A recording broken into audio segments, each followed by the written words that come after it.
Monsieur le maire de la ville de Yaoundé, Monsieur le bâtonnier de l'ordre des avocats, Monsieur le président de la Chambre nationale des huissiers de justice, Monsieur le président de la Commission des droits de l'homme, Madame et Messieurs les candidats, autorités religieuses et traditionnelles, distingués invités. C'est pour moi un honneur et un privilège de vous recevoir ici à l'occasion de la cérémonie de proclamation des résultats de l'élection présidentielle du 12 octobre 2025, tenue sur l'ensemble du territoire national ainsi qu'à certaines représentations diplomatiques du Cameroun à l'étranger. Le Conseil constitutionnel, par ma voix, vous souhaite la bienvenue en ces lieux et vous remercie d'avoir sacrifié une partie de votre temps précieux pour répondre à notre invitation.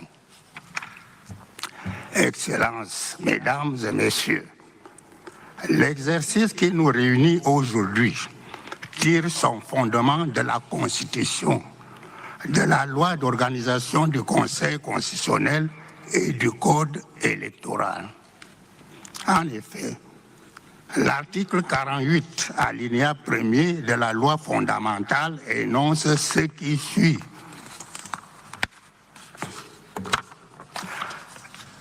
Le Conseil constitutionnel veille à la régularité de l'élection présidentielle, des élections parlementaires, des consultations référendaires. Il en proclame les résultats.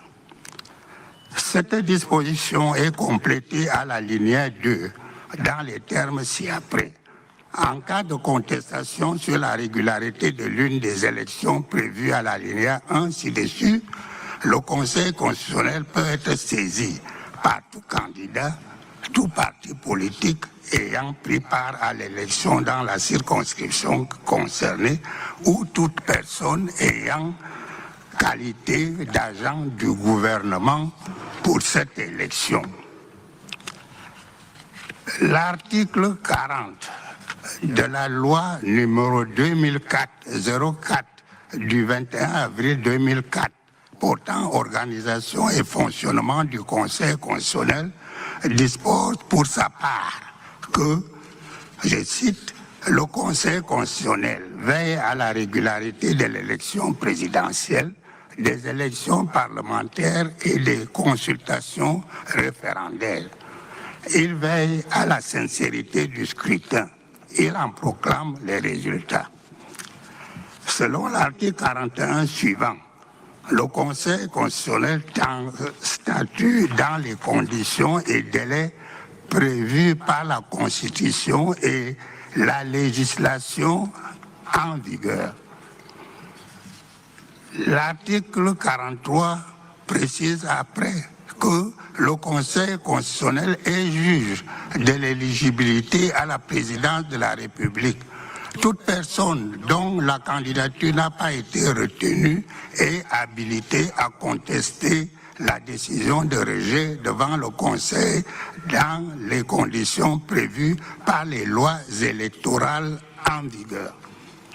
Enfin, l'article 46 conclut que les résultats de l'élection présidentielle sont arrêtés et proclamés par le Conseil constitutionnel et sont publiés suivant la procédure d'urgence puis insérés au journal officiel en français et en anglais. Il ressort de l'ensemble de ces prescriptions que le Conseil constitutionnel exerce ses attributions concernant la régularité de l'élection présidentielle à l'occasion du contentieux que la dite élection peut susciter. Conformément au code électoral, ce contentieux comporte deux phases. D'une part, celle des candidatures et d'autre part, celle des opérations électorales proprement dites. La phase relative au contentieux des candidatures est régie par l'article 129 du Code, qui dispose que les contestations ou les réclamations relatives au rejet ou à l'acceptation des candidatures, ainsi que celles relatives à la couleur, au sigle ou au symbole adopté par un candidat, sont soumises à l'examen du Conseil constitutionnel par tout candidat, tout parti politique ayant pris part à l'élection ou toute personne ayant qualité d'agent du gouvernement pour cette élection, dans un délai maximum de 2 jours suivant la publication des candidatures. Quant à la phase relative aux opérations électorales proprement dites, elle est régie par l'article 132 qui énonce à son tour que le Conseil constitutionnel veille à la régularité de l'élection présidentielle. Il statue sur toute requête en annulation totale ou partielle des opérations électorales introduites par tout candidat, tout parti politique ayant pris part à l'élection ou toute personne ayant qualité d'agent du gouvernement pour cette élection.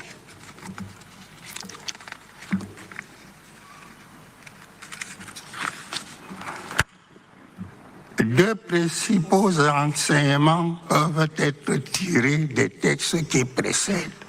En premier lieu, il en ressort que si les attributions du Conseil constitutionnel sont importantes en matière de contentieux de l'élection présidentielle, la compétence de cette haute instance ne s'étend pas pour autant à l'ensemble des contestations relatives à la dite élection. Ainsi, par exemple, à cette compétence, la mission générale de surveillance de la campagne électorale. En second lieu, il en ressort également que, s'agissant de la compétence personnelle, les personnes physiques ou morales habilitées à saisir le Conseil constitutionnel sont limitativement énumérées par la loi. Ainsi, les simples électeurs n'ont pas le droit de saisir directement le Conseil. Ils peuvent tout de même contester la régularité des opérations à l'occasion du dépouillement du scrutin, mention de la décision prise à cet effet par la commission locale de vote étant faite au procès verbal. S'agissant enfin de l'autorité des décisions rendues par le Conseil constitutionnel, l'article 50 de la Constitution contient une formule à la fois large mais très claire en disant « Les décisions du Conseil constitutionnel ne sont susceptibles d'aucun recours. Elles s'imposent au pouvoir public et à toutes les autorités administratives, militaires et juridictionnelles, ainsi qu'à toute personne physique ou morale. » Mesdames, Messieurs, pour l'élection qui s'achève, la première phase a été déclenchée après la convocation du corps électoral, objet du décret 2025-305 du 11 juillet 2025 du Président de la République, suivi de la publication par ELECAM de la liste de 13 candidats retenus pour compétir sur les 83 enregistrés et de la liste des candidats disqualifiés. La publication de ces listes a donné lieu à 36 requêtes devant le Conseil constitutionnel qui, après jonction de certaines d'entre elles, a rendu 30 décisions, dont 19 d'irrecevabilité, 15 de rejet et 1 d'admission. Au bout de cette phase, le nombre de candidats a été réduit à 12. Sur le contentieux des opérations électorales, le Conseil a enregistré 11 requêtes, parmi lesquelles un double emploi. En conséquence, il a prononcé 10 décisions, dont 2 de désistement, 4 d'incompétence, 4 d'irrecevabilité. À l'approche de la clôture du processus, le Conseil a reçu une nouvelle requête de la part d'un parti politique inattendu, demandant l'arrêté des résultats à l'audience publique contradictoire.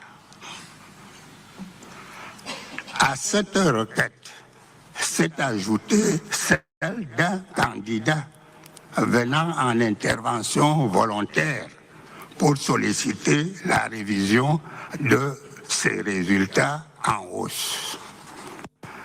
L'examen de ces 2 actions s'est terminé par une décision de leur irrecevabilité.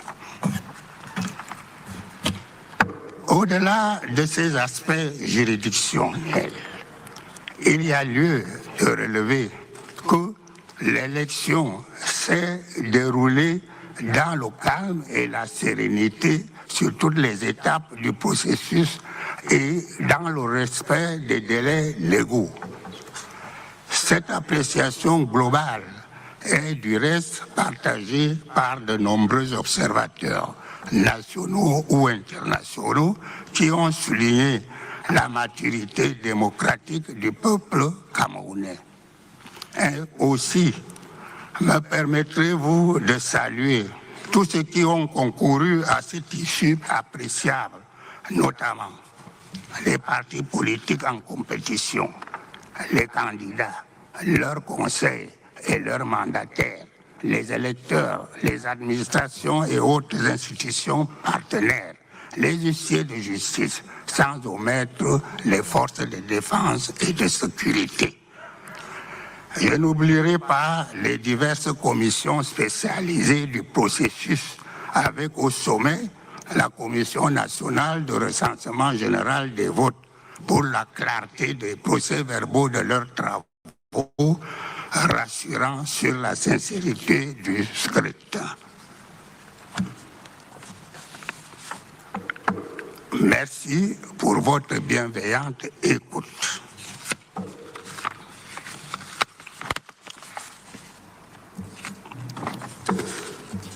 À présent, je vous invite à suivre la lecture de la décision de proclamation des résultats de la consultation telle que arrêtée.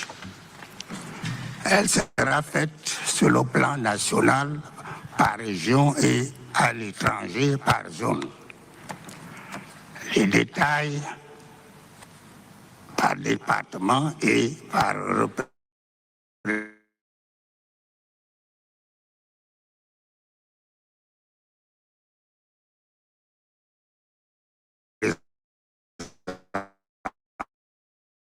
représentation diplômée.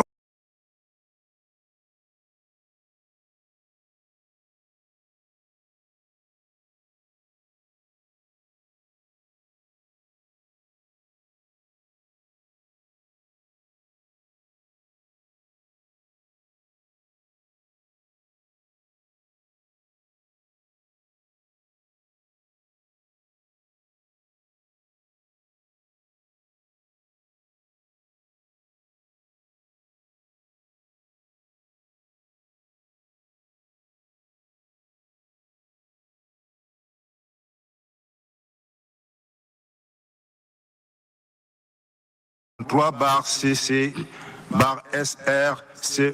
du 27 octobre 2025 portant proclamation des résultats de l'élection du président de la République du 12 octobre 2025. L'an 2025 est le 27 du mois d'octobre. Le Conseil constitutionnel réuni en audience publique au Palais des Congrès suivant la composition ci-après.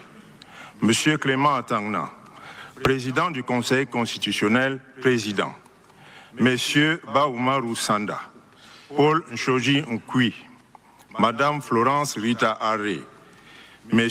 Charles-Étienne Lekenedon Fak, Amadou Tidjani, Adolphe Nkwase, Jean-Baptiste Baskouda, Madame Monique Oulindongo, M. Émile Essombe, M. Aaron Logmo Mbelek, conseiller. Avec l'assistance de Maître Amadouda Kesakva Kanena, greffier en chef, et de Maître Menge Régine Adélaïde, épouse à Vodo, greffier. En présence de M. Malego Joseph Assé, secrétaire général. À l'effet de proclamer les résultats de l'élection du président de la République du 12 octobre 2025 concernant les candidats ci-après. Ateki Seta Caxton, Belobouba Maïgari, Biya Paul, Bouga Hagbe Jacques, Issa Tchiroma, Iyodi Iram Samuel, Kwemo Pierre, Libilingue Nge Cabral, Matomba Serge Espoir, Mouna Akere Taben, aussi Joshua Nambangi, Tomaeno Hermine Patricia, épouse Ndam Joya. Vu la Constitution, vu la loi numéro 2004/004 du 21 avril 2004 portant organisation et fonctionnement du Conseil constitutionnel, modifiée par celle numéro 2012/015 du 21 décembre 2012. Vu la loi numéro 2006/011 du 29 décembre 2006 portant création, organisation et fonctionnement d'Elections Cameroun et l'ECAM, modifiée et complétée par les lois numéro 2010/005 du 13 avril 2010 et 2011/001 du 6 mai 2011. Vu la loi numéro 2012/001 du 19 avril 2012 portant code électoral, modifiée et complétée par la loi numéro 2012/017 du 21 décembre 2012 et la loi numéro 2019/005 du 25 avril 2019. Vu le décret numéro 2018/104 du 7 février 2018 portant organisation et fonctionnement du secrétariat général du Conseil constitutionnel. Vu le décret numéro 2018/170 du 23 février 2018 portant nomination du secrétaire général du Conseil constitutionnel. Vu le décret numéro 2020/106 du 27 février 2020 portant nomination du greffier en chef du Conseil constitutionnel. Vu le décret numéro 2024/010 du 18 janvier 2024 portant renouvellement du mandat du président et de certains membres du Conseil constitutionnel. Vu le décret numéro 2024/011 du 18 janvier 2024 portant nomination de 2 membres du Conseil constitutionnel. Vu le décret numéro 2025/115 du 8 avril 2025 portant nomination d'un membre du Conseil constitutionnel. Vu la décision numéro 01/CC du 17 juillet 2019 portant règlement intérieur du Conseil constitutionnel. Vu le décret numéro 2025/305 du 11 juillet 2025 portant convocation du corps électoral en vue de l'élection du président de la République. Vu les décisions des 4 et 5 août, 22 et 24 octobre 2025 portant règlement du contentieux des candidatures et du contentieux des opérations électorales pour la dite élection. Après exploitation du procès verbal de la Commission nationale de recensement général des votes du 20 octobre 2025, ensemble les pièces qui l'accompagnent, après vérification et rectification de l'ensemble des opérations de décompte des votes, arrête ainsi qu'il suit les résultats. Dans la région de la Damawa, inscrit 511 932, votant 232 096, taux de participation 45,34%, taux d'abstention 54,66%, bulletin nul 3096, suffrage valablement exprimé 229 000. Suffrage en faveur de chaque candidat. Ateki Seta Caxton, 2997, soit un pourcentage de 1,31. Bello Bouba Maegari, 19 744, soit un taux de 8,62. Biya Paul, 79 256, soit 34,61%. Bouga Hagbe Jacques, 1216, soit 0,53%. Issa Tchiroma, 115 258, soit 50,33%. Iyodi Iram Samuel, 704, soit 0,31%. Kwemo Pierre, 939, soit 0,41%.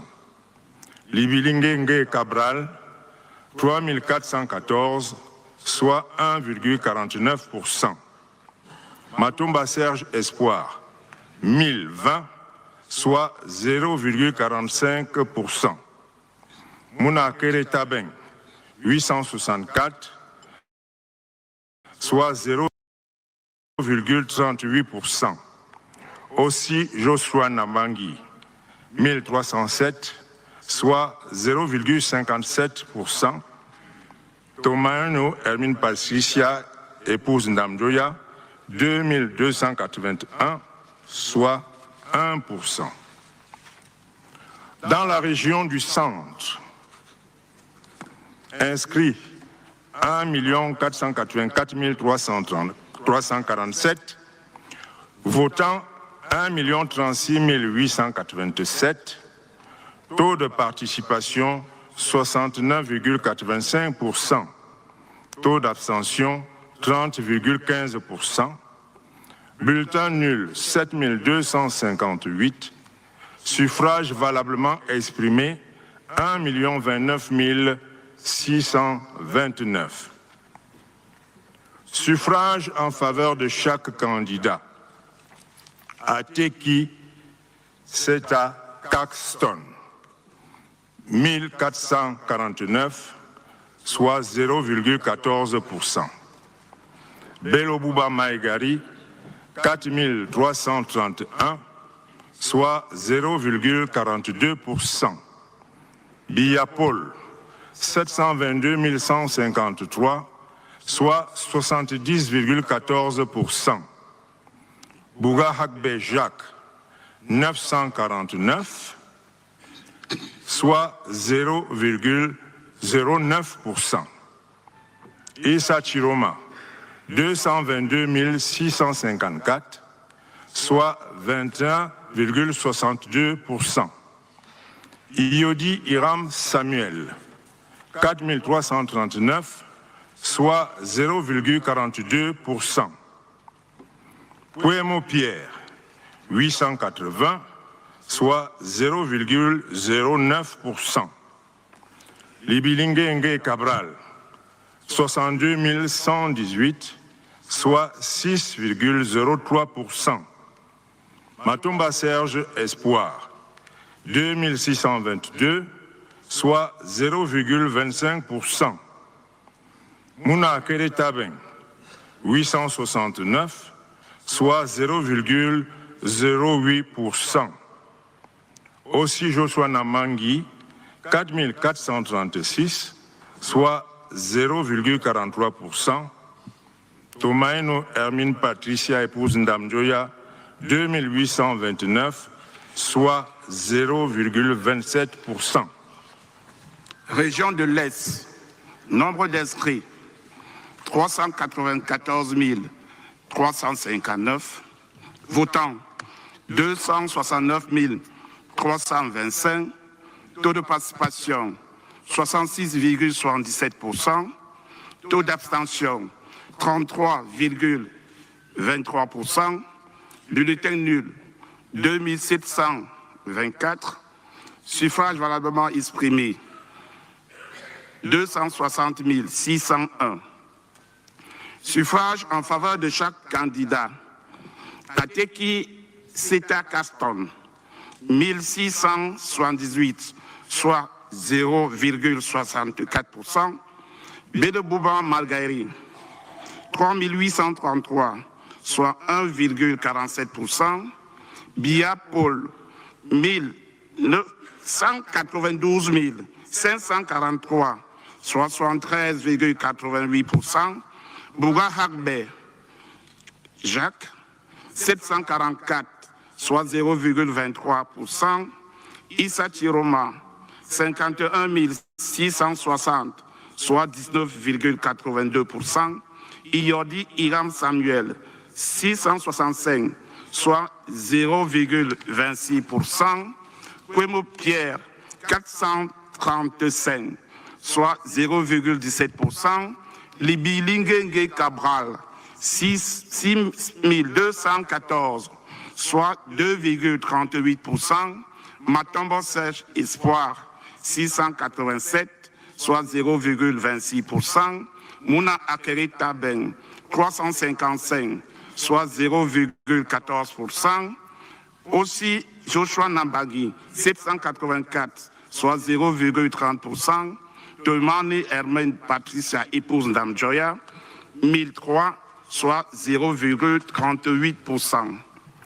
Dans la région de l'extrême nord, inscrit 1 261 595, votants 734 662, taux de participation 58,23%, taux d'abstention 41,77%, bulletin nul 17 369, suffrages valablement exprimés 717 295. Suffrage en faveur de chaque candidat. Ateki Seta Caston, 18 873, soit 2,63%. Belebouba Margaï, 28 778, soit 4,1%. Biya Paul, 329 476, soit 45,93%. Bouga Hakbejak, 4218, soit 0,59%. Issa Tchiroma, 303 669, soit 42,34%. Iyordi Iram Samuel, 2617, soit 0,36%. Kwemo Pierre, 3732, soit 0,52%. Libilingue Cabral, 7782, soit 1,08%. Matomba Serge Espoir, 2712, soit 0,38%. Mouna Akere Taben, 2422, soit 0,34%. Aussi Joshua Nambagi, 3517, soit 0,49%. Tomane Hermine Patricia, épouse d'Amjoya, 9497, soit 1,32%. Dans la région du littoral, inscrit 1 340 024, votant 661 382, taux de participation 49,36%, taux d'abstention 50,64%, bulletin nul 5588, suffrages valablement exprimés 655 794. Suffrage en faveur de chaque candidat. Ateki Seta Caxton, 1225, soit 0,19%. Belobouba Maegari, 6757, soit 1,03%. Biya Paul, 137 679, soit 20,99%. Bouga Hagbe Jacques, 907, soit 0,14%. Issa Tchiroma, 423 557, soit 64,59%. Iodi Iram Samuel, 5206, soit 0,79%. Kwemo Pierre, 1756, soit 0,27%. Libilingue Cabral, 59 447, soit 9,06%. Matomba Serge Espoir, 3363, soit 0,51%. Mouna Akere Tabeng, 946, soit 0,14%. Aussi Joshua Nabangi, 10 904, soit 1,66%.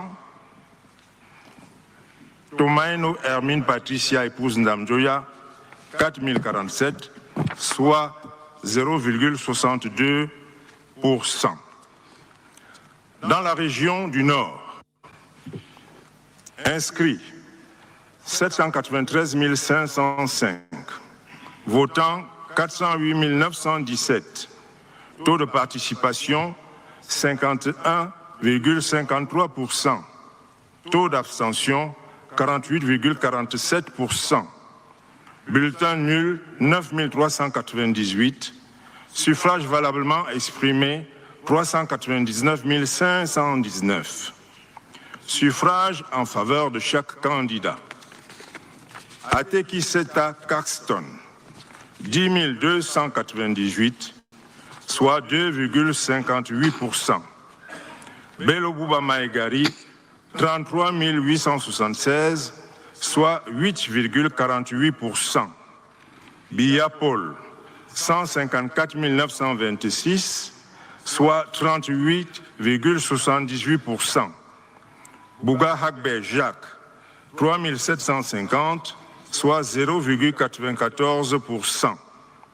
Issa Tchiroma, 173 837, soit 43,51%. Iodi Iram Samuel, 2550, soit 0,64%. Kwemo Pierre, 2857, soit 0,72%. Libilingue Cabral, 4451, soit 1,11%. Matomba Serge Espoir, 2068, soit 0,52%. Mouna Akere Tabeng, 2524, soit 0,63%. Aussi Joshua Nabangi, 2237, soit 0,56%. Tomaino Hermine Patricia, épouse Ndamjoya, 6145, soit 1,54%. In the Northwest region, register of voters 628,096. Effective voters 297,875. Participation 47.43%. Abstention 52.57%. Void ballots 2,210. Valid ballot cast 295,665. Valid votes for each candidate. A Turkey settle carton 535, percentage 0.18. Bello Buba Maigari 5,325, percentage 1.80. Biya Paul 255,188, percentage 86.31. Buga Halem Jacques 224, percentage 0.08. Issa Tchiroma 15,392, percentage 5.21. Iyabi Harem Samuel, 367, 0, percentage 0.12. Kemo Pierre, 187, percentage 0.07. Lebi Ngwe Cabral, 593, percentage 0.20.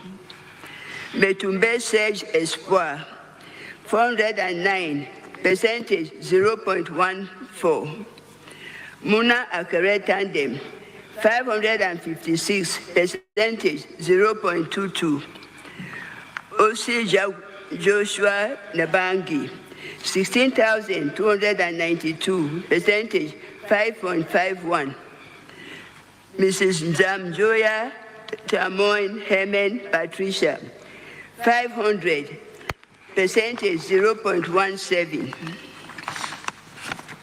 Région de l'Ouest, inscrit 877 580, votants 528 969, taux de participation 60,28%, taux d'abstention 39,72%, bulletin nul 6 438, suffrages valablement exprimés 522 531.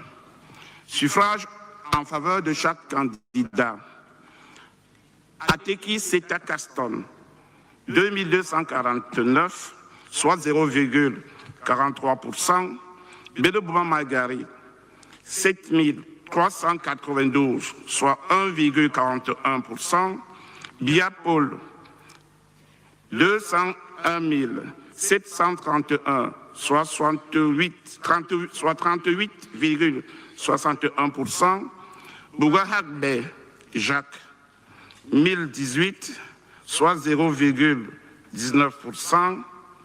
Issa Tchiroma, 244 315, soit 46,76%. Iyodi Iram Samuel, 1239, soit 0,24%. Quemo Pierre, 1801, soit 0,34%. Cabral Libi Lingengi, 4641, soit 0,81%. Matomba Serge Espoir, 2276, soit 0,44%. Mouna Akere Taben, 956, soit 0,18%. Aussi Joshua Nambangi, 5617, soit 1,07%. Tomane Hermine, épouse d'Amboya, 49 296, soit 9,43%. Région du Sud, inscrit 326 329, votants 288 098, taux de participation 88,28%, taux d'abstention 11,72%, bulletin nul 1451, suffrages valablement exprimés 286 647. Suffrages exprimés en faveur de chaque candidat. Ateki Seta Caston, 173, soit 0,06%. Bédebouba Maïgari, 542, soit 0,19%. Biya Paul, 260 449, soit 90,86%. Bouga Hagbe Jacques, 281, soit 0,10%. Issa Tchiroma, 17 207, soit 6%. Iyodi Iram Samuel, 409, soit 0,14%. Primo Pierre, 64, soit 0,02%. Libilingue Cabral, 5965, soit 2,08%. Matomba Serge Espoir, 198, soit 0,07%. Mouna Akere Taben, 91, soit 0,03%. Aussi Joshua Nambagi, 772, soit 0,27%.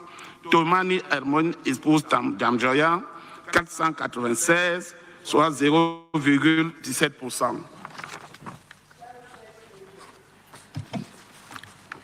Registered voters, 430,706.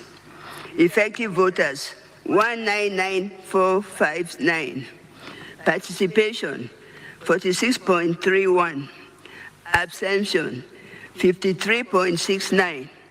Void ballots, 1,792. Valid votes cast, 1,907,667.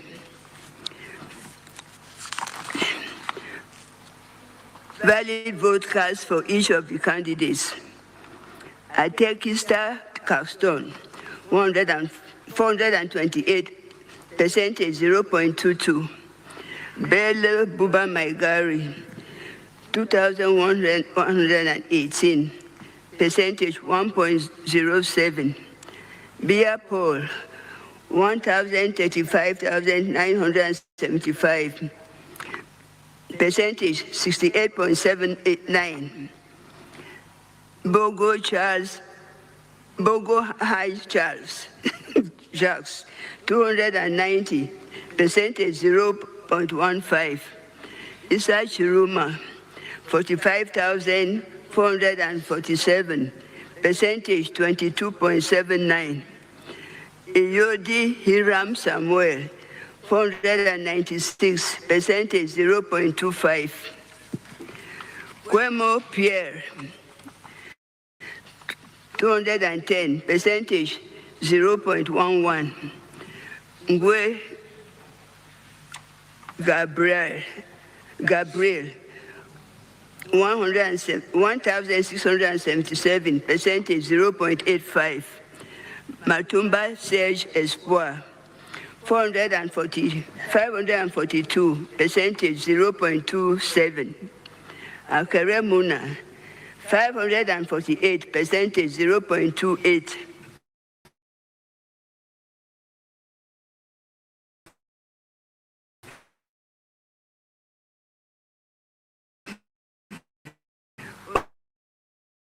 Osi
%, taux d'abstention 55,08%, bulletin nul 173. Suffrages valablement exprimés, 8 921. En faveur de chaque candidat, Ateki Seta Caston, 28, soit 0,31%. Bello Bouba Maïgari, 39, soit 0,44%. Biya Paul, 3045, soit 34,13%. Bouga Hagbe Jacques, 10, soit 0,11%. Issa Tchiroma, 4906, soit 54,99%. Iodi Iram Samuel, 85, soit 0,95%.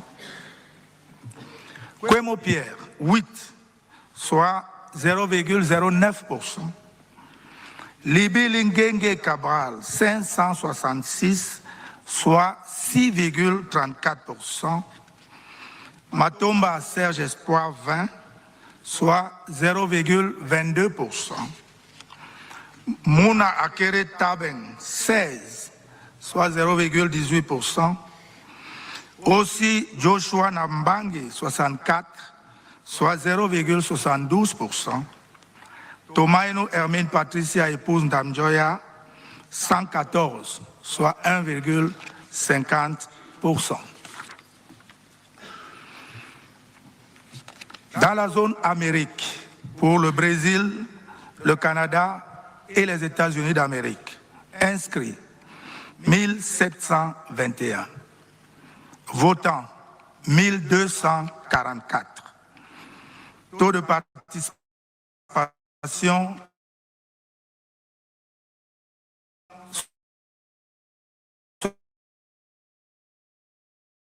72,.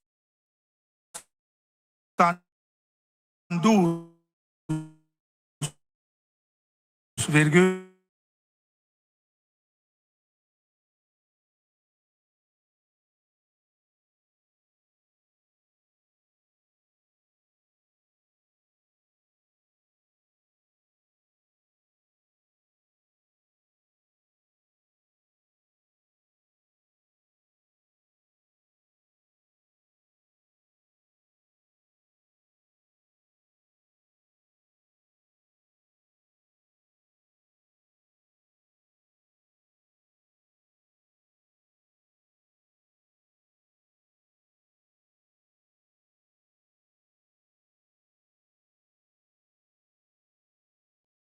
98%. Kwemo Pierre, 1, soit 0,08%. Libi Lingenge Cabral, 68, soit 5,54%. Matomba Serge Espoir, 1, soit 0,08%. Mouna Akere Taben, 0,0%. Aussi Joshua Nambangi, 4, soit 0,33%. Tomaino Hermine Patricia, épouse Ndamjoya, 3, soit 0,24%. Dans la zone Asie, pour l'Arabie Saoudite, la Chine, les Émirats Arabes Unis, l'Inde, Israël, le Japon et la Turquie, inscrits 1568, votants 693, taux de participation 44,20%, taux d'abstention 55,80%, bulletin nul 4, suffrage valablement exprimé 689. En faveur de chaque candidat, Ateki Seta Caxton, 1, soit 0,15%, Bello Bouba Maïgari, 4, soit 0,58%, Biya Paul, 166, soit 24,09%, Bouga Hagbe Jacques, 1, soit 0,15%, Issa Tchiroma, 470, soit 68,21%, Iodi Iram Samuel, 5, soit 0,73%, Kwemo Pierre, 0,0%, Libi Lingenge Cabral, 33, soit 4,79%, Matomba Serge Espoir 1, soit 0,15%.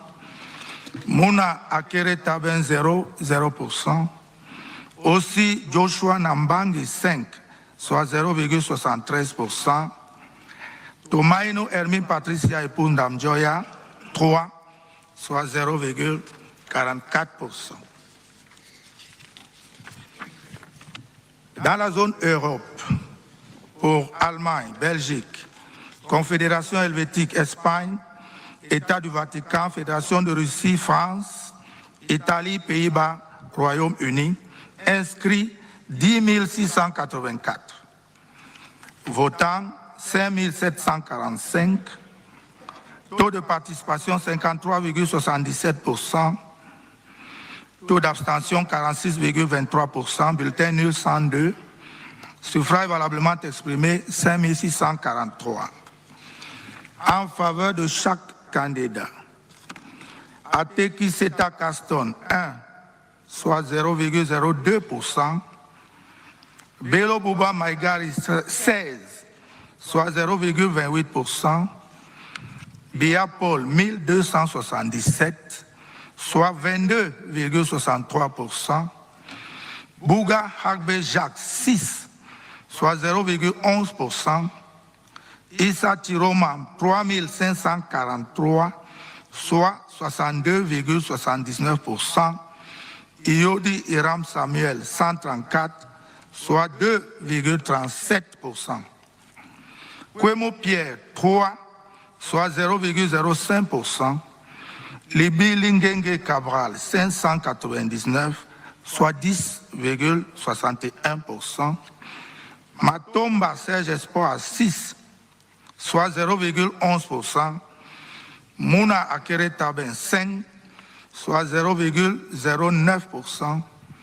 Aussi Joshua Nambangi 27, soit 0,48%. Tomaino Hermine Patricia, épouse Ndamjoya 26, soit 0,46%.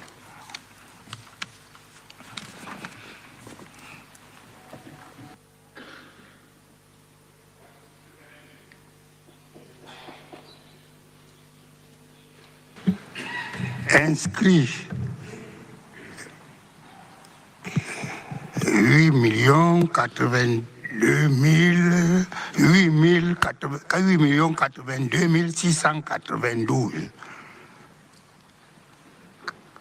Votants 4 668 446. Taux de participation 57,76%.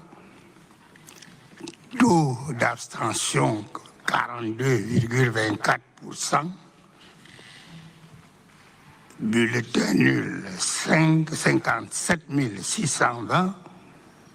Suffrage valablement exprimé 4 610 826. Suffrage en faveur de chaque candidat au total.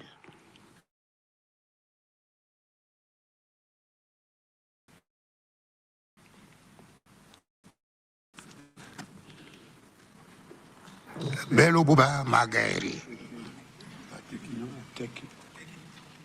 Acte Seta d'abord, 39 935. Bello Bouba Maguire, 0,87, 112 758, soit 2,45%. Biya Paul 2 474 179, 53,66%. Bouga 13 612, 0,30%.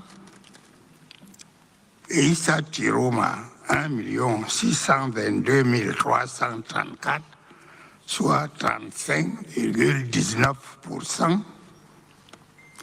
Iodi 18 828, soit 0,40%.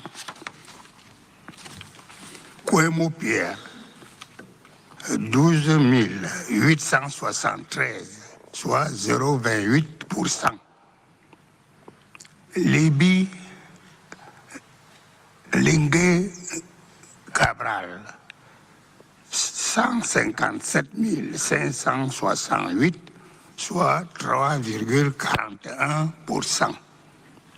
Matomba, 15 925, soit 0,35%.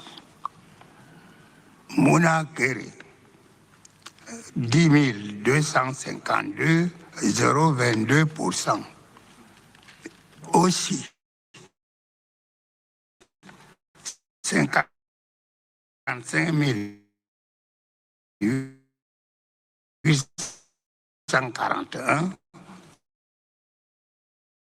1,21%.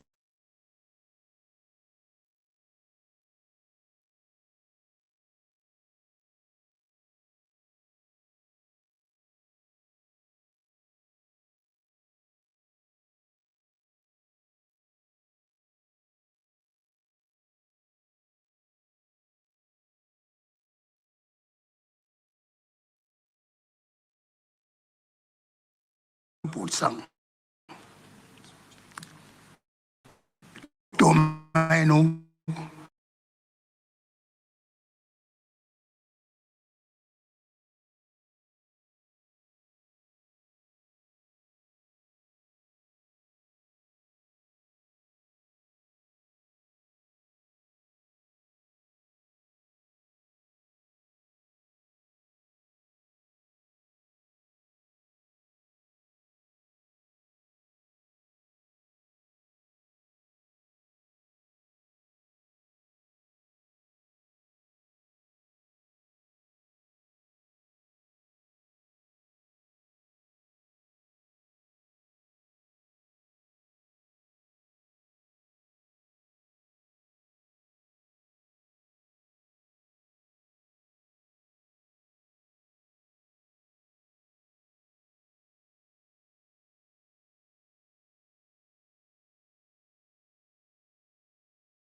protocole a des indications à donner.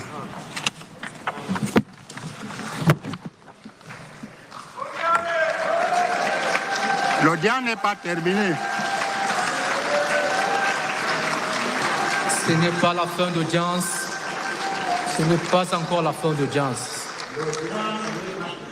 On vous a donné une petite séquence. Ça suffit. Oui, vous avez la parole. Merci, Monsieur le Président. Excellences, Mesdames et Messieurs, tout protocole respecté. Une photo de groupe sera faite sous le contrôle du protocole au hall du Palais de Congrès. Ils ne prendront pas cette photo, les personnalités ci-après. Le Président du Conseil constitutionnel, les membres, Monsieur le Secrétaire général, le greffier en chef et le greffier audiencier du dit Conseil. Monsieur le Président du Sénat ou son représentant. Monsieur le Président de l'Assemblée nationale ou son représentant. Monsieur le Premier ministre, chef du gouvernement. Monsieur le procureur général près la Cour suprême. Monsieur le Premier président de la Cour suprême. Messieurs les ministres d'État. Monsieur le grand chancelier des ordres nationaux.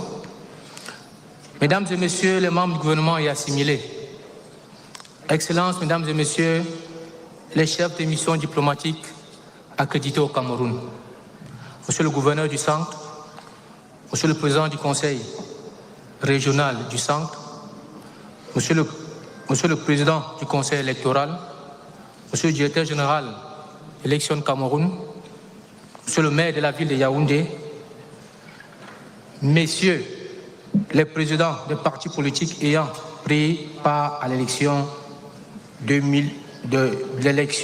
12 octobre 2025.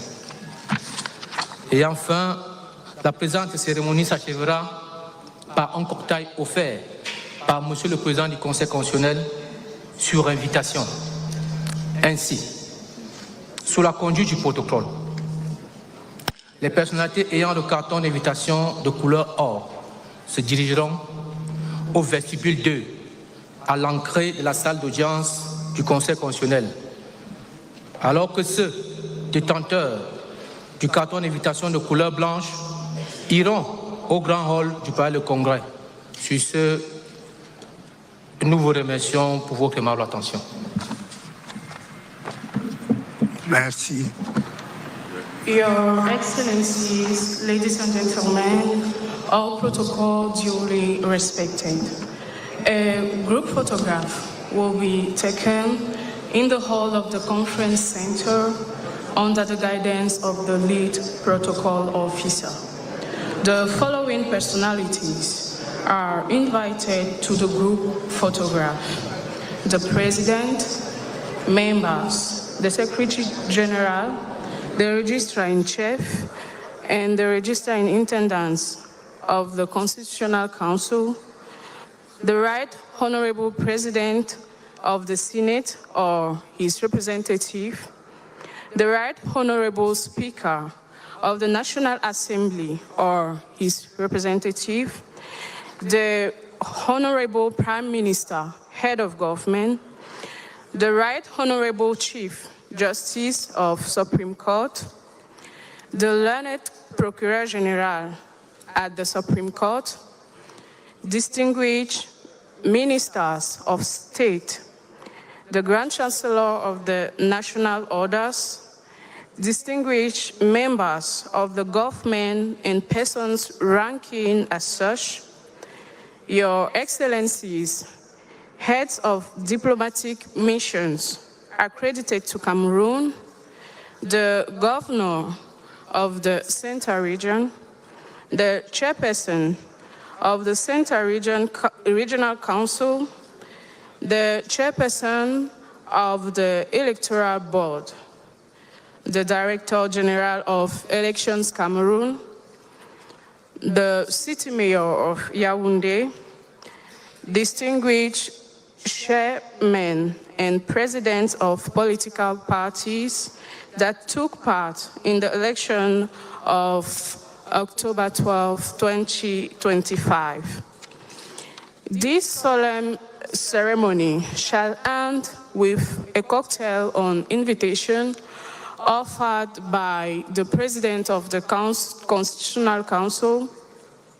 Thus, under the guidance of protocol officers, holders of the gold invitation cards should move to the lobby 2 at the entrance of the courtroom of the Constitutional Council, while holders of the white invitation cards should move to the hall of the conference center. We thank you for your kind attention. Bon, le piquet d'honneur. Le piquet d'honneur.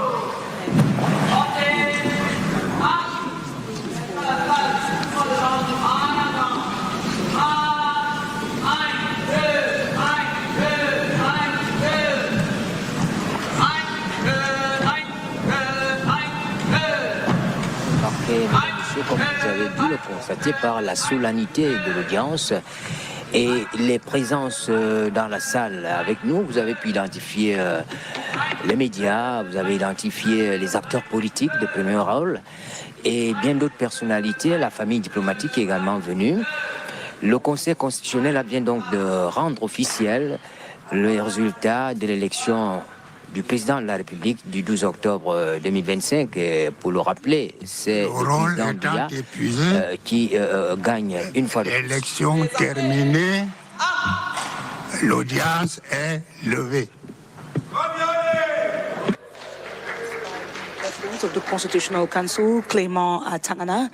It was one which was the outcome of the work done by the National Vote Counting Commission that began work on the 17th of October, and today the results have been released. We notice a participation rate throughout the national territory and also in the 44 polling stations in the diaspora. 78% participation rate, 42% abstention, and we can say, Severa, that the results are now out. The president-elect is Paul Biya with 53.66%. Issa Tchiroma Bakari follows with 35.19%. Cabral Libi with 3.41%.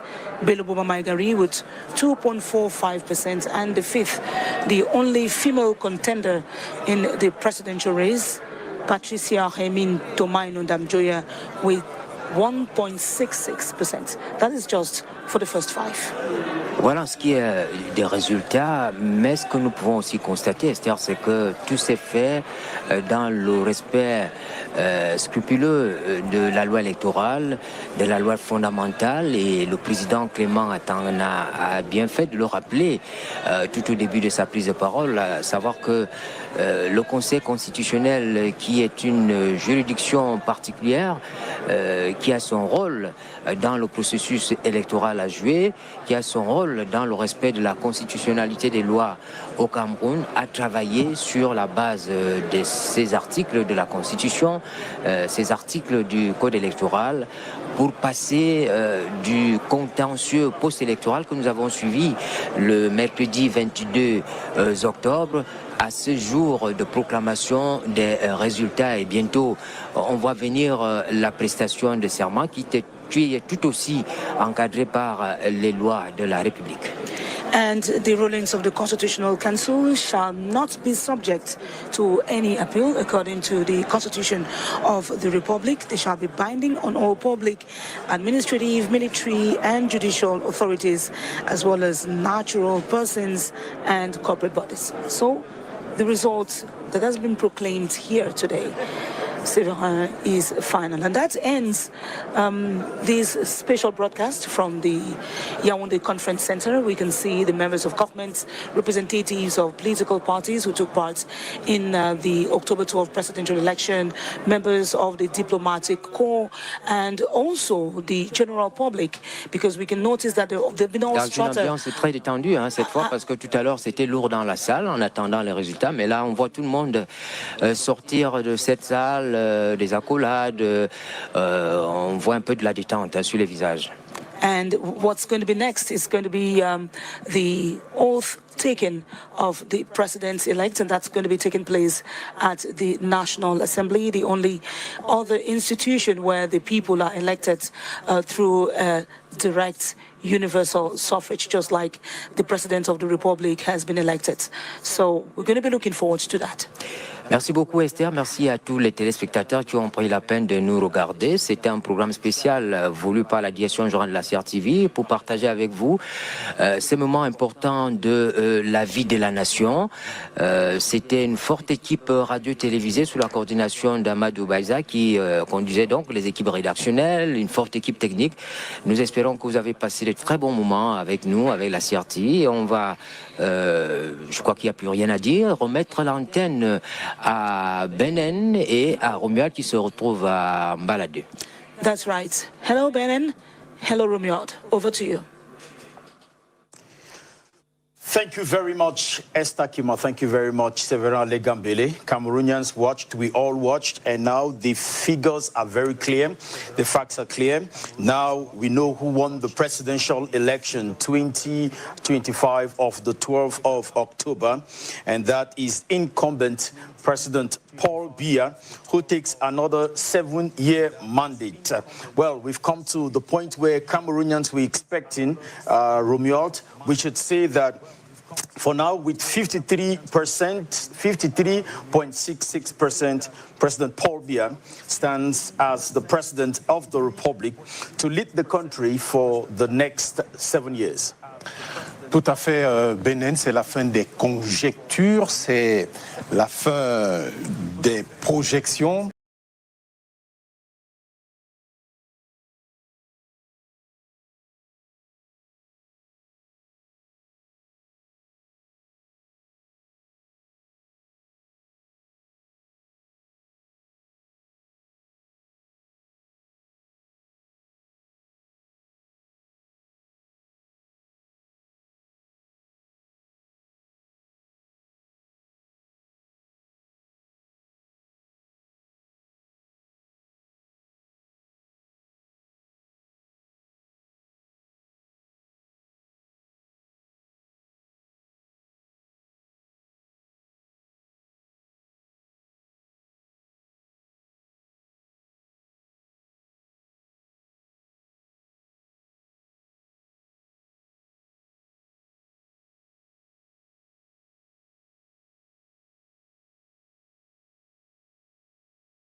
Hello, Cameroonians, wherever you're watching us from. We know that some of you are watching us from across Europe, in Cameroon. We have about more than 20,000 people watching live from different regions of Cameroon and even in the diaspora. President Paul Biya has upheld his title as the oldest president in the world after he was declared winner of the 2025 presidential election by the Constitutional Council just a few minutes ago. And according to the results that we have, President Paul Biya won overwhelmingly in the English-speaking Northwest and the Southwest regions of the country. He has won by, according to the official results that we have, also by 53%. We are going to have the exact facts and figures that represented or that the other opposition party leaders had in just a moment. But we need to know that so far this has been the most contentious, one of the most contentious elections in the history of Cameroon. Many Cameroonians are so disappointed with these results because what the young Cameroonians who went out on the 12th of October to monitor the election, and even after we've seen massive protests in different regions of the country, it's a complete contradiction of what the people of Cameroon was expecting. But many also saw this coming because a lot of people kept saying that, yes, the Constitutional Council would not be able to declare anyone else president other than President Paul Biya. So President Paul Biya's mandate, this is going to be another mandate for President Paul Biya, and by the time this mandate ends, he is going to be 99 years old, and he must have ruled the country for 50 years. So 50 years has been a lot for many Cameroonians who went to the streets yesterday in Douala, Limbe, Boya, Garoua, Gaoundéré, and also in Maroua. We saw a lot of people in Yaoundé define the security deployment in all these cities to say no to electoral fraud. Electoral fraud because we saw, proofs, we saw evidence of electoral fraud in different regions of the country, but today we're presented with different figures as well. And the situation in the Anglophone regions, as I said earlier, is kind of delicate because a lot of people have questioned how the numbers from the Anglophone regions, from the widespread insecurity that is plaguing the regions and lockdown imposed by separatist leaders, many people are wondering how people were able to go out and vote on a day where there was a lockdown, people could not go out, and people were scared either of separatist fighters or they were scared of going out because of the military. However, thousands of votes in these regions have been attributed to President Paul Biya.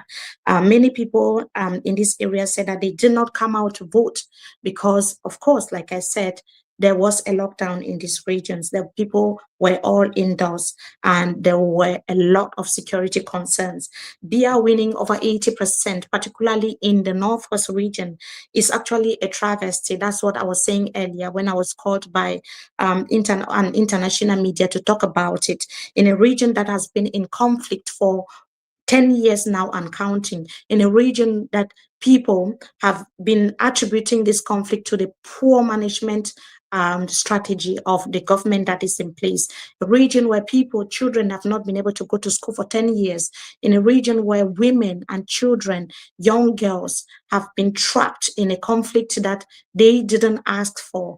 And in these regions, President Paul Biya was declared the winner. So a lot of things were at stake. For people who do not know why this election is so controversial, we have to start stating the facts from when it started. The registration of the voters from the very first day was already very problematic. People that were dead were found on the electoral register. I mean, it's not even digitalized. So nothing was transparent from the very first day. Second, when the lists were made public as well, when the electorates the list of electorates were supposed to be made public, that wasn't the case because we only saw the official publication of the list of electorates after the elections had taken place. And people were wondering, Why do that only after the election? Was that like some sort of a provocation to opposition party leaders? Another issue was also the fact that, opposition party leaders requested that the list be published, and this was not done until the elections took place, like I said. So there were also many core issues involved, because this was not an ordinary election like the 1992 election that we saw in the country. It was not the same kind of election that took place in 2018, where Professor Maurice Kamto said that he won the election, but there were no proofs. This time around, Cameroonians had the proofs, actors of the civil society had the proofs, the different opposition parties in the country, the leaders had the proofs, because they had representatives in almost all the polling stations across the 10 regions of Cameroon. So for the first time, actors of the civil society, like I said, and opposition party leaders were involved in the collation of the results of the election, and they put everything together. All of these, including the fraud that people could see also in different polling units, were ignored by the Vote Counting Commission, and President Paul Biya has been declared the winner. Now, the numbers in the Anglophone regions is also another issue that I have mentioned. But above all of these, the final straw came when opposition leader Issa Tchiroma claimed victory a day before the polls and asked incumbent President Paul Biya, a day after the polls, and asked incumbent President Paul Biya to concede.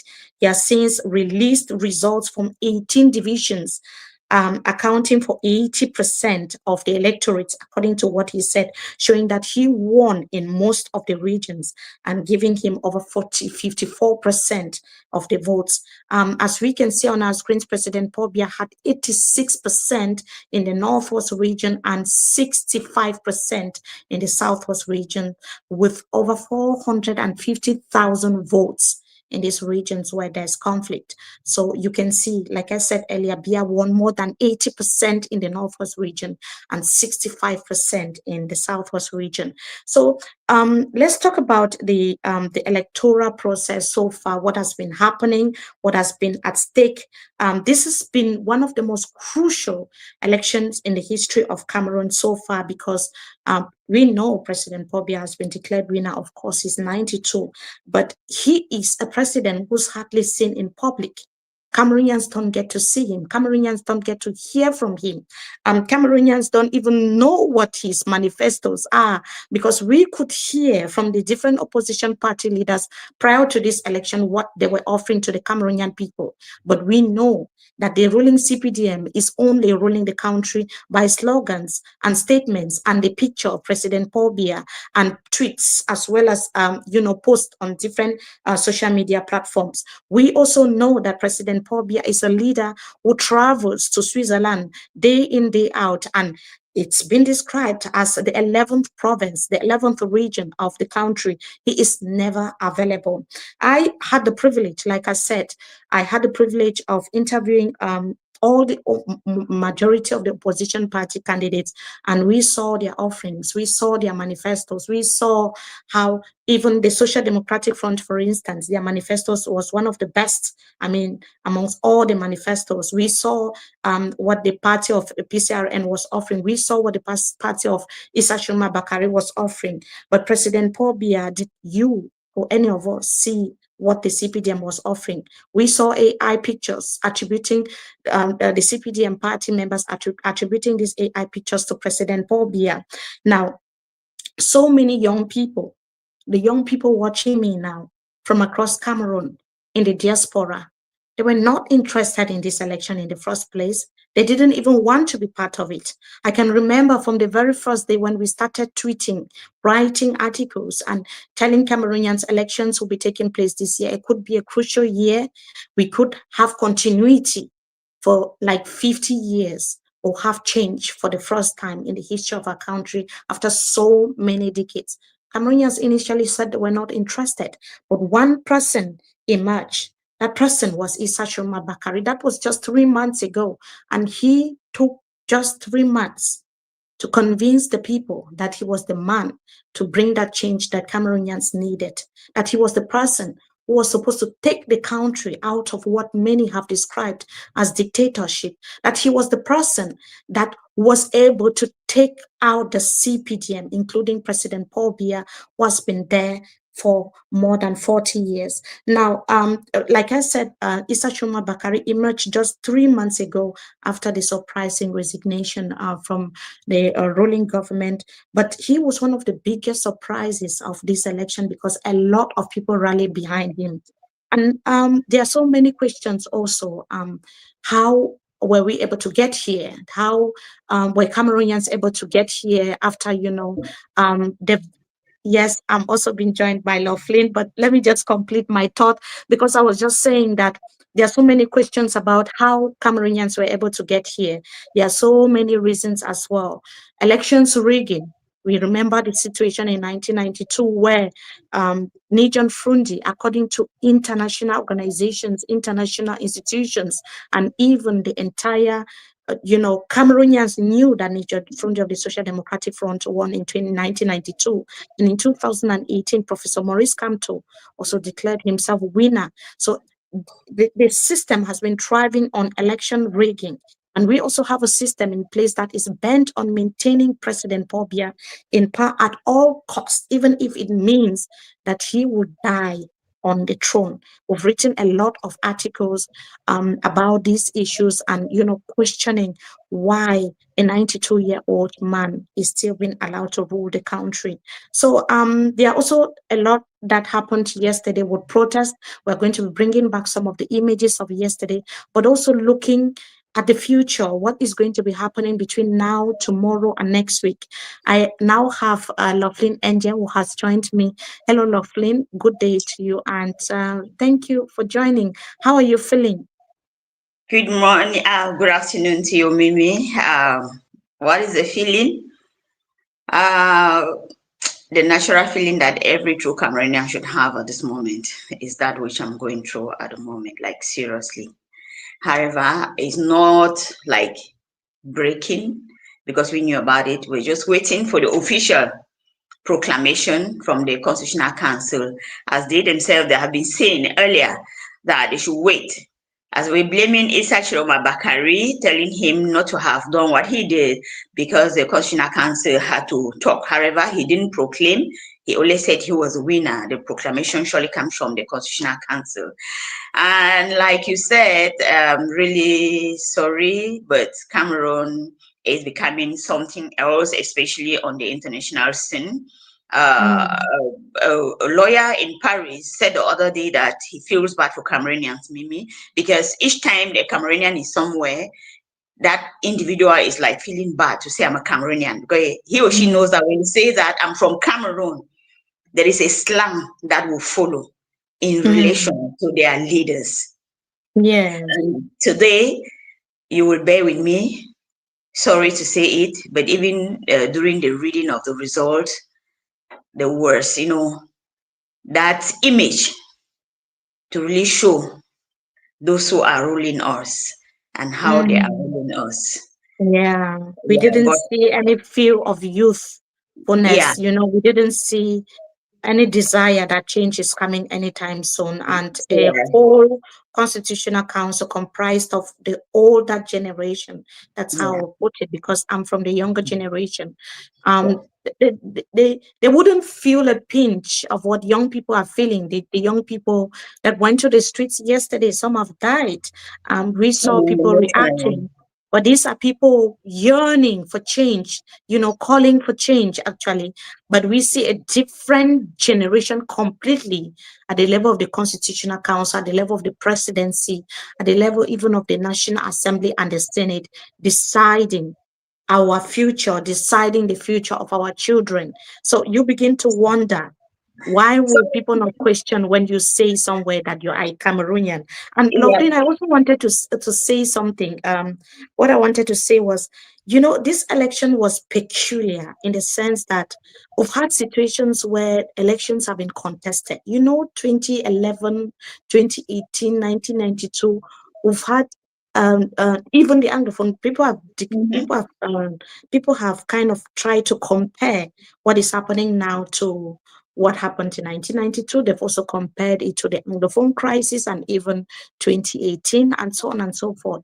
But someone, a political analyst told me yesterday that when you look at what is happening in Cameroon today, this 2025 is completely different, because the Anglophone crisis, even though it's been a national problem, it's been in the northwest and the southwest regions.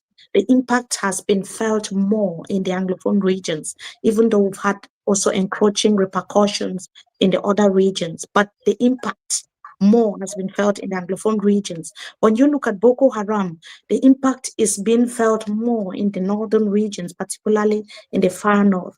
And when you look at, 2018, when Professor Maurice Kamto said that he won the election, it was not a national concern. Like now, with Issa Tchiroma Bakari and the result of this election, Cameroonians have taken it. I mean, they've breached all political affiliations.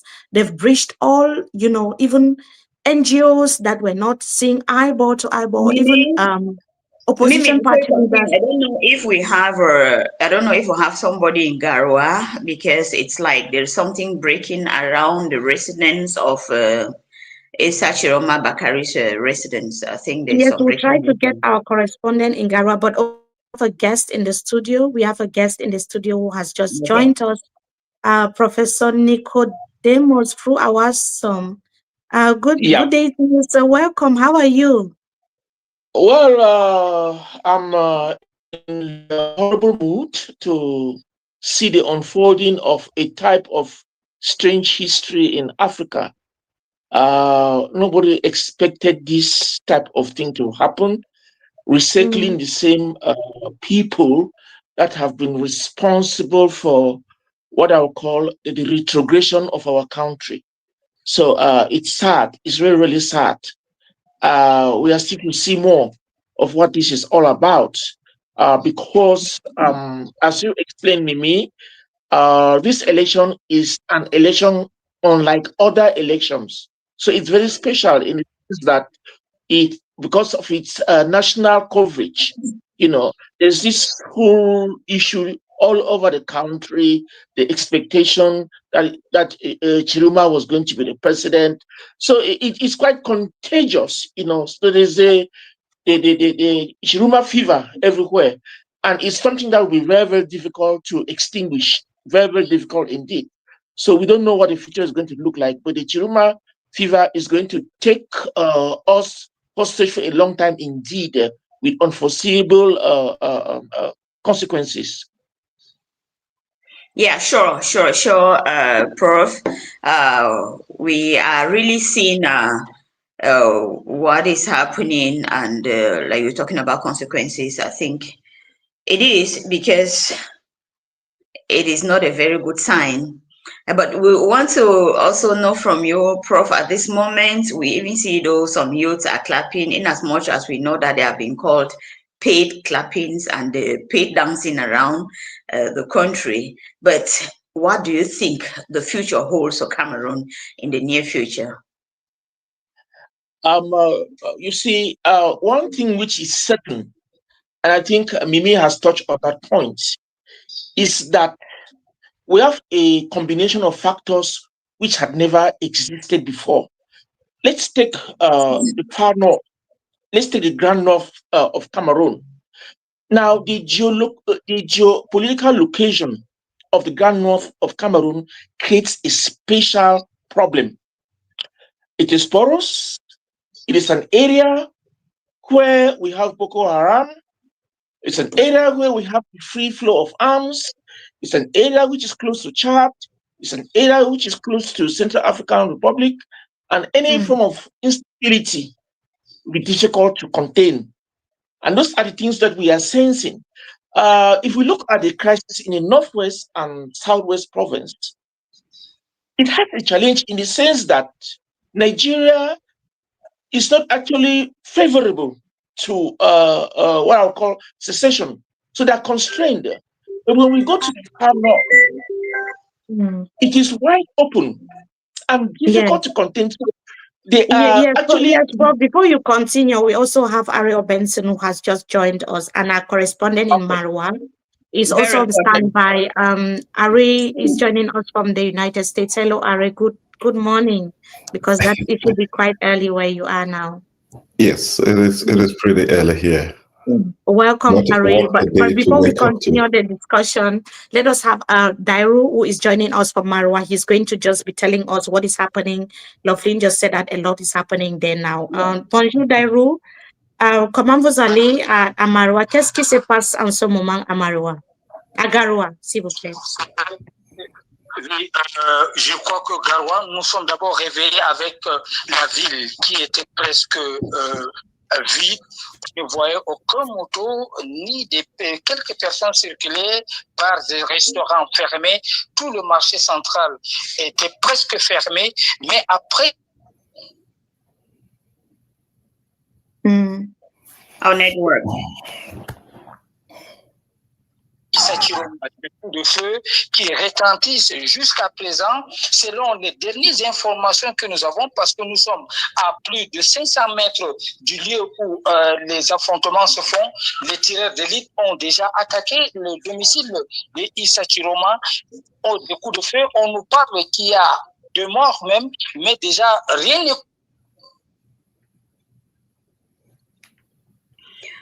Oh, network problem. Yes. Ni de voiture ne circule pour pouvoir arriver ne serait-ce que même à 100 ou 200 mètres du lieu. Oui, est-ce que vous dites que les gens ne sortent pas et que les gens ne peuvent pas, so people cannot go out completely. You don't see no one is on the street. Is that what you're saying?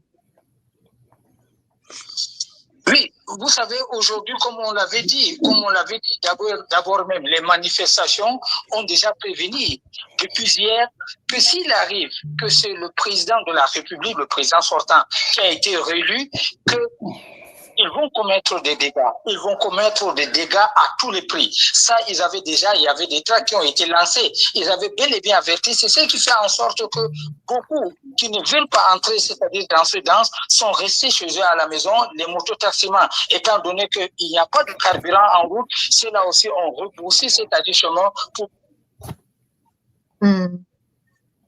Oh, le problème de réseau, sinon j'allais même poser la question de savoir la pénurie de carburant. Oui, Loveline a une question pour vous, Dairo. Loveline, please go ahead. Oui, je posais la question de savoir la pénurie de carburant. Est-ce que c'est artificiel ou bien les stations ne sont pas ouvertes? Oui, vous savez, pour la vente du carburant frélaté, c'est-à-dire les gars qui posent les carburants en bordure de route, il a été interdit par l'arrêté interdiction signé par le gouverneur de la région du Nord. Et non seulement ça, on se rend compte que depuis ce matin à 7 heures, même les stations ont fermé pour éviter c'est-à-dire ces stations soient incendiées. Parce que déjà, c'est tout le monde qui est révolté. Ces manifestants qui ont marché ont déjà fait la colère qui se dit sur le visage de ces manifestants depuis hier. On se dit qu'aujourd'hui, avec le résultat qui donne comme favori le président Paul Biya, le président sortant, aujourd'hui, c'est les mêmes responsables des stations-service qui ont aussi fermé pour éviter que ces dégâts puissent causer même dans les stations-service. D'ailleurs, j'ai une question à vous poser. Quand les gens sont sortis hier manifester, en fait, et il y avait aussi déjà les tendances. Les gens disaient qu'aujourd'hui, il n'y aura rien de différence parce que les gens savaient que Paul Biya devait être déclaré vainqueur. Est-ce que tu penses que les gens sont allés dans la rue hier en espérant que aujourd'hui le Conseil constitutionnel va déclarer Issa Tchiroma Bakary vainqueur, ou c'était un message pour montrer que les manifestations vont continuer? Vous savez, c'est-à-dire c'est un schéma déjà dessiné, hein, parce que l'effet de sortir hier, c'était pour attirer l'attention des autorités, attirer l'attention du gouvernement pour dire ne tentez pas de faire l'erreur, parce qu'on détient notre procès verbal, on sait qui a gagné, on sait que c'est Issa Tchiroma qui est le vainqueur. Donc l'effet de sortir et faire cette marche, c'est pour déjà attirer l'attention du gouvernement. Et comme l'a dit ces manifestants hier, beaucoup l'ont dit, que si rien n'est fait en faveur du candidat qu'ils ont choisi pour le changement, ça veut dire que les dégâts seront vraiment d'une ampleur inestimable. Oui, mais maintenant que Issa Tchiroma Bakary n'est pas déclaré, est-ce qu'il y a la peur? Est-ce que qu'est-ce que tu penses que what do you think will happen going forward? Vous savez, le problème, comme je vous ai dit hier, comme vous pouvez imaginer à Garoua, une ville où la densité y est, aujourd'hui, vous trouvez que c'est une ville qui est méconnaissable parce que beaucoup, vous ne voyez rien, c'est comme si c'est une ville fantôme. La région du Nord qu'on connaît, la région du Nord qui est au cœur même du septentrion, aujourd'hui, quand vous êtes devant l'hôtel même, vous apercevez, vous voyez la route, c'est presque une ville fantôme. Ça veut dire que beaucoup ont peur et beaucoup ne veulent pas, comme le cas de Douala Yaoundé où beaucoup ont reçu des balles. Aujourd'hui, s'il faut revenir sur le cas du Nord, beaucoup ont peur. Mais les autres ont décidé, ceux qui ont décidé de sortir vont toujours sortir. Et déjà même, étant à l'hôtel, nous comprenons déjà, il y a des motos qui klaxonnent partout. Ça veut dire que les gars ont déjà commencé la marche. Donc, on ne sait pas comment ça va se faire. On ne sait pas quelle sera, c'est-à-dire la résistance entre les forces de défense et les... Ok, thank you. Merci beaucoup. J'espère que vous allez nous appeler de temps en temps pour nous donner un peu de nouvelles de ce qui se passe là-bas à Garoua, beaucoup plus avec ce que nous on est en train de suivre sur les réseaux sociaux concernant ce qui se passe autour de la maison de candidat Issa Tchiroma. Are Benson, good morning. Good morning, Ari. Good morning. Good morning to you. Okay, so, well, it's not news again. So, it's let me say we just witnessed the massacre of the Cameroonian people. To put it even, politely, we just reading with our correspondence throughout the national territory because we getting information that there are also movement in Douala already and Bafoussam, that's the west region, so they can come on from time to time. Yeah, really can continue. Yeah, thank you. And to your point, if this was an election where the result was a reflection of the will of the people, then people should be out in the street celebrating. There shouldn't be worries. The country shouldn't be militarized. And the people of Cameroon, the first thing I want to say is I want to congratulate the people of Cameroon. And I want to thank the people of Cameroon for participating in the process. I wish we had a higher participation rate, but in a democratic process, in any country in the world, if you have 40% of the people participating in an electoral process, it's a good participation rate, relatively. So I want to thank and congratulate the people of Cameroon for participating in that they did everything legally possible to participate in this process and ensure that their voices are heard. That there's only one party in the process that did everything possible to ensure that the voices of the people will not be heard. And right to the point where we have a court, the Constitutional Council, a court without a conscience, a court that did not completely disregarded the fraud that took place in the process.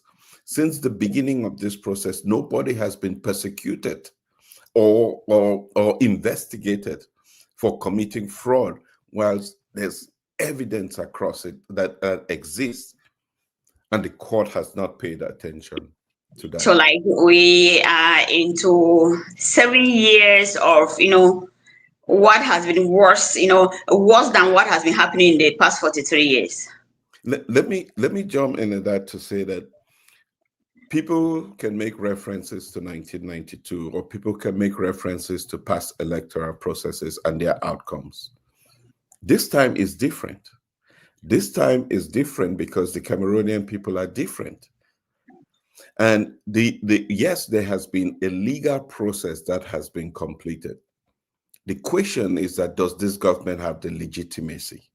The legitimacy comes from the people. And this is really important that we reflect on this as Cameroonians. How is this country going to be governable without the legitimacy? Is this going to be a government for the few, or is this going to be a government for the people? These are questions that we will have to deal with and tackle in the next few months. We experienced in the last 7 years that 2 regions of our country, 2 regions were ungovernable. And we also witnessed the massacre, the continuous massacre of the will of the people in those 2 regions, in the Northwest and Southwest. That President Biya obtained 86% in the Northwest and nearly 70% in the Southwest of people who didn't even have the ability to vote. This government has no conscience to actually go to the extent of fabricating voting numbers of people who may be dead, of people who may have lost their lives as a result of this struggle that has been in those regions. And we experience a country without a conscience of leaders coming together to sit and legitimize or try to legitimize a process that they know, that we all know as fraudulent. It's a country that is based on a false narrative. And a country based on a false narrative cannot stand. A few people, a few, will earn their daily bread. The majority of the Cameroonian people will struggle. Sure. A majority are going to struggle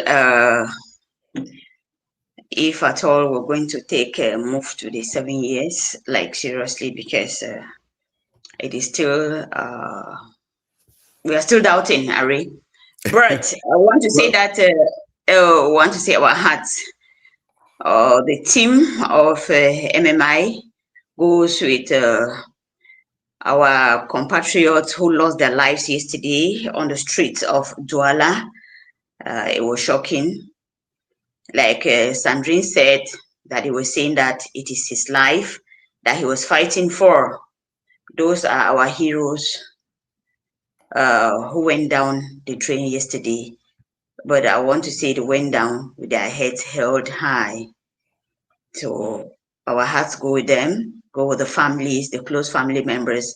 And as Cameroonians, we say we feel bad about it. So, Prof, like I was saying before, we had our correspondent from the north.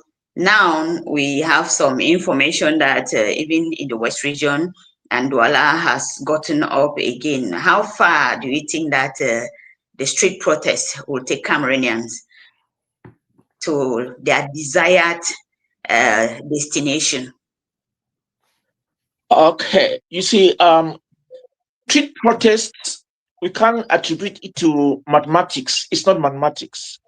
Street protests metamorphose. No 2 street protests are the same. What is clear is that the level of frustration across the nation is such a way that there'll be a lot of improvisation. There'll be a lot of unforeseens.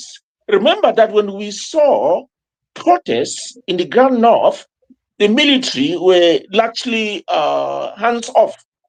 They did not want to get into any form of very direct, hostile confrontation, unlike what we found in Douala.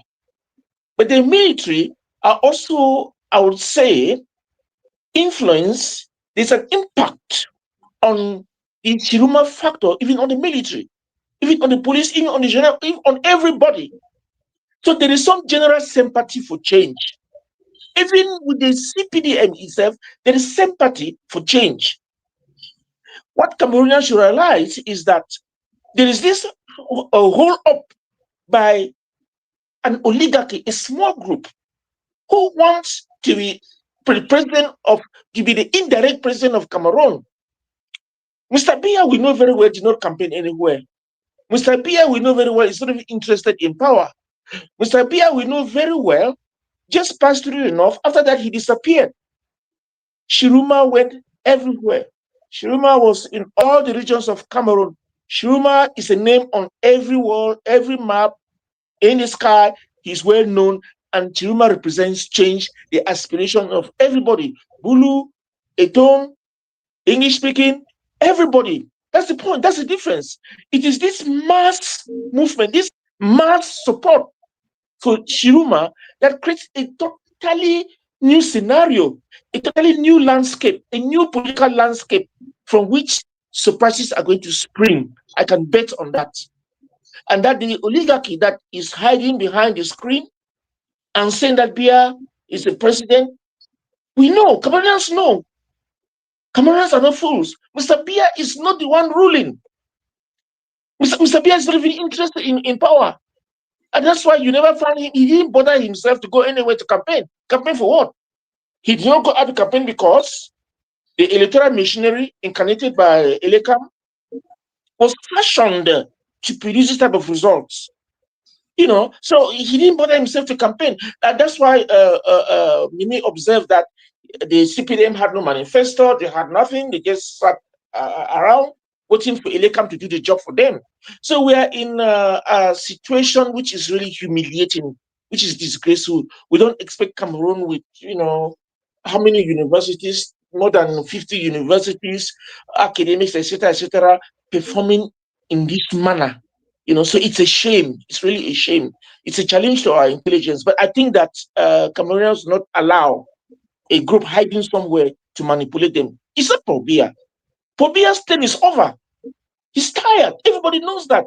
He has no interest. He just comes out once in a while when it's possible. If not, he's permanently hibernating. His hibernation is almost permanent. There's no pretense about it.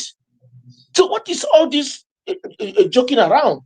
Why not allow someone who can effectively govern? Why refuse Tchiroma the possibility of going for everybody, including the CPDM, including those in government? At the end of the day, we are all Cameroonians. We are all Cameroonians. Why are we excluding some people from governing? We cannot restrict governance within a particular area for half a century. It's not okay. Clearly, we are in what we call a monarchical republicanism. A republican system which is actually monarchical. And I think what Tchiroma is fighting against is this form of monarchism. We're in a republic, and let's uphold republican values. If we translate this whole thing into a monarchy, from Biya, it goes to his clan, from his clan to his, and so it's not okay. It's not okay, and that is where the problem lies. And that is where Cameroonians cannot accept. We cannot accept that a clan should perpetuate itself over everybody. We cannot accept that a clan should try to strangulate everybody. We cannot accept that a clan that has involved the whole country in continuous retrogression should perpetuate itself. Professor, I'm not getting you. Is it a clan? Okay, you say a clan, not a clan. A clan, C-L-A-N. Do you think that is a clan? Because we see it's a mixture from all the 10 regions that are holding the country hostage. No, I think that's the error in what we call you see, you try to incorporate a few elite, but the power base is not in their hands. They're just paid people to do this and that. The real concentration of power is considered as our thing, the Singan clan. We should run away from that. The rest of the people are just pulled in the spirit of primordialism, where you pull in people here and there to support you in achieving your objective. But if you go to their regions of origin and so forth, they have no representation, no voice, nothing. So their presence is Yaoundé. Out of Yaoundé, they don't own a constituency. A constituency does not respect them. That's it. So we must talk about owners of the system. And we talk about the owners of the system. It's, of course, the plan. It's a what you call ethnicization of politics. You know, when you are brought into it, that doesn't make you part of the ethnic card. They can kick you at any time, but they come there, and that is what we call the ideologues. Monarchism. Yesterday we saw in Marwa, thousands came out in what they called a peaceful protest march. But today, after the proclamation of the official results, a table seems to be turning. We already getting information that there are some deaths registered around the residence of runners of Issa Tchiroma. What can you deduct from yesterday? The forces of law and order guarding protesters peacefully, and then today shooting. What can we deduct from these 2 days and the difference? Yes, I think it's very simple to understand. The first thing is that poverty is real. We are really poor. We are really suffering. So it's easy to dispute some little, pieces of bread, and you get those people to clap for you. But that does not change their mind. What is in their mind is Tchiroma. It's as simple as that. You cannot change their mind. Tchiroma has actually is a Tchiroma fever that has caught everybody. Tchiroma is in their mind. Now, in connection with the violence, the shooting and so on and so forth, of course, in the logic of intimidation, the results are going to be proclaimed. And you know that the people are going to come out and behave in a particular manner.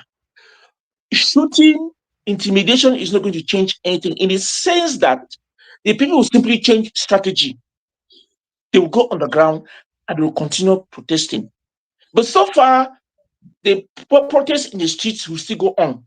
Nothing will really stop because the level of frustration, the anger is so intensive that even the people in Yaoundé know. The threats are just much.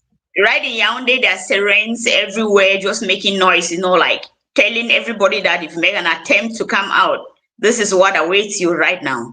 So Yaoundé, sirens are everywhere, just making noise in the street, Yes, those who are doing the siren and so on and so forth, they can't even be trusted, because there's a way of acting officially and there's a way of acting unofficially. What I've been saying is that the Tchiroma fever has grabbed the national landscape. It has grabbed it to the extent that everybody is feeling it. Everybody is almost on board. And that's the real problem. You can blow the siren and do all of that stuff, but the issue is you are blowing it and saying Tchiroma. That's the truth. That's the truth about it. Okay, so yes, before we bring in Ari to kind of also tell us, maybe Project C has issued a statement or has reacted. Let us also look at some images in the city of Douala. This is the picture. This is what is happening in Douala at the moment.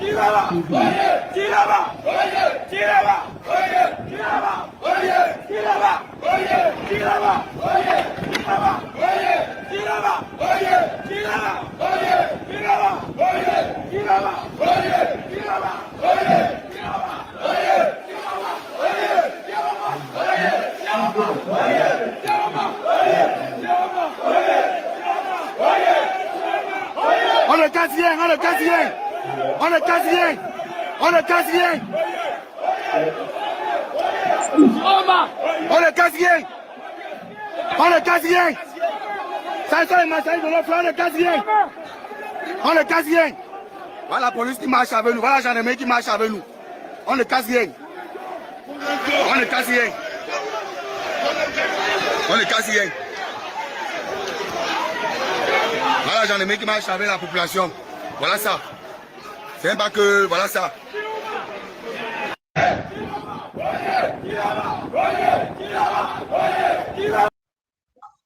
Okay, so those are images in the town of Douala. You can see that protesters saying that they are being accompanied by security forces and that they are not destroying anything. They are not being violent because we know that 4 people were shot yesterday by security forces in the city of Douala. One already was shot in the town of Marwa. So 5 people have died so far officially, and dozens of people have been arrested within the context of the post-election violence in Cameroon. And yes, we could see how people were protesting, and the security forces were accompanying them. But this is in the context where it was being filmed, and we could hear one of the protesters saying that they are not violent and that they are just carrying out their protests. What about localities or areas in Douala, Yaoundé, and other parts of Cameroon where there are no cameras? What is really happening there? The information that we are also having is that several cities in Cameroon are now really deserted. The city of Yaoundé, some parts of Douala, and we heard from Dairo, we are going to be bringing the images in the town of Garoua. Everyone is indoors, in Marwa as well, but we're having a lot of tensions around the residence of Issa Tchiroma Bakari. He himself has issued a statement just few minutes ago saying that he is not feeling like he is safe. I would quote him. He says that it is very urgent. I'm currently at my home in Garoua, and they are shooting at civilians who are camping outside my house. The assault has begun. That is what Issa Tchiroma Bakari wrote less than 20 or 10 minutes ago. Ari, I just wanted to come to you now and find out if Project C has issued any statement so far.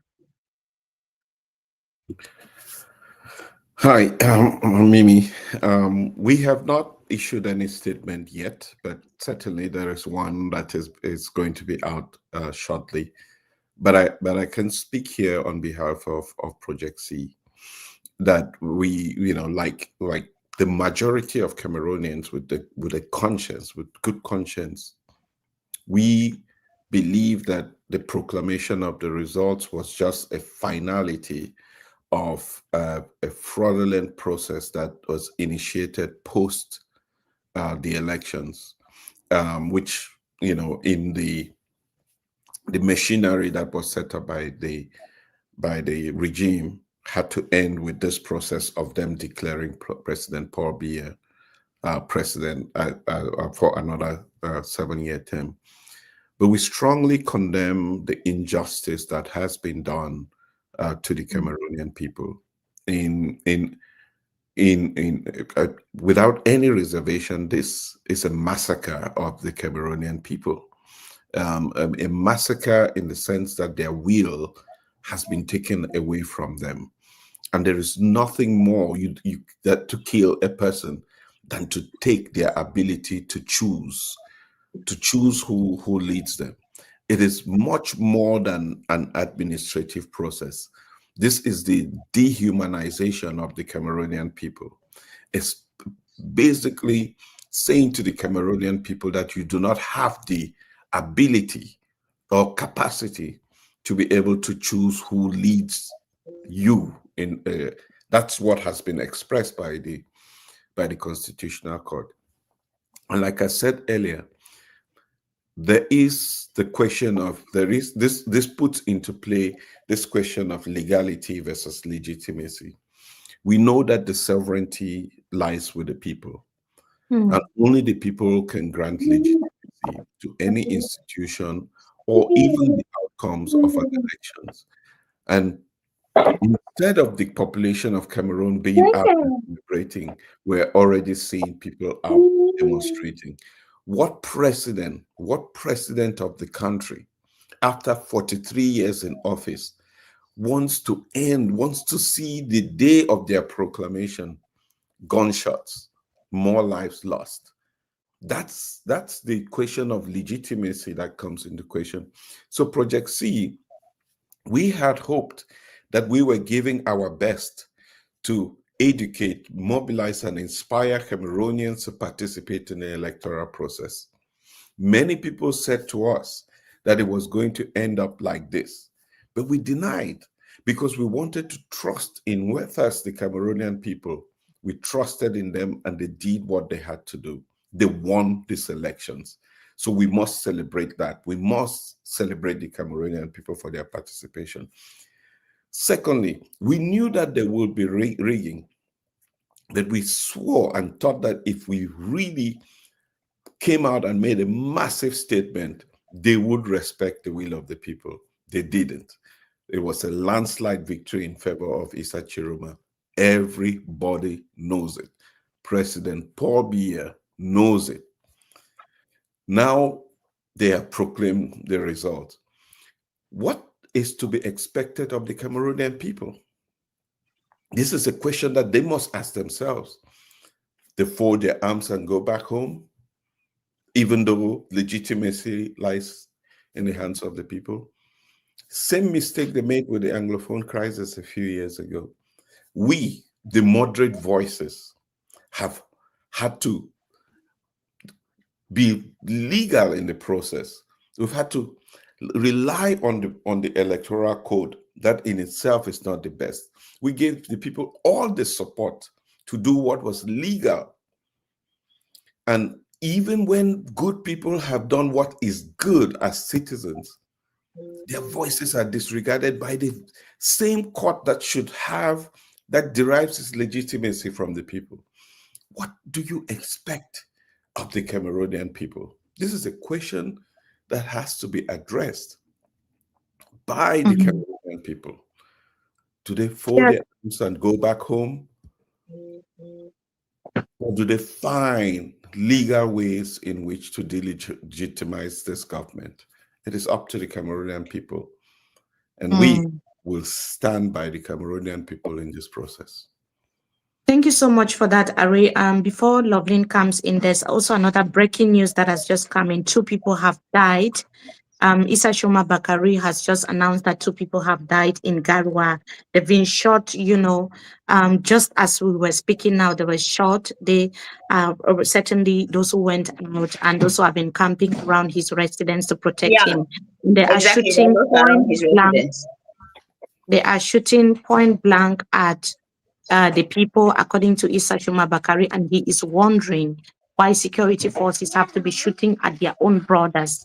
And he said, let me quote him, "I can't help but wonder if you are mercenaries.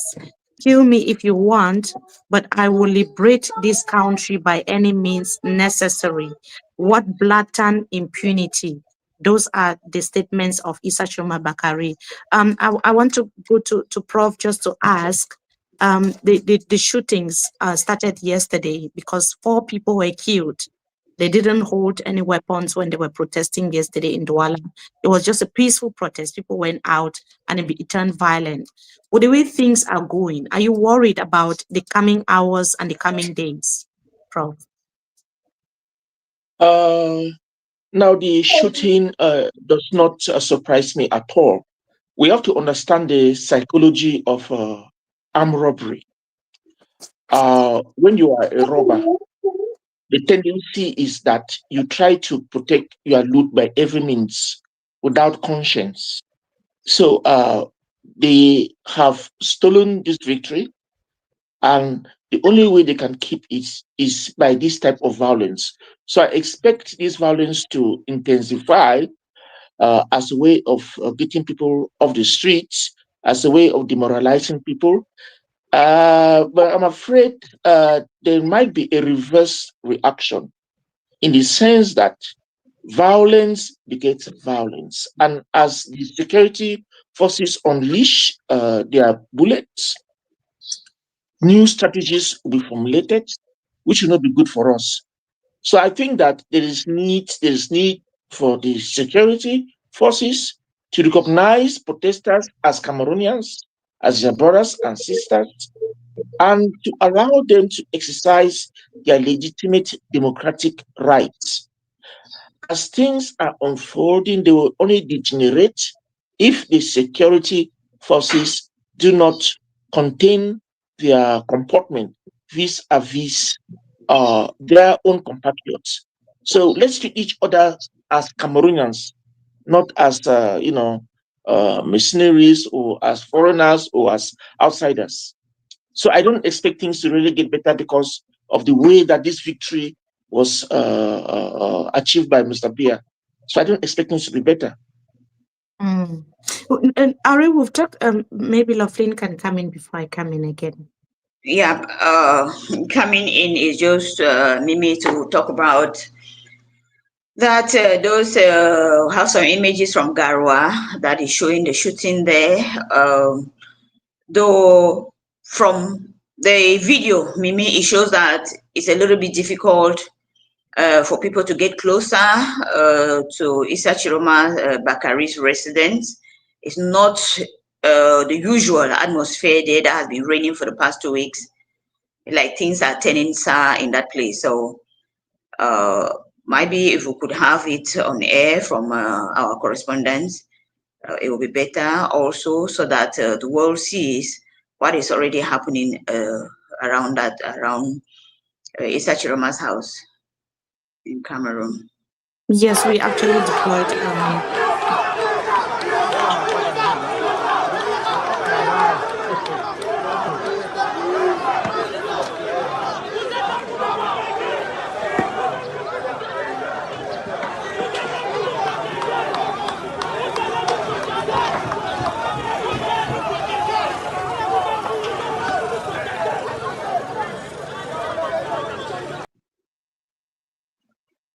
Okay, that was the town of Douala just this morning as well, and that was one of the residents in the city sending us those images because it's very difficult now to move around or go to any any neighborhood. You can't even go to a nearby shop because all the shops are closed. People are just indoors.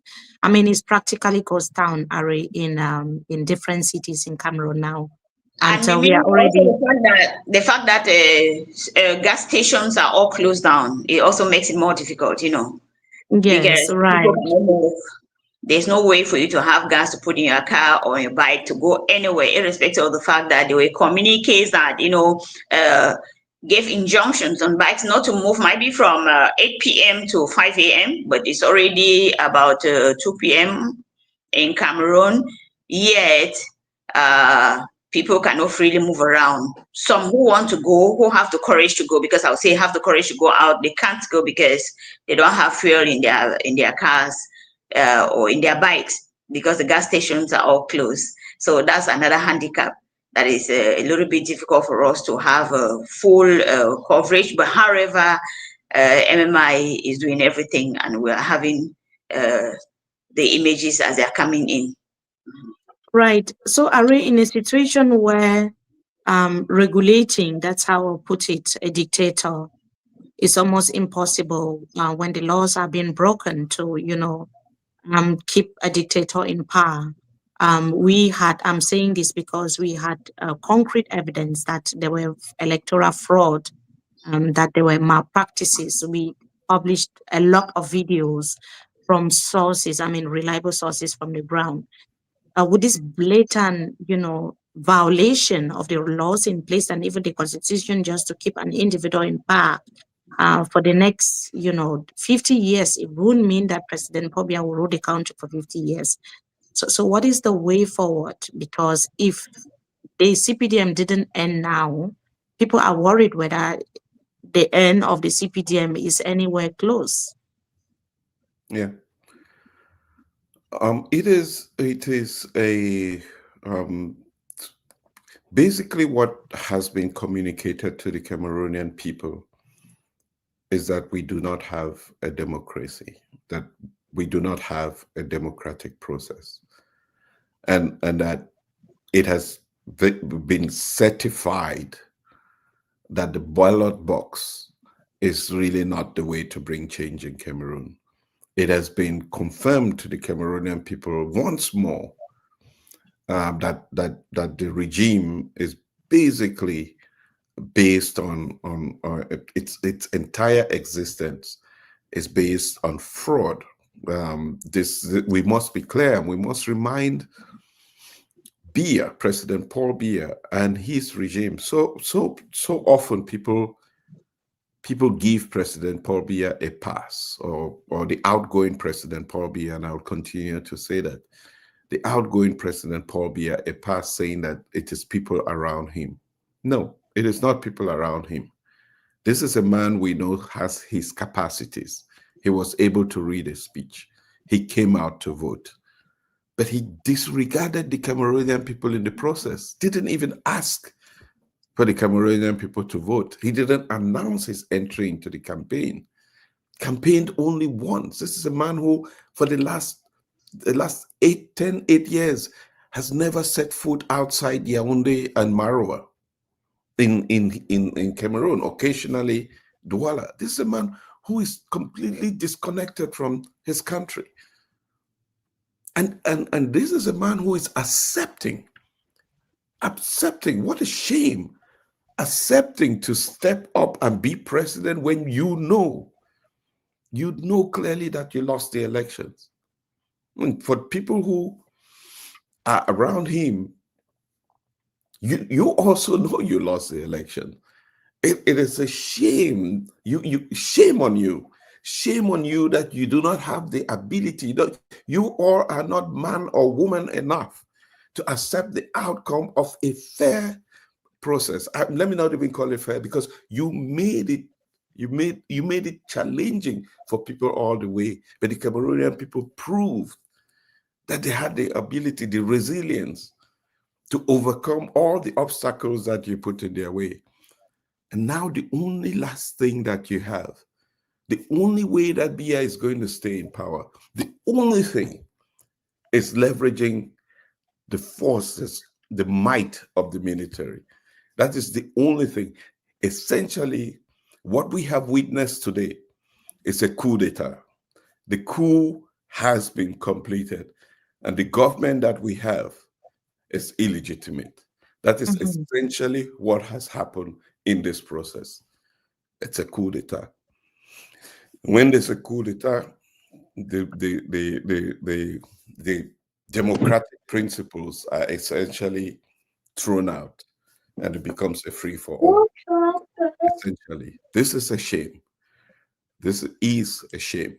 And I don't see how these people wake up tomorrow or even go to bed tonight knowing that they were beaten so badly in an election, and they have to cling on to power by leveraging taxpayer money, because the military is funded by your taxes. They're using the arms that you pay taxes for to shoot you down for expressing your will. This must be something that everybody who is going to an office to work today must remember.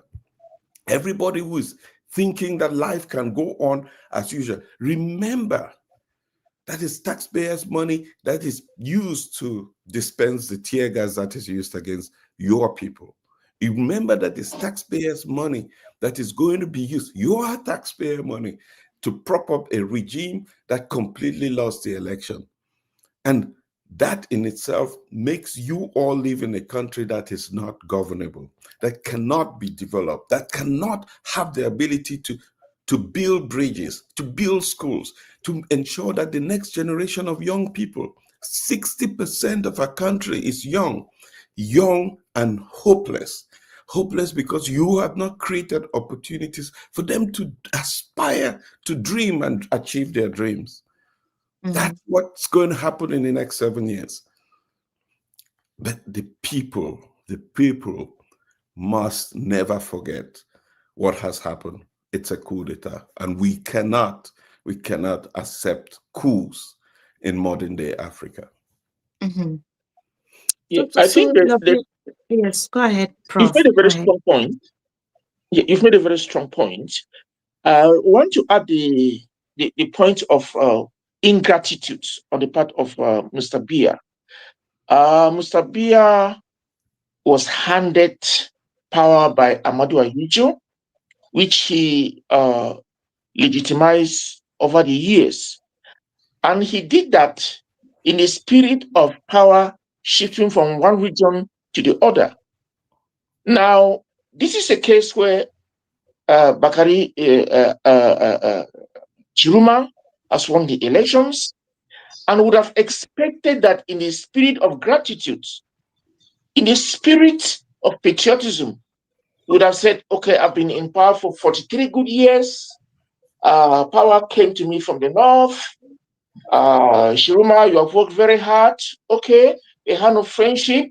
Please, you can now have it and try, because throughout my tenure in office, I have not delivered the way the Cameroonian people wanted me to deliver. The youths remain unemployed. The roads are in a terrible state. The country looks hopeless. So now, Mr. Tchiroma, can you take over and continue? Just as somebody at one point was tired and had a power to me. So there is this aspect of ingratitude which characterizes Mr. Biya, which is really sad. Tchiroma is a Cameroonian, Mr. Biya is a Cameroonian. And until we know how to share, until we know how to transfer power from one party to the other, following the rules of the game, I think we'll be betraying our own country. We will be presenting ourselves as people who are not patriotic enough, It was time for that transfer of power through legal means. But he's lost that opportunity. And the other truth is that at 92 years old, what can you do again? What can you deliver to the people? Physically, mentally, medically, you are handicapped. So why should you, for goodness sake, persist to return to Italy? You are returning there to do what? To continue ruling by delegation or by assigning tasks to Mr. A to do this for me, assigning tasks to Mr. B to do this for me, to surround yourself with many acting presidents? What is that? This is a strange scenario. We don't find this in any country in Africa except our poor Cameroon. It's really a terrible scenario, which I think political scientists have to get into it, make analysis and tell us what is really happening. It's really sad. It's really, really sad. Yeah, so it's quite interesting to understand that these are, some of the issues that every Cameroonian knows. Now we know exactly what is happening. We've been talking about it, for months now. And the hope of the thousands of people watching us across the country was to actually see or hear something different today.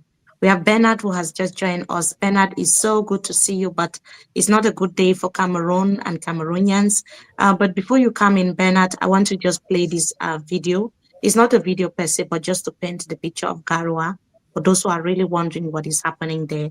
And after that, I also want to show some images of Douala yesterday evening. Okay.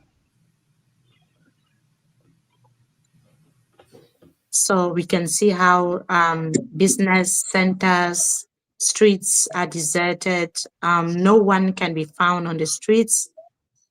Maybe just for the person who was able to take these pictures. People are just indoors. Vehicles are not moving. So this is just like, the same situation, what is prevailing in the Anglophone regions of Cameroon. People are not going out, vehicles are not circulating, and we cannot even see, even bike riders are not moving. But let us also revisit what happened yesterday in Douala. And when we come back, we are going to be introducing Bernard, who has also just joined us. Are and Prof, please, you have to stay with us.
gaz là. Le gaz lacrymogène.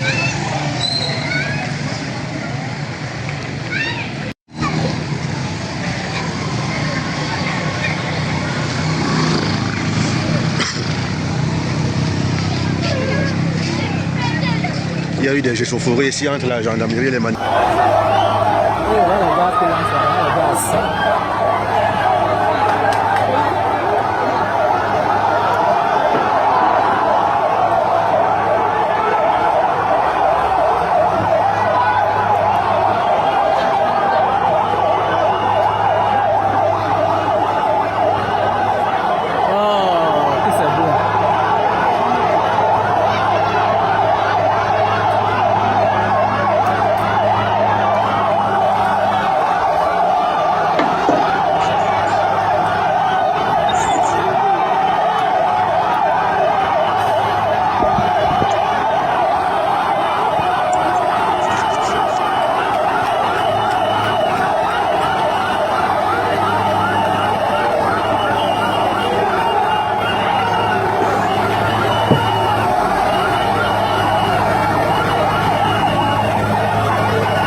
Actuellement en Dokoti.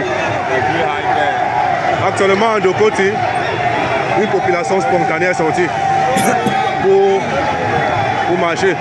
Spontanément, la population est sortie en Dokoti.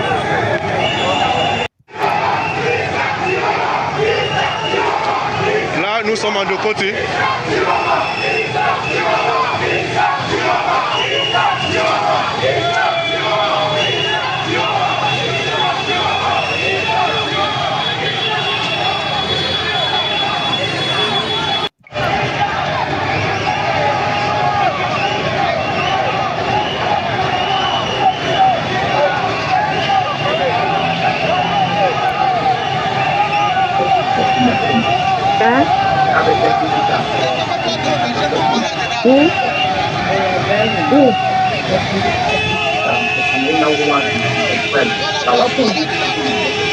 Okay, so yes, you're taking from there, right?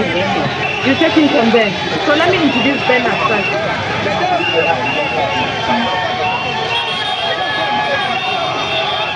Entre-temps, on a besoin d'un Cameroun essentiel. Qui veut dire quoi?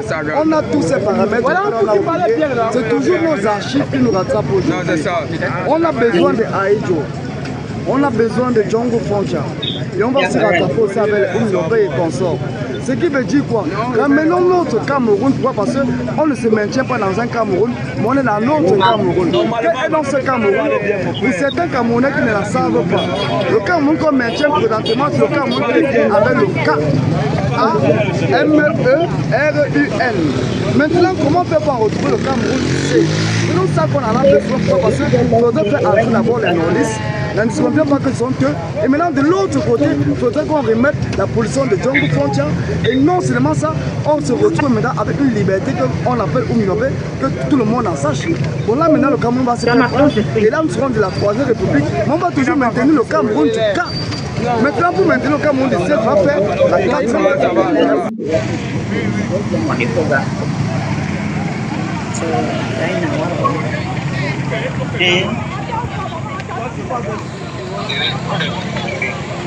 They already keep 2 people around Issa's all those people that were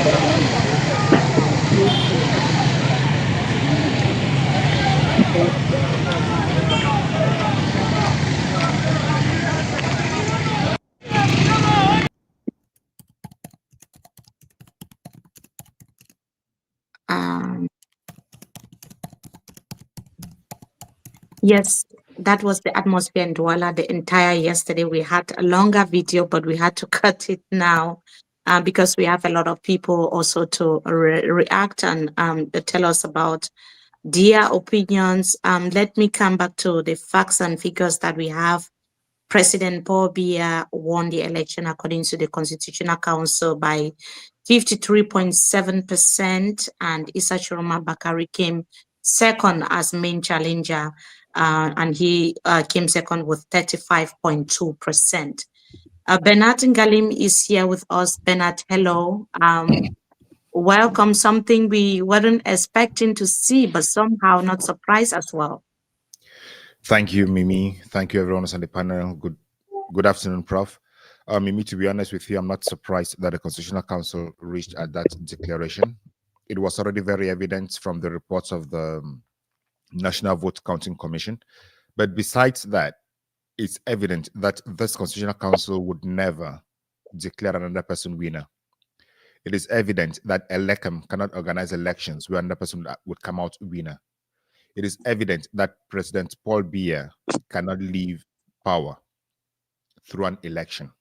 I just want us to be very clear about this. He cannot leave power through an election. And all the education we have been doing here is to raise citizen awareness, raise citizen knowledge, to know that Article 2 of the Constitution gives sovereignty to the citizens. Because when Paul Biya and any other of his successors would stay in power, power belongs to the citizens, and they need to take the power back with their own hands. I'm emphasizing on this point because this government is not a government that discusses. It is not a government of dialogue. It is not a government of reason. It is a government of force. All they know is brutal force. So when you understand that that is how the government operates, you know that they cannot leave power. I just woke up a few minutes ago and I was going through social media to get a temperature. And the first thing I saw on social media was Garoua, the Secretary General, the Deputy Secretary General of the CPDM, telling Issa Tchiroma, "Ça suffit, it is enough. It is enough." Because Tchiroma said he won, because Tchiroma said his house is under siege, because Tchiroma said there has been an attempted kidnap on him, he says it's enough. That is a language that the CPDM understands. Because mind you, the CPDM is not a party like any other party. The CPDM is not a political party like any other political party. The CPDM is the CNU. The CNU did not dissolve for the CPDM to be born like the SDF. The CNU simply changed its name from CNU to CPDM. So the CPDM was never born. It was simply rebaptized. It simply changed its name. What does that mean?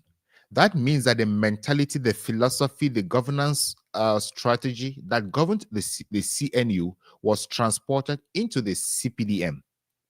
And that is what we have seen throughout the last 40 years or so of the so-called CPDM. Because the reason, the political philosophy of the party is the president and every other person is his servant.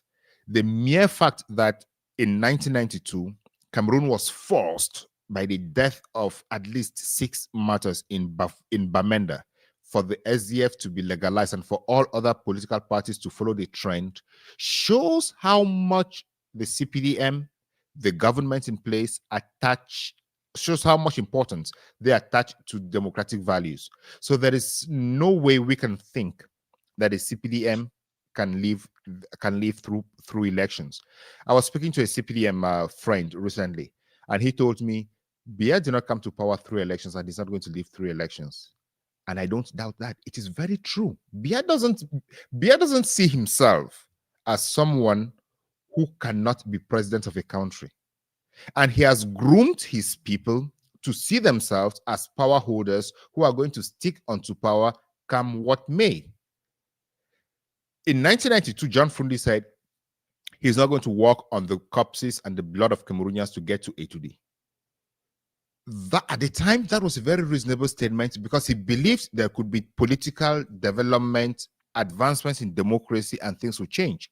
But as time went on, the democratic space became tighter and more difficult to the extent that no one could accede to the presidency. By 1997, there was a semblance of an equality between the ruling party and the opposition in parliament. But now we have a parliament that is 100% CPDM or 99.9% CPDM. So that is a language that the CPDM understands. The CPDM in this election said they're only going to rely on the results sheets from the polling stations, but they don't show those results sheets to anybody. Nobody has seen those results sheets, and we saw online data, videos where people were manipulating the results from polling stations. Why does the CPDM only believe in that? Why can they not show us the raw data from which they had their results? Very good. Yeah, very good questions there, Bernard. We have correspondents now who are ready to come in. We have Gilles from Douala. Hello, Gilles. How are you and what is happening where you are now?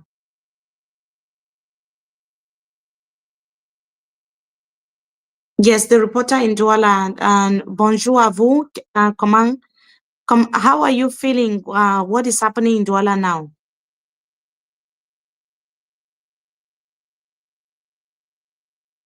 I'm not sure. Allô, Gilles? Allô, Gilles? Allô? Vous m'écoutez? Oui. Oui, oui. Allô, Gilles? Oui, allô, vous m'écoutez là-bas au studio? Oui, oui. Ok, désolé, il y a un peu de problèmes de connexion ici. Il y a, vous savez, Internet est un peu restreint depuis là. Le débit n'est pas très bon. Bon, on essaye de trouver un peu les endroits un peu en hauteur pour pouvoir se connecter. Donc, oui, là, actuellement, je sais pas, vous m'écoutez très bien, j'espère. Très bien. Ok. Oui, là, je suis à Douala actuellement au niveau de entrée B. Entrée, bon, du moins, le tronçon qui va à l'entrée B, entrée lycée et Shell Newbel, qui va jusqu'au niveau de Carrefour Yassa. Actuellement, où je suis positionné, là, je suis à l'entrée lycée, où des manifestations très, très, très violentes sont en train de se dérouler en ce moment, où la principale ville qui relie Douala à Yaoundé est complètement coupée. Malheureusement, j'ai essayé de transmettre les images là, mais suite au problème de réseau, peut-être qu'on aura les images un peu plus tard. Donc, la circulation est complètement paralysée sur l'axe principal qui relie Douala à Yaoundé, à la pénétrante est, qui est encore en travaux. Donc, les manifestants ont détruit les comptoirs qui sont ici. Ils ont mis le feu un peu de partout. Ils ont paralysé complètement la circulation parce que même les voitures ne passent pas. Rien ne passe. Les habitants des quartiers voisins sont plutôt, comment dire, ils sont stupéfaits, ils vivent dans la frayeur et tout. Moi-même qui suis sur place sur le terrain, là, c'est avec beaucoup de prudence et de précautions que je me suis permis de faire des images. Seulement quand la gendarmerie est arrivée, parce que ça fait quelques minutes, la gendarmerie est arrivée là. Et malgré la présence de la gendarmerie, ça n'a pas empêché aux manifestants de continuer leurs actions. Donc, ils sont là au milieu des manifestants avec la gendarmerie. Je ne sais pas si vous entendez les bruits là. Ils sont en train de faire le tour un peu de partout. Donc, la situation est vraiment hors de contrôle ici et on espère que ça ne va pas prendre une autre tournure parce qu'au vu de comment est-ce que les choses se passent, c'est carrément 3 fois plus que ce qui s'est passé hier en ce moment ici au niveau de village sur l'axe principal ouest. Merci. Vous m'entendez? Oui, je vous écoute. Oui, Jules, merci. Donc, la situation est tendue ou bien la présence des forces de maintien de l'ordre est en train de faire bouleverser les choses? Non, la situation reste très, très, très tendue, très tendue. Je ne peux même pas me rapprocher des lieux de manifestation. Vous allez simplement voir, je vais faire quelques images tout à l'heure encore. Vous allez voir seulement la montée des fumées noires. Même la présence de la gendarmerie n'a pas dissuadé les manifestants qui continuent de mener leurs actions. Ils sont en train de casser, ils sont en train de tout détruire ici en chantant des chants de gloire à l'endroit du président du FSNC. Donc les tensions ont vraiment pris notre tournure ici. Même la présence des gendarmes n'a rien changé. Les gendarmes même sont simplement dépassés. Ils sont juste obligés d'essayer un peu je sais pas, de contenir la population, mais avec vraiment beaucoup d'intelligence parce que vu comment les choses sont tendues ici, si un moindre mouvement un peu brusque là, ça risque de rendre la situation encore plus compliquée. Donc la présence des gendarmes n'a pas vraiment dissuadé la population qui reste déterminée à poursuivre son mouvement de protestation. D'accord. Vous comptez à peu près combien de gendarmes et policiers? bon, là, il y a 2 pick-up de gendarmes qui sont arrivés. Je peux compter un nombre de peut-être 10. Hein. Ils ne sont vraiment pas nombreux compte tenu de la foule qui est ici. Ils sont même noyés au milieu de la population. C'est à peine qu'on peut, on peut même les identifier. Donc, il n'y a pas vraiment de... Je me pose bien la question de savoir pourquoi c'est comme ça. Mais bon, ça peut se justifier parce que le lieu où je suis actuellement n'est pas le seul lieu qui connaît des tensions. Parce que même au niveau de Makepe, au niveau de Makepe Bissoké, à Bepanda, à Newbell aussi, et d'autres quartiers, il y a aussi ces mouvements de contestation. Donc j'imagine que peut-être les forces de maintien de l'ordre sont déployées un peu dans les différents quartiers. Donc voilà un peu la situation pour le moment. Donc la présence de la gendarmerie n'a vraiment pas changé quelque chose ici. La situation reste un peu tendue. Ok. Et vous comptez à peu près combien de manifestants là où vous êtes? Je vous suis pas très bien. Vous comptez à peu près combien de manifestants là où vous êtes? Ils sont nombreux, ils sont très nombreux. 200, 1000. Non, ils sont très nombreux. Il y a pratiquement 1000 à 1500 personnes qui ont absolument pris d'assaut la route ici. Parce que comme vous pouvez le constater, je ne sais pas si vous connaissez la route, l'entrée, la pénétrante est de Douala, la très grande route là, qui est complètement paralysée. Les manifestants ont pris les 2 voies et puis ils sont en train de mener les activités dans 3 quartiers différents, notamment au niveau de Entrée B, Shell Village, Entrée Lycée, et même jusqu'à presque à Jacoma. Ils sont très nombreux, très nombreux. Et les commerces sont fermés partout dans la ville ou bien uniquement dans certains endroits? Depuis le matin ici, je peux vous confirmer parce que le matin, je me suis permis de sortir un peu pour voir avant la proclamation des résultats, pour voir un peu comment la ville se porte. C'était fermé partout, rien n'a ouvert, même jusque dans les quartiers. Toutes les boutiques sont fermées, il n'y a pas vraiment, personne n'a mené des activités aujourd'hui, les marchés sont fermés, les populations, chacun est enfermé chez lui. En matinée, c'était un lockdown et ça a continué jusqu'à présent. Parce que jusqu'à présent, personne ne peut prendre le risque en ce moment même d'ouvrir quoi que ce soit. Même les maisons des gens sont fermées. C'est à peine si on sait même si les gens sont dans les maisons ou pas. Donc c'est avec vraiment beaucoup de témérité que j'ai pu sortir pour venir vous constater moi-même ce qui est en train de se passer sur place. Et voilà, pour rendre fidèlement un peu ce qui se passe sur le terrain. D'accord, merci. Et vous dites que l'Internet est perturbé aussi? Oui, depuis hier même. Ce n'est pas qu'aujourd'hui. C'est vrai que ce matin, c'est un peu plus mauvais qu'hier, mais l'Internet reste quand même perturbé. On essaye tant bien que mal de rapporter fidèlement ce qui se passe sur le terrain, malgré le fait que la pénétration de l'Internet est vraiment réduite. Internet n'est pas très bon ce matin. Vous voyez, c'est à peine que j'ai pu me connecter à cet appel-ci pour faire le compte rendu de ce qui se passe ici. Il a fallu que je fasse des migrations entre les différents opérateurs pour pouvoir trouver la bonne position. C'est avec le VPN que je me connecte en ce moment. D'accord, merci. Je ne sais pas si Mimi a des questions ou Arrêt, Prof, si vous avez des questions ou bien des opinions à partager. I think we have another caller, another person who has joined us. Teku Tita is on the phone as well. Hello, Teku.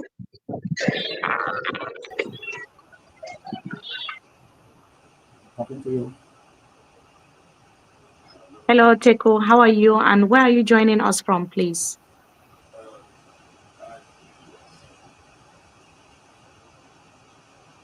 We can barely hear him.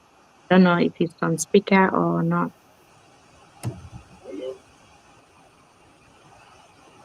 Am I getting his voice faintly?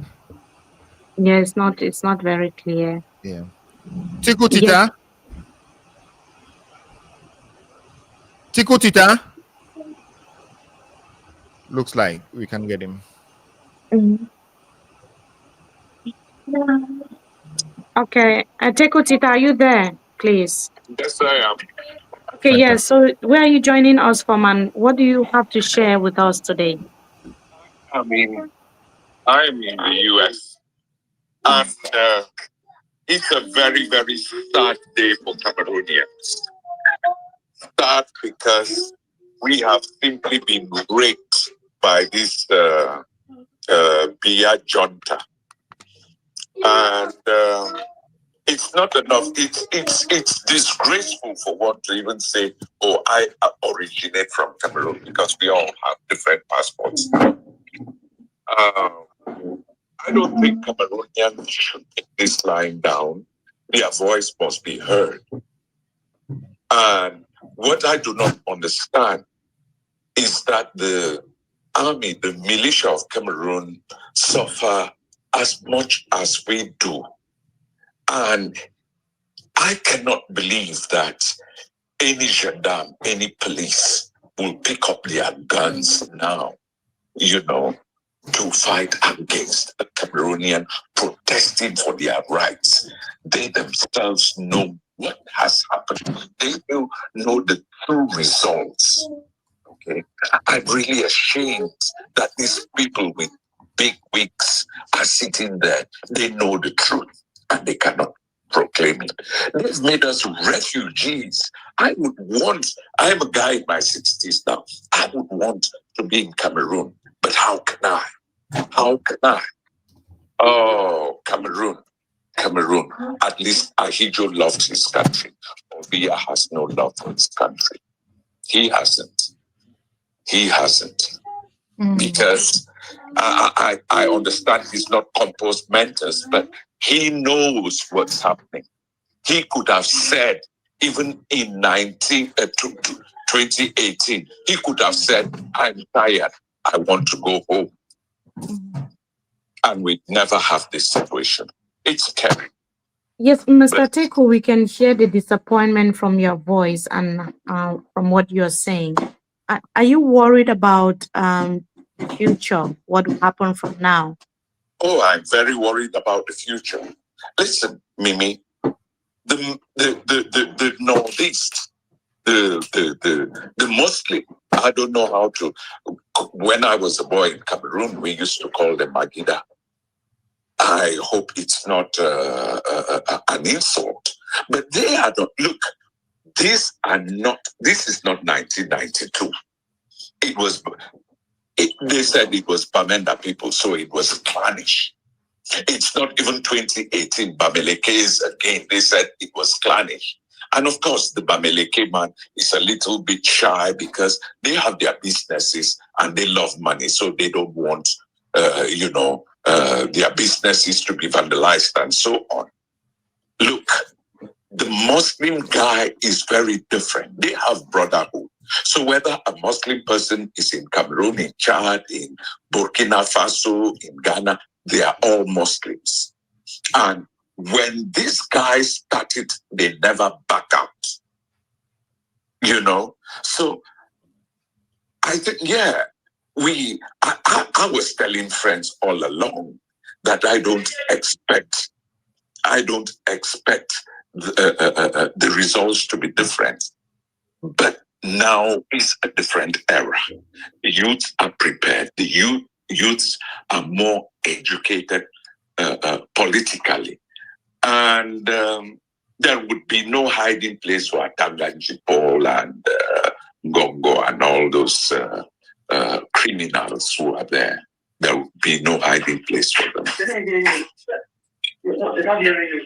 Yes, Bernard, you want to ask Mr. Teku Tita some questions as well? Yes, Mr. Teku Tita. Yes, sir.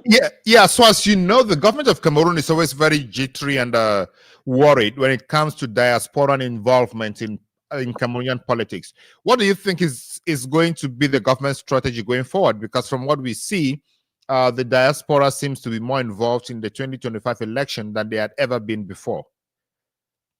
Yes. Well, I think people are more encouraged with the likes of yourself, Mimi, you standing ahead, and we've seen accounts. I think the only thing we can do is provide financial support for the defenses that have to be done and some other expenses. I think that's all we can do, because we cannot send guns to Cameroon. We cannot send ammunition. I mean, when the Anglophone crisis was going on, the diaspora was very much in support. But after a while, people got disillusioned that their financial support was not going to where it should be. And people were now tending to support their families in Cameroon or their villages and that sort of thing. But I think under the circumstances, everyone is so disappointed. I'm sure people will come back on board to provide financial support. I think that's all what we can do in the diaspora. Mm. All right, thank you so much. I know that organizations like Project C and other organizations in the diaspora are putting Cameroonian resources, human resources, logistics, and financial resources together to assist with all the developments back home. And we've not heard again from Issa Tchiroma what his next line of action is going to be. Yesterday, he called for demonstrations to celebrate his victory.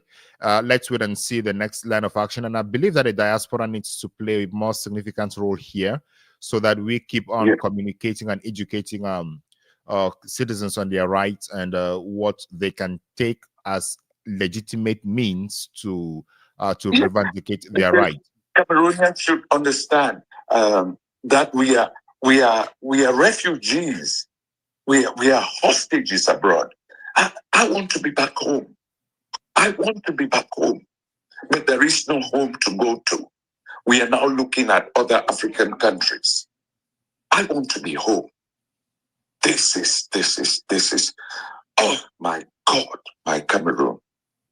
This is incredible. I thought some people will have a pang of conscience at least, but they are conscienceless. Boy. All right. Thank you so much, Mr. Tekutita, for your inputs, and we really appreciate that he was able to share his emotions. We can see he says he's no longer a young Cameroonian. He's not longer in our generation. I'm talking you and I, Bernard. He says he's older and he would have loved to go home, but where is the home to go to? And then I've just the whole notion of there's some people who think that Project C. Oh, sorry, okay. guys. I'm not sure. Yes, Ari, that's fine. Ari, would you want to come in because we wanted to go to Prof a little bit, just to ask. That's fine. Yes, we've heard from a Cameroonian really worried about the home to come to, and that might be, it might be something that resonates with many other Cameroonians who are also in the diaspora. They feel the same way. They would love to go home. Yesterday, I was in London speaking to many of them who would love to come home. But there is no home where home is, really. When you hear Cameroonians speaking that way, how do you feel, Prof? Well, I think there shouldn't be room for disillusionment. Once we become disillusioned, once we imbibe disillusionment, we are not helping the situation. We should remain optimistic. We should remain hopeful. Cameroon is our country, and nobody is going to fight for us. We have to fight. We have to carry the fight to a logical conclusion. We have to transform our country. Biya is a Cameroonian. He is at fault because he has hijacked Tchiroma's victory. We have to tell him that those who are on the streets in Douala and elsewhere dying, they are fighting for us. So we must not relinquish our responsibility. It will be unfair. All hands on deck. Those at the home front, those in the diaspora, whom we appreciate very much. I'm a diasporan myself. And so I think at the end of the day, we really have to exercise that solidarity. No giving up at all at any point. We have to remain hopeful, and we have to continue inspiring the home front. Project C is fantastic in the sense that they are trying to mobilize resources to help the home front. That is wonderful. That is wonderful. So without hope, there's nothing that we can achieve. So we must remain hopeful. We must remain confident. We must remain determined. We must remain focused. and forward moving. I think that there's so much meat in here, but it's kind of like a puzzle, something to go up. I don't know what you guys think. I think that we should be clear with our demands. One of the things we've got to find is the demand. And towards the last part, I raised something. Yeah, thank you so much, Prof. And it's very clear from now going forward that what had been imaginations, what had been speculations is now very evident that the government of Cameroon, the CPDM and the acolytes never respect the will of the people. And it's very evident also that sovereignty lies in the hands of the people. I know Aria has spoken excessively about this, and it's time to start thinking about reclaiming that sovereignty. There are different strategies that people use to reclaim their strategy or to reclaim their power. One of and I know Kawala has also been talking very hard on this and doing some trainings around this. It will be amazing maybe to have her. But before then, let's hear from I'd like to hear from Aria Benson. Somebody says he or she is always confusing Aria and myself. I know we both have bald heads, we have beard, and we wear glasses. So all right, maybe I'll take my dad made that comment recently. My dad made that comment recently. Yeah. So what are you seeing and what are you hearing? I know you have more ears on the ground than we do, and what are you hearing? But before you get to that, ladies and gentlemen, dear viewers who are watching us right now on the Beyond Africa podcast and the Mimi Mefo platform and the CNN news agency, we are bringing to you live updates from across Cameroon. So we have reporters stationed everywhere in Cameroon who are going to give us updates on the reaction to the Constitutional Council's declaration of Mr. Biya as the winner of the 2025 presidential elections. We had a reporter from Douala who gave us updates. There are uprisings in Douala, and the police are not able to contain the uprising where he was because he said there are about thousands of people there and just 2 pickups of gendarmes and police officers who ended up mixing up with the population. So it's difficult to contain. And the reporter was also moving around town to get the temperature in Douala. We have somebody in Yaoundé who is going to be joining us very soon, and somebody in Garoua who is going to be joining us very soon. But one thing I would like to make is a very humble plea to all those who are watching and all those who think that these platforms that we are broadcasting on are doing a fantastic job. Forget about us that you see on the screen. Think about those who are on the field, those who are bringing the reports. They need to move around. They need to feed their phones with internet. They also need money even for bread and sardine as they move around. Please, please, please, if you can, chip in something. Let's give it to these correspondents so that they continue doing the good work they are doing. They're already taking enormous risks that we cannot pay for, and they are happy doing it. But just for the upkeep, the internet, transport fare, and a little bit of food for them to eat, please, if you have anything, you can chip it in. Let Mimi tell us where you can chip that in. Yes, we thank you so much, Bernard, for reminding our viewers. Many of them have been so kind to us, and some have been giving tea, coffee to our reporters. But if you want to do so via mobile money, it's quite easy. I don't know if the technicians can help us with that. The mobile money number is 6791355573, as you can see. Then the PayPal account, you can also see that is contact@mimimefoinfos.com. Please, can you just leave that on the screen so that people can see? Yes, those are the numbers if you want to support the reporters. Like Ben said, it's a lot of work. We have to displace some of the correspondents from one region to another because, especially in the hottest regions like Garoua, and you can see how he keeps saying that he's from a hotel. So we have to take care of all the bills and all that, and also make sure he's safe. So please, whatever you can give, that will really go a long way.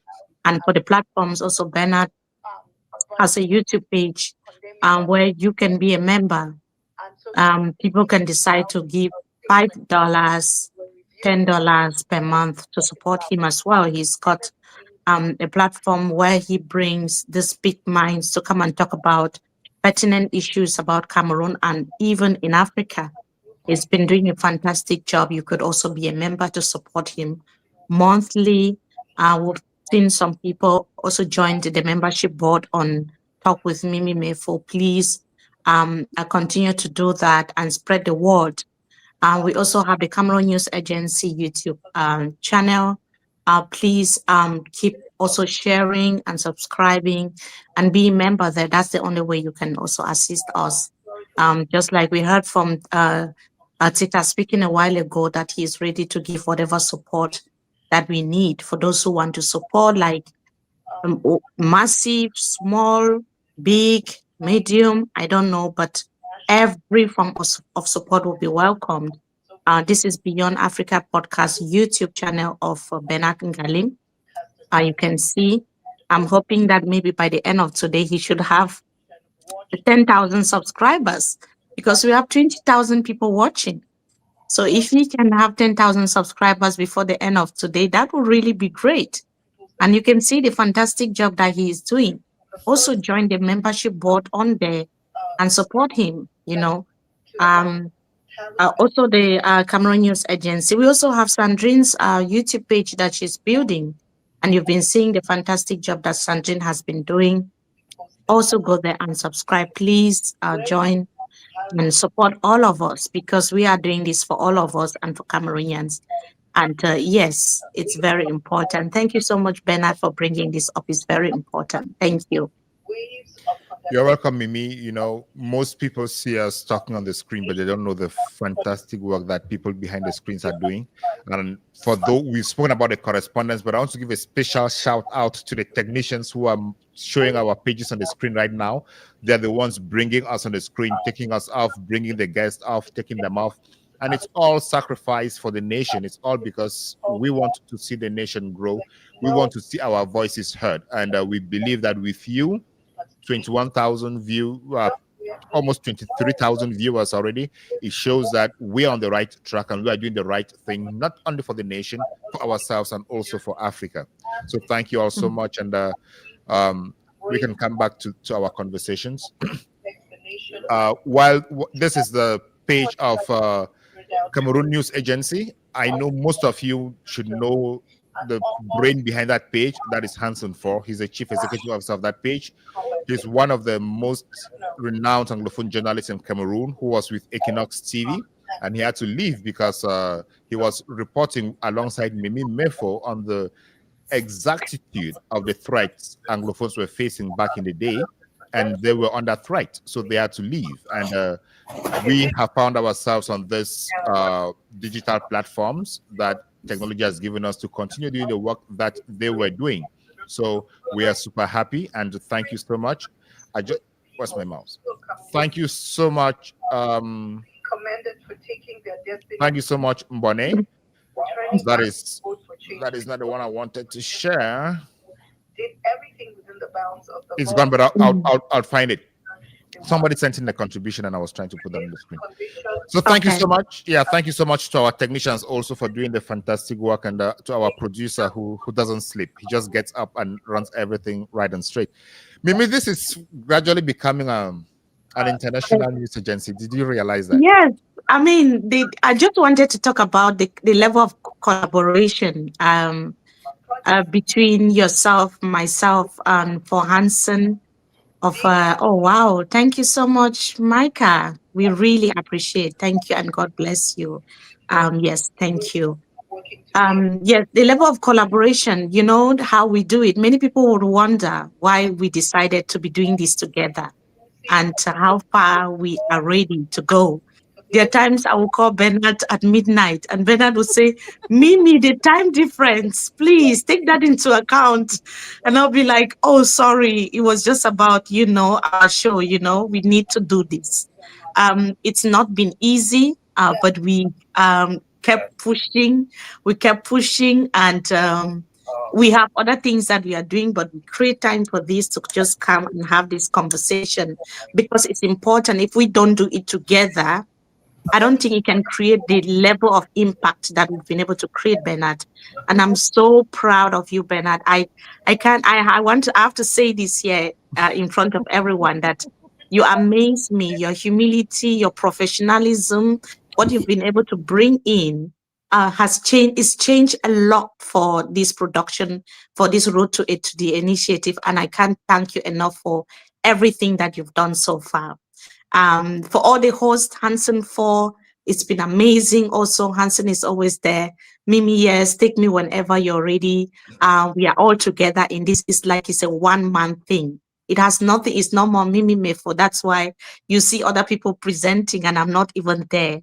So please, these faces, mark them, and these platforms, follow them. We also have Lovelyn, who just joined recently. She might be having her own platform soon, but these are people that please keep looking out. Check them out every day and see the great things that they're doing for our country. We also have Bernard. Am I forgetting someone? For on the screen people, you've named everyone. Yes. Yeah, just the technicians in the background. Yes, Jajeka, who is doing so fantastic, and yes, and he's the producer of Road to HD, so he's been there from the very beginning, and he's doing really, really fantastic. And also Kingsley, we have Kingsley, who is also working a lot in the background, doing so amazing, and we cannot thank all of them enough. Yes, thank you, everyone. Are, I can't thank you also. Are is always hopping in. I say, Are, we need you now. Please come and let's talk about these issues. Are is not just Project C, but Are is a Lego mind. He is a lawyer. He is a trained international lawyer. These are people that have made it on the international scene, but they still have our country so much at heart. And when we listen to Are, you can tell that this is someone who really wants things to change for the country, and is not doing that alone. We also have Eric Chinje. We have Rebecca Enonchong. As soon as you send her the link, she says, yes, I'm coming, Mimi, I'm joining. So it's Sandrine also, Sandrine Yamga, of course. So it's a lot of, we are so many, and yes, we mean so well, and we want to thank all those who are supporting. Thank you all so much. So yes, Bernard, let's continue the conversation. Yes, thank you, Mimi. I think sometimes it's good to remind ourselves of what we are doing, where we are coming from, and encourage those who are watching us to also see that we are bringing some value to them, and they are bringing some value to what we are doing. Because if they're not there, we won't be here. We won't be here. Yeah. So thank them so much. And if you don't have anything to send in to support, please, we are children of God. Just pray for us. Just ask for protection for us, for the producers, for the correspondents, for the guys, for everyone, so that we carry our nation forward. I also wanted to give a special shout out to Array and Project C, because it's amazing what they're doing in the background, and we continue hoping that things go the way they were. I've forgotten the question I asked Array, but I just want to ask this other question. There is already a lot to talk about, and I'm sorry I was. Yeah, let me ask this other question. The results have been declared today. What is Project C thinking about? I know Project C knew that this was going to be the outcome, come what may. So what is Project C thinking about? Well, we're saying that to use this word, aluta continua. The fight continues, and maybe even just beginning, right? Because I want to put this in historical context. About 65 years ago, young people gave their blood and sweat for the independence of the country that we call Cameroon. They had dreams, big dreams, of a country that would prosper, a country in which every child that was born would have access to good quality education, healthcare, water. They had traveled the world and seen the rest of the world prospering, building roads and hospitals and skyscrapers. They dreamed of those dreams for Cameroon. They gave their blood and sweat to have this country that we are all proud of, that we're proud of belonging, not necessarily proud of now, but proud of belonging. That was their time. They did what they had to do to fight against the French and British colonialism in our country, and we had independence. That was their time.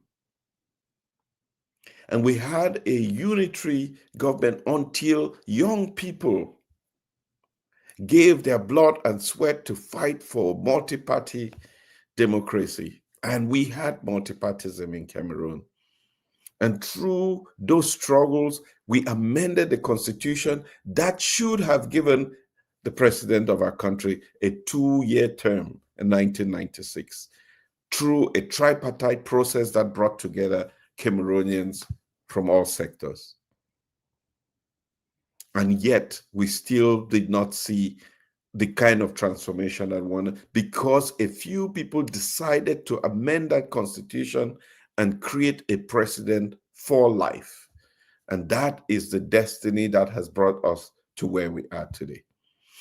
It now behoves on the Cameroonian people to realize that just as we were colonized by the French and the English, so too this moment realize this represents some sort of colonization of the Cameroonian people, because even the will of the people expressed through the legitimate process, which is the electoral process, cannot transform the destiny of a country.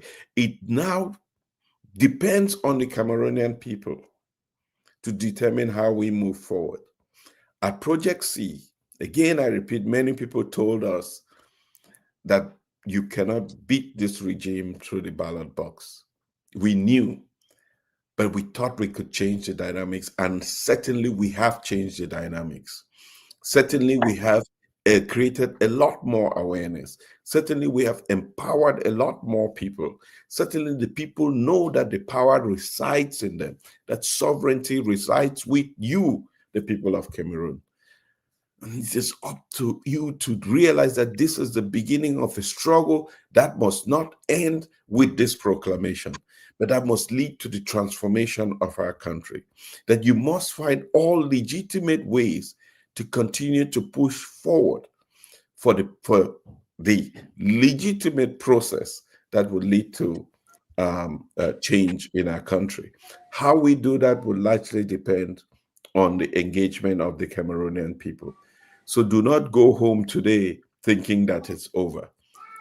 I want you to know that you are part of something bigger than yourself, something bigger that should lead to the greatest happiness for the greatest number, as opposed to a process that has essentially given legitimacy to, or legality to, a few who may be happy today, few who may celebrate today, but the vast majority of the Cameroonian people who will stand on the side of the truth, know the truth, and will not give legitimacy to a government that doesn't deserve it. Thank you so much, Ari. We also have, okay, please go ahead, Professor Nicodemus. Yes, Ari, I appreciate your historical insight. It's really beautiful. It says that a point I want to emphasize is that the fighters of our independence, the real patriots who had an ideology, who had a path they designed to follow, were never allowed to govern in the post-colony. Those who were pro-French, those who were ready to lick the boots of the French, those who were ready to sign secret accords which enslaved us, which made us perpetual subjects of the French, were those that inherited the post-colonial state. And so we need to perform some form of sacrifice for those great patriots of us who fought for us, but they never tasted the fruits of independence. Though we now have a continuation of those people who were pro-French, those people who were neo-colonial agents. And so the structure we have is a strictly colonial structure that does not favor the growth of the post-colonial state. So that's why I appreciate your ability to trace the genesis of our nationalism and those who made the sacrifice. The second point also I appreciate you made was this whole idea of reviewing the presidential tenure of office, that it should be limited, to 2 years, no renewable. This was the constitution was adjusted in 2000 and is it 28, right? 2008. Now, yes. 2008. Thank you. Now, this adjustment itself was a fatal blow, and that is where we are today. Because if the tenure of office was limited, we would have been here. And the resistance that Cameroonians put up against that constitutional amendment cost them a lot. Many died on the Wuri Bridge. May their soul rest in peace. And so this whole issue of presidential tenure, which is elastic, has led us into this big mess. But thank you for the wonderful project you are pursuing. We are still optimistic. I indicated from the very beginning that when a change starts, it metamorphoses. We don't know the exact direction. We don't know all the ingredients that are involved in this change. But what is certain, as most of you have indicated, is that this awareness in 2025 is a new type of awareness. It's an unprecedented awareness in the political history of our country. So definitely, this awareness is going to move mountains. And then we should be optimistic and work towards it. This awareness is going to move mountains for all Cameroonians, including those who are clinging to power, including the ruling class. We need this clean change for everybody. If we don't have that change, we are going to perish. There's no doubt about it.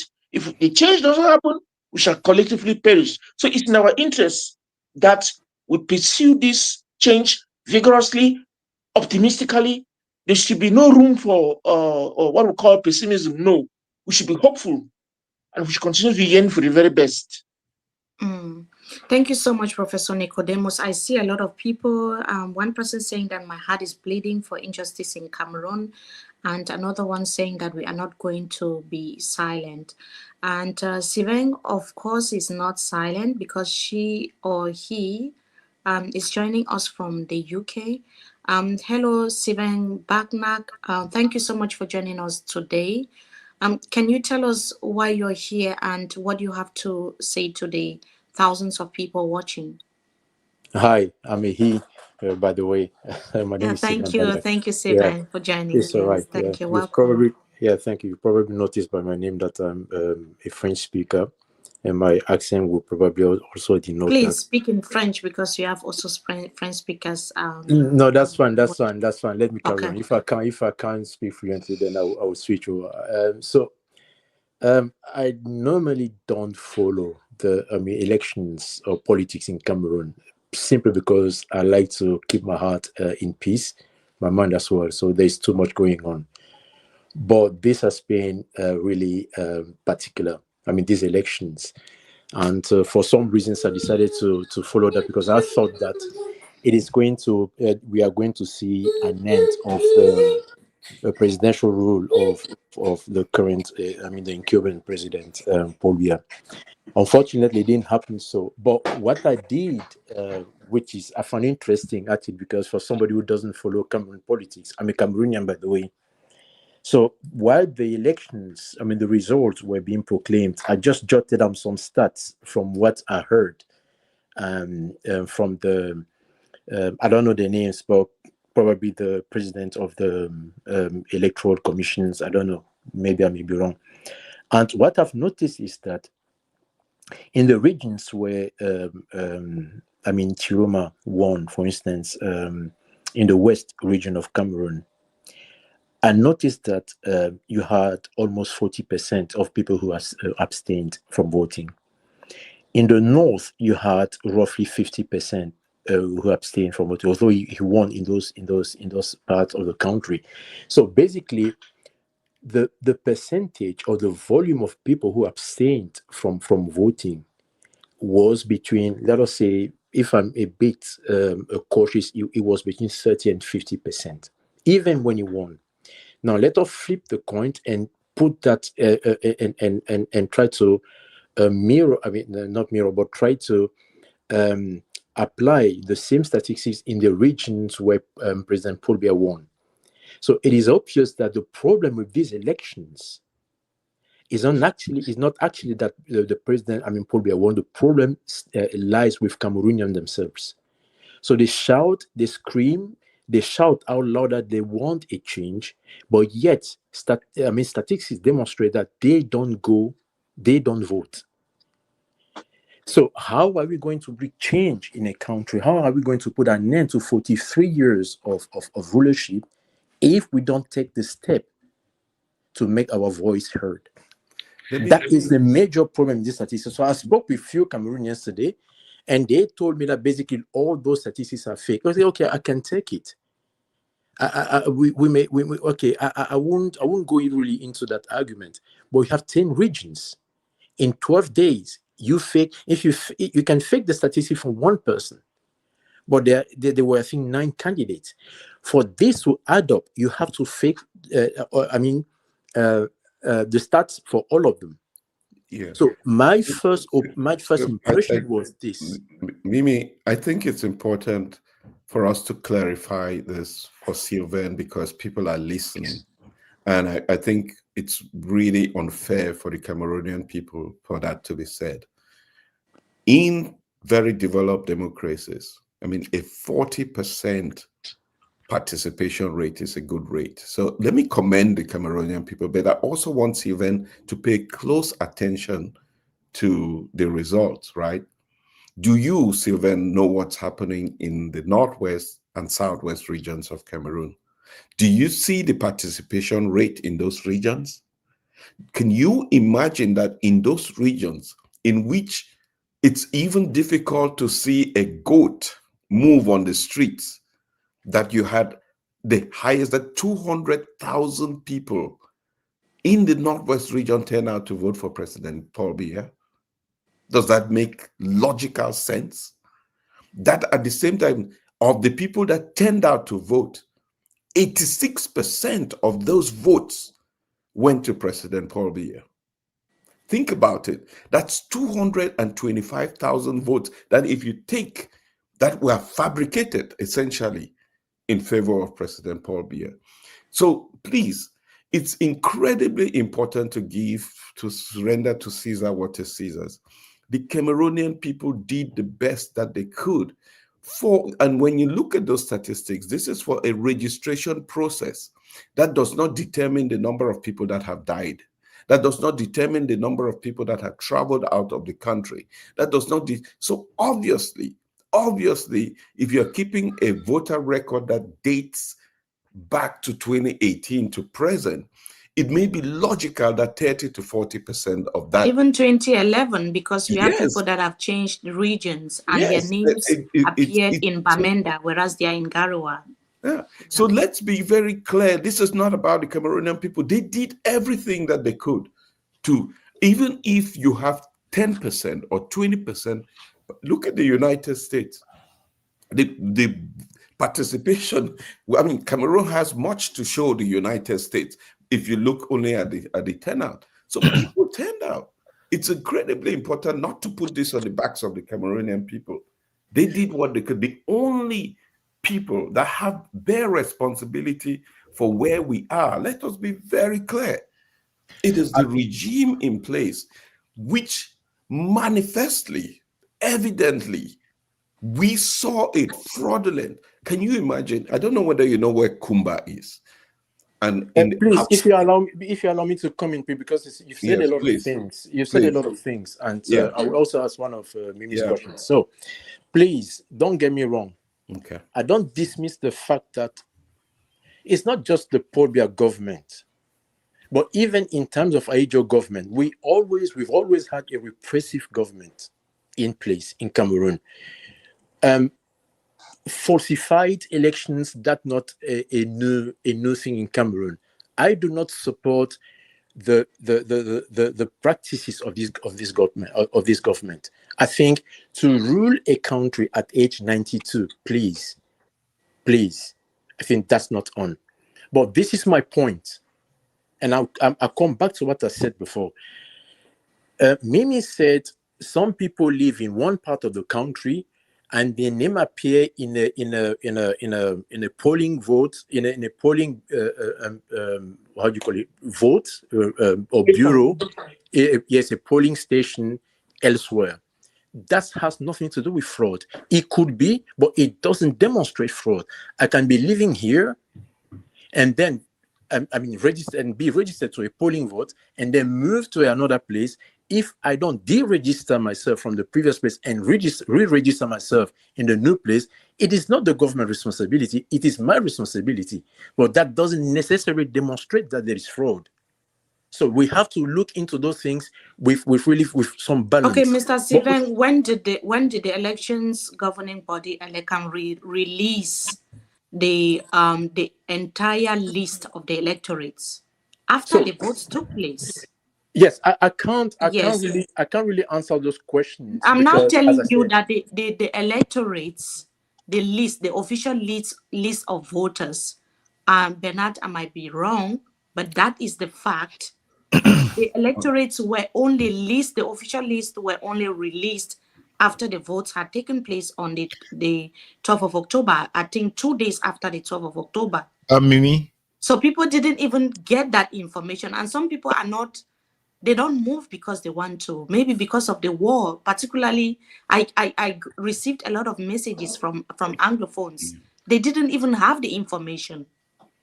Bernard, do you want to come in? Yeah, I just wanted to say that the electoral code of Cameroon, not the electoral code, the electoral register of Cameroon is not credible by any measure. It's not credible by any measure because, as you have already said, it was lately, it has never even been released. It has not been, it is following the same procedure that they asked people to go to the website and check. But Article 80 says that it should be released, it should be published.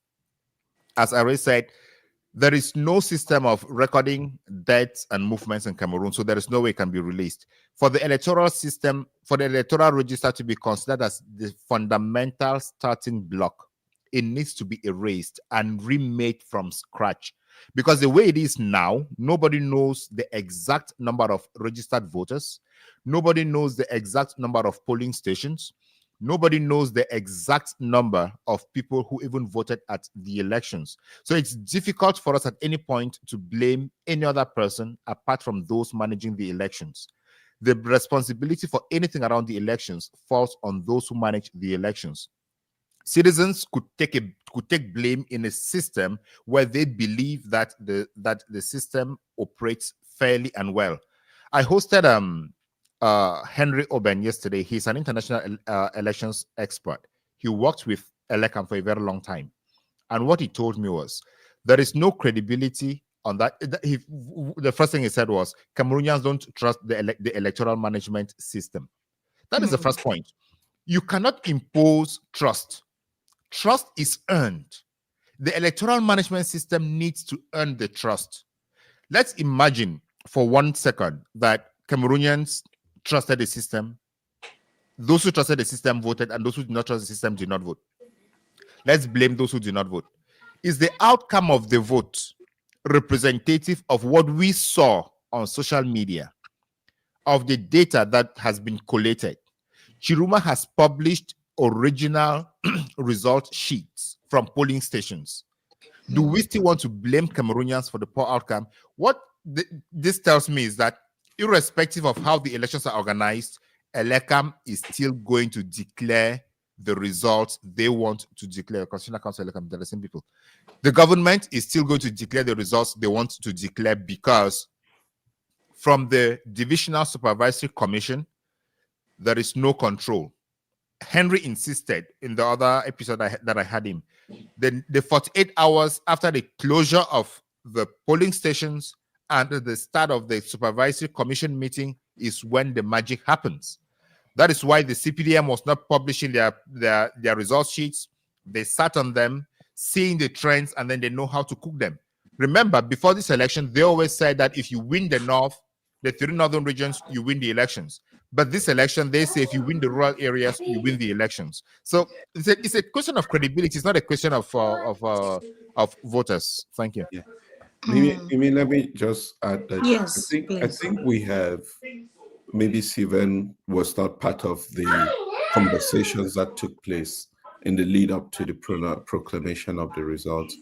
But these issues and questions have been completely litigated publicly, absolutely litigated publicly. We at Project C, I tell you, got involved in this 15 weeks ago.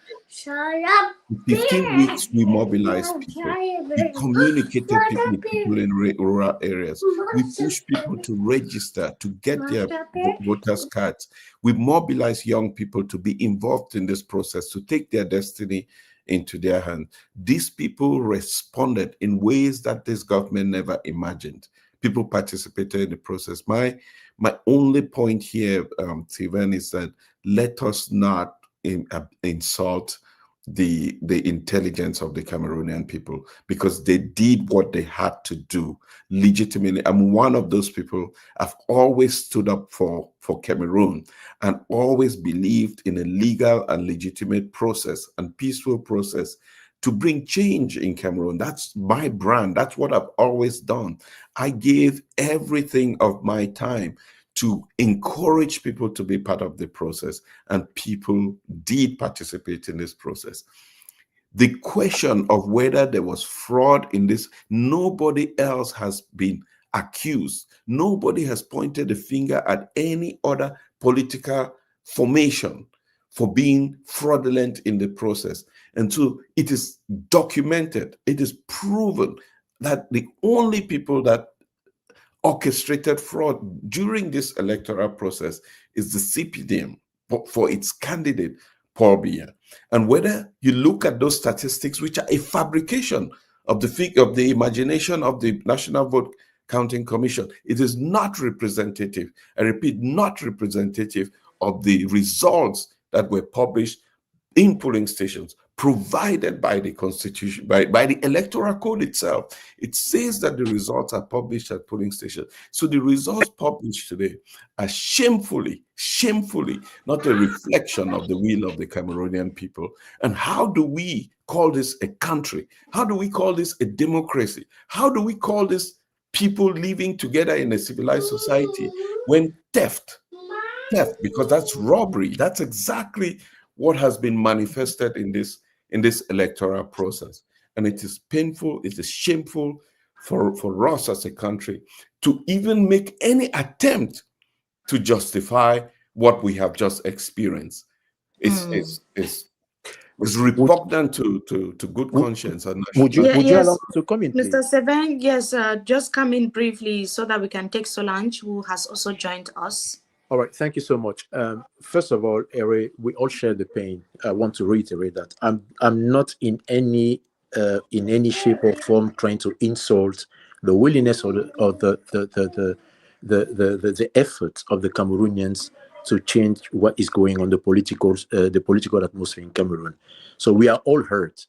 Well, if you are hurt, then you should talk about the people who committed the fraud, the people who created crimes. No, please. And this is exactly incredibly important. I think this will make good television. This is exactly important for you to go down on record condemning what has just been taken place against the Cameroonian people. Listen, I don't know whether there is. I mean, there might be, but I can only speak for myself. Okay. I do not condone, really, the political practices in Cameroon. I do not condone that. And I said that I prefer to, I mean, I would have loved to see a change of regime. But what I'm doing here is that I'm trying to be objective. I'm not trying to analyze that with emotions.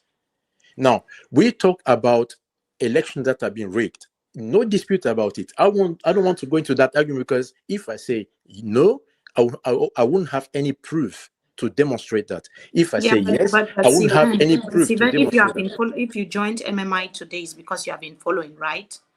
We yes, have documented over the past few weeks, days, we have documented, we've proven to Cameroonians at home and abroad beyond reasonable doubt that the elections were rigged, that there were election malpractices, that there was fraud in different regions of the country, that people were threatened, people were beaten, the votes were stolen in some regions. So we've brought all the facts here. We did about 3 live shows presenting those figures, presenting those proofs to Cameroonians. So when you say you don't know, but because I have been following, but can I give you an example? Let us look at the but now I am literal. telling you that we have all the proofs. Okay, Or you want us to go back to the past? Okay, can I give you an example from the result I hear today? In the literal, Tchiroma won by 64%. I mean, I round it up to 65%. He won by 65%. Paul Biya had 21%. Abstention 50%. Was that rigged or not? In the littoral region? Yes. Are, give me a moment. Yes, okay. Bernard. Yes. Sylvain.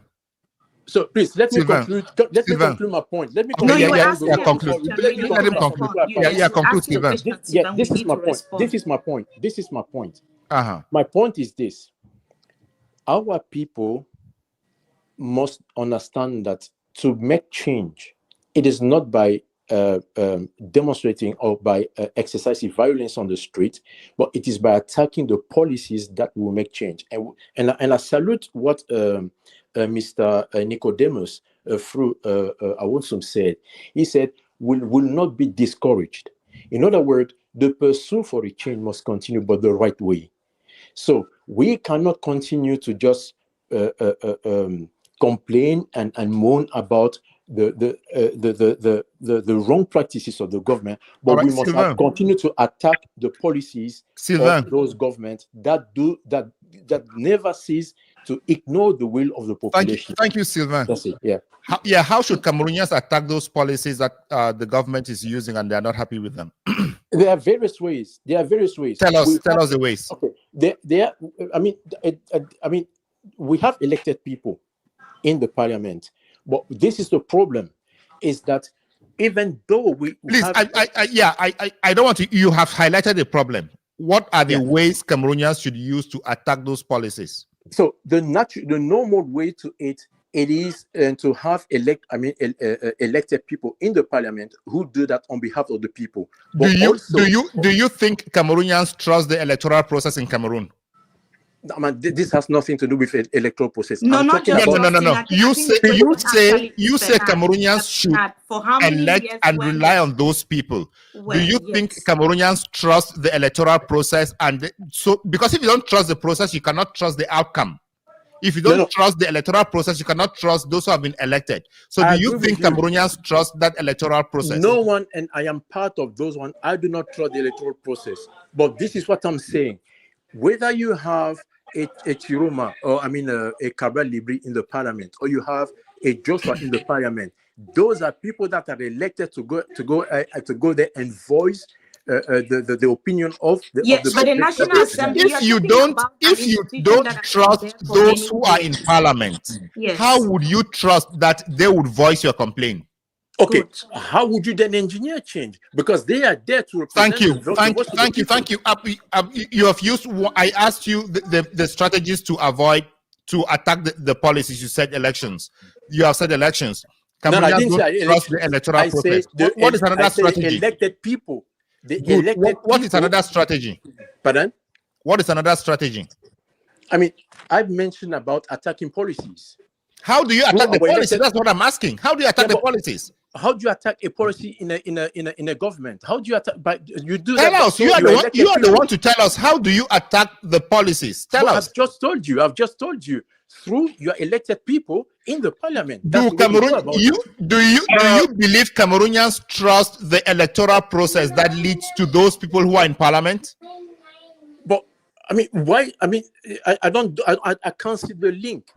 I can't see the link, because if you don't trust the person that you sent into the parliament to represent your voice, why do you elect him in the first place? Sylvain, are you refusing to listen to your own words?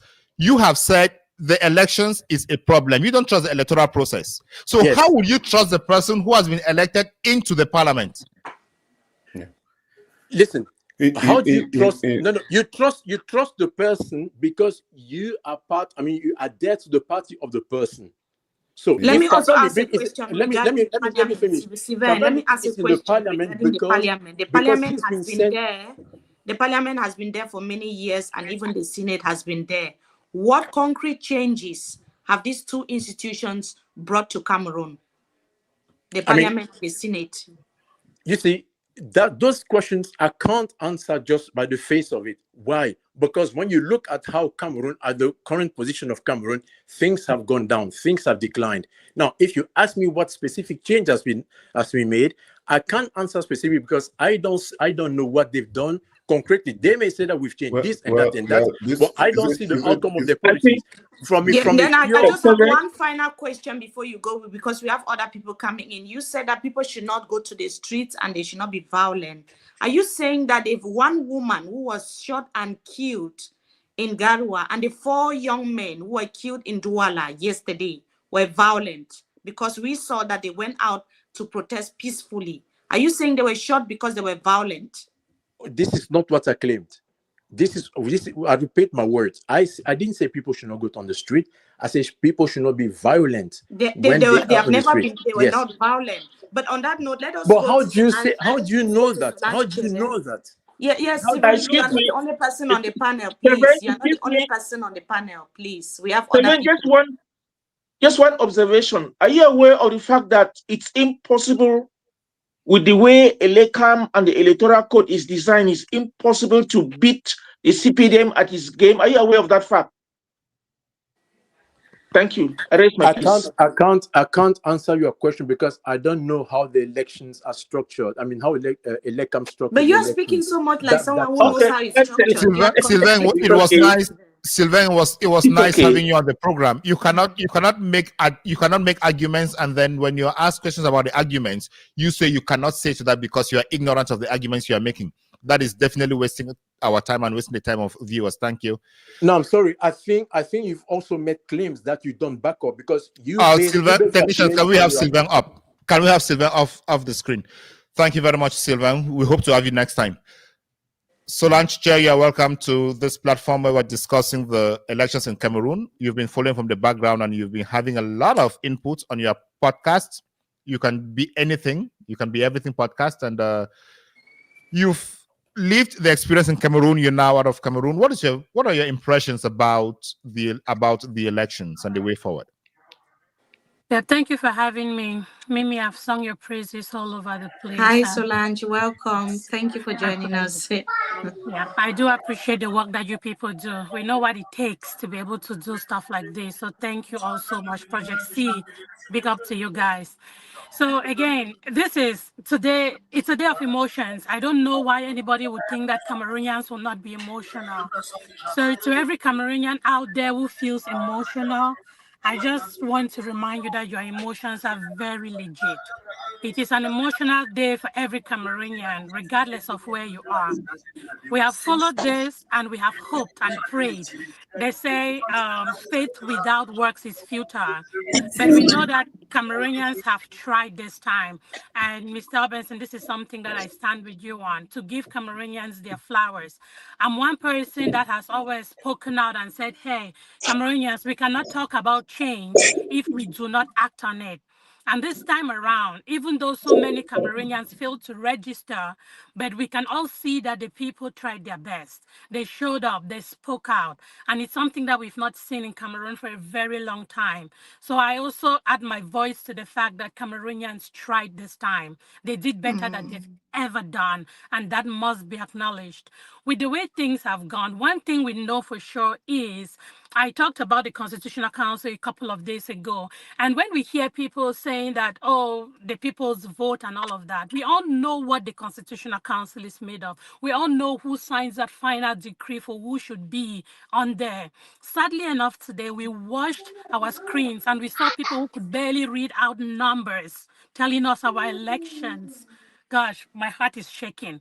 To think that Cameroon's population is made up of youths, and we watch our screens today, and the people that are reading numbers cannot even call numbers correctly.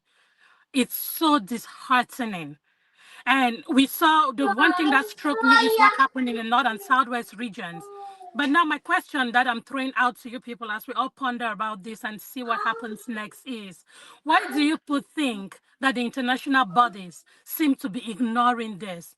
We have shown them all the evidence. We have put out everything there that shows that these elections, that everything, all those procès-verbaux, the things they call it, we've brought these things out.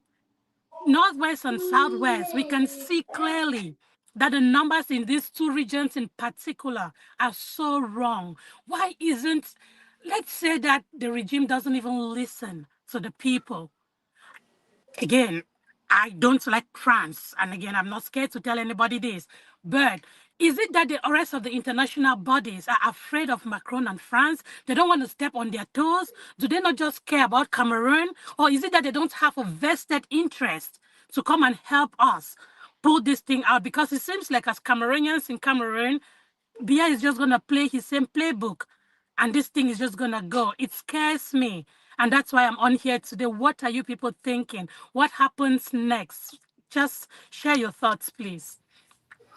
Yes, Ari, would you want to come in? Because Yes. Solange is talking about international bodies and intervention. Yeah.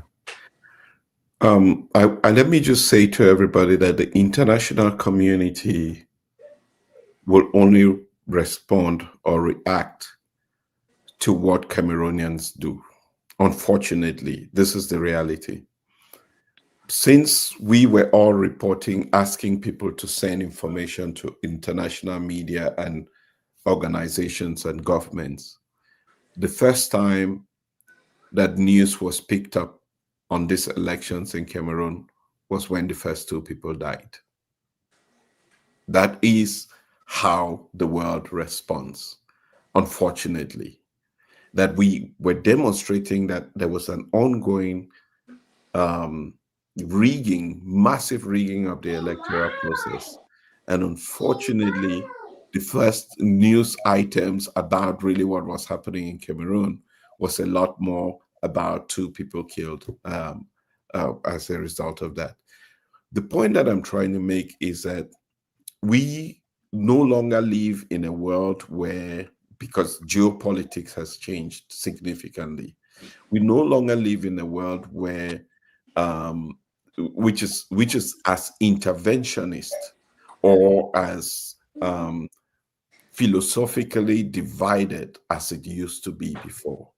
We're seeing what has happened in Ukraine and how long that has been going on. We're seeing what has happened in our very own country with the Anglophone crisis and how the international community has looked the other way. We're seeing what's happening in Sudan and still how people are dying, and that's been being ignored by the international community. So maybe that's not necessarily where our salvation is going to come from. But I also know that we, the Cameroonian people, at home and abroad, we have to find ways in which we bring change to our country. We have to think creatively. There's a quote from Abraham Lincoln, so many times I'm brought down to my knees because we must think anew of what the future holds, because the dogmas of the past can no longer determine how we move forward, right?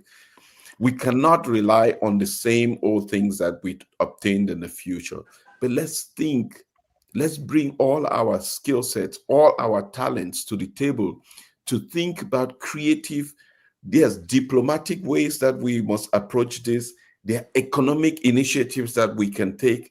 All of this, think about a cancer, and that cancer, how do you choke the cancer tumor to death? It's exactly the same thing we must be thinking of. Are there economic paths that we can take? and the political paths that we can take, and the diplomatic paths that we can take? Is there an engagement of the people, a path that we can take to bring, because the legal means that we had through the ballot box has been deprived of the people? We now have to think creatively about how we empower the people to ensure that this regime comes down. Yes, maybe the international community will have a role to play, but we cannot put all our bets in that one basket. Yes, so yes, we have Sandrine who has just joined us with Lovelyn, so that I can take a brief coffee break. Sandrine and Lovelyn, welcome on board. We have Solange who is here with us, and Ari Obenson from Project C. Solange is it's a social media influencer, a Cameroonian who is so concerned about what is happening. She was just asking and saying that the country is bleeding and that Cameroonians are in pain. We could also hear from her voice that she feels so sad, like many Cameroonians watching this live stream at the moment. But she was just questioning why the world is so silent about what is happening, and Ari was responding. And we have Professor Nicodemus through our Zoom. He has been here with us since we started this live stream, and he's been so insightful. So you can continue the conversation. Bernard is in and out as well. Because I think that he also needs a brief break before he comes back. And I will just take a coffee break and also come back very, very shortly. So you both welcome. And yes, over to you both now. Welcoming me again on the show. Thank you so much. I got Solange. Solange, you are welcome on the show this day. Also, happy with Professor Nicodemus. He's been a good resource person.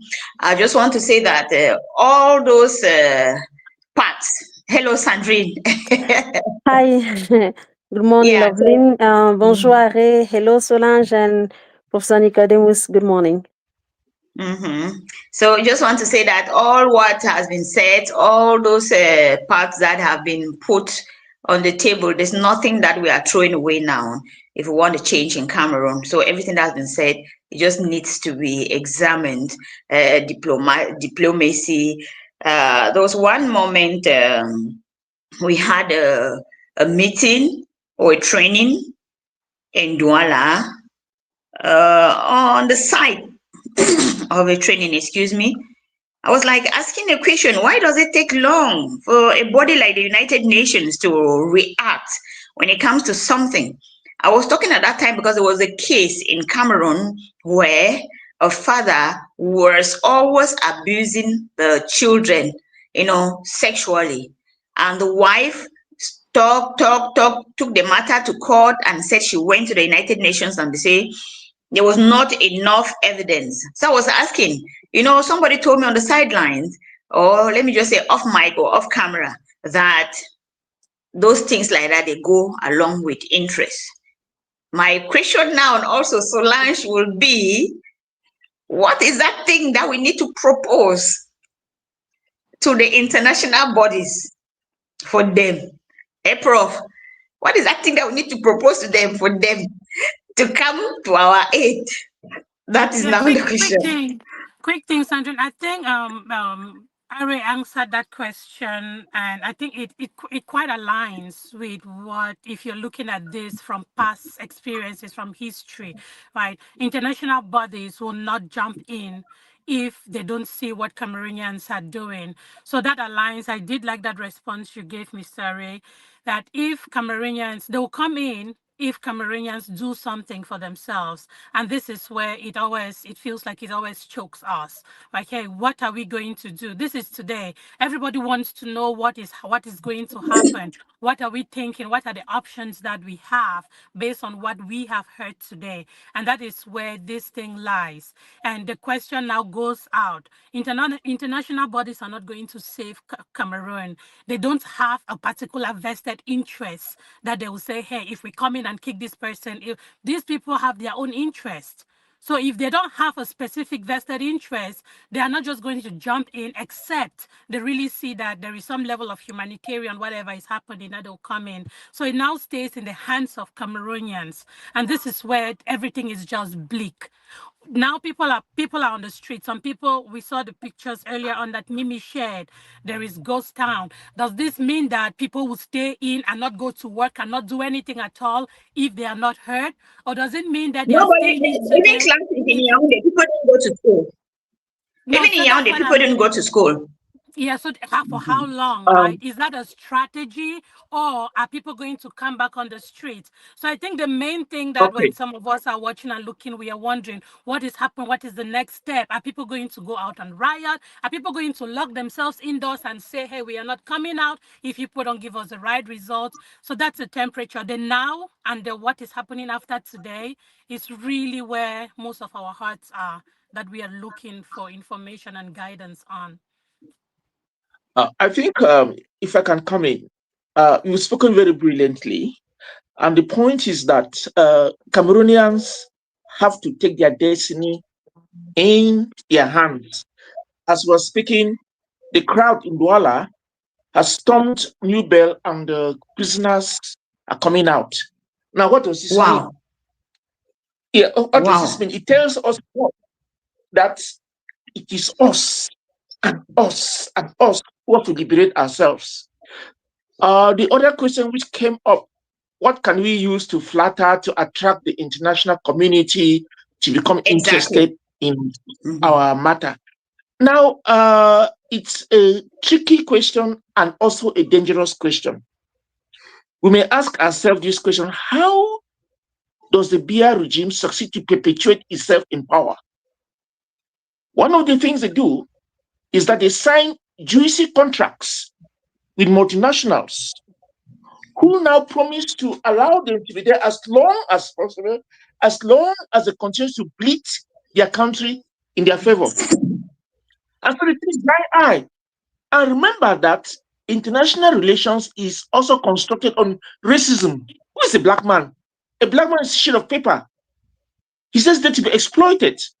So to answer your question, what can we offer to the international community that is attractive and will make them to help us?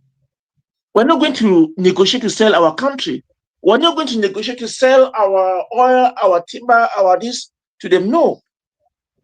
The point is, as we fight and we fight, they might find reason to come in to negotiate with a possible winner. But if we fold our arms and we sit, they're not going to come in. So what do we do? I join what you just said. It's a domestic matter in terms of fighting out our issue, using multiple methods at our disposal.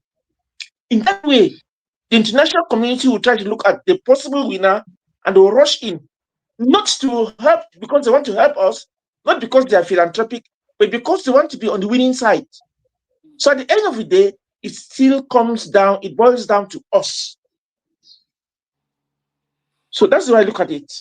Thank you. I appreciate your post response. Sandrine, except you have a question for me, I can leave so that other people. Okay, yeah, I just have a quick question. So, it seems like maybe we were expecting what was supposed to be done today. So, what do you think can happen in the days ahead? Again, I've given a couple of scenarios when I analyze this whole political situation this week, and one of the scenarios which I see unfolding in front of my eyes is what is happening today. The fact that Mr. Biya gets proclaimed as president again, and we've all experienced that, we've seen that happen. Now, it all boils down to the streets. I made about 3 videos, all in which I was talking to the military, because I personally believe that we've seen that Biya's lifeline is the military. day I saw a general somewhere in the north that was saying, hey, we are apolitical, we do not do politics. That made me happy, but that was one person. And now the question goes, will the military let Cameroonians go out on the streets and do their things? Because Biya is not coming on the streets, or not even Atanganji is coming on the streets to shoot people. They are using our own brothers and sisters to do this to us. And the question still goes out. So many people have written letters addressed to the military. Can you people stand on our side? Because if the military stands on the side of the people, one thing is clear, we'll go through this. However they call it a military coup d'etat. I don't care what they call it. But the people that are going to help us go through this will be the military. If we do not succeed in having the empathy of the military, this is going to be hard. I am an optimist. I always hear Rebecca Idanchan say that. I don't know if she's as optimistic as I am, but I am an optimist that this thing can happen. But then, what will be the effects? What will be the impact of it? So many people have told us that change does not just come on a platter of gold. Change comes with some pain and some blood. That's what so many people, we've all seen this happen, right? So today, what I expect the people not to accept this, because I personally, I have not accepted it. I have not. But I also know that this is only going to happen for real if we have the military. If we have the military, I don't know how we can communicate with these people so they can understand that our plight is also their plight. I don't know why they don't get it. And this all boils down to the whole fact that our Cameroon is run on loyalty, not on competence. People are loyal. They're just respecting what they are told, not because they don't believe in what they are doing. And that's a big problem that we have in Cameroon. So again, if I tell you, Sandrine, that I expect that I know what is going to happen, I am lying to you. But I also know that as many Cameroonians out there, I refuse to accept these results. I don't know what I can do apart from sit here and talk.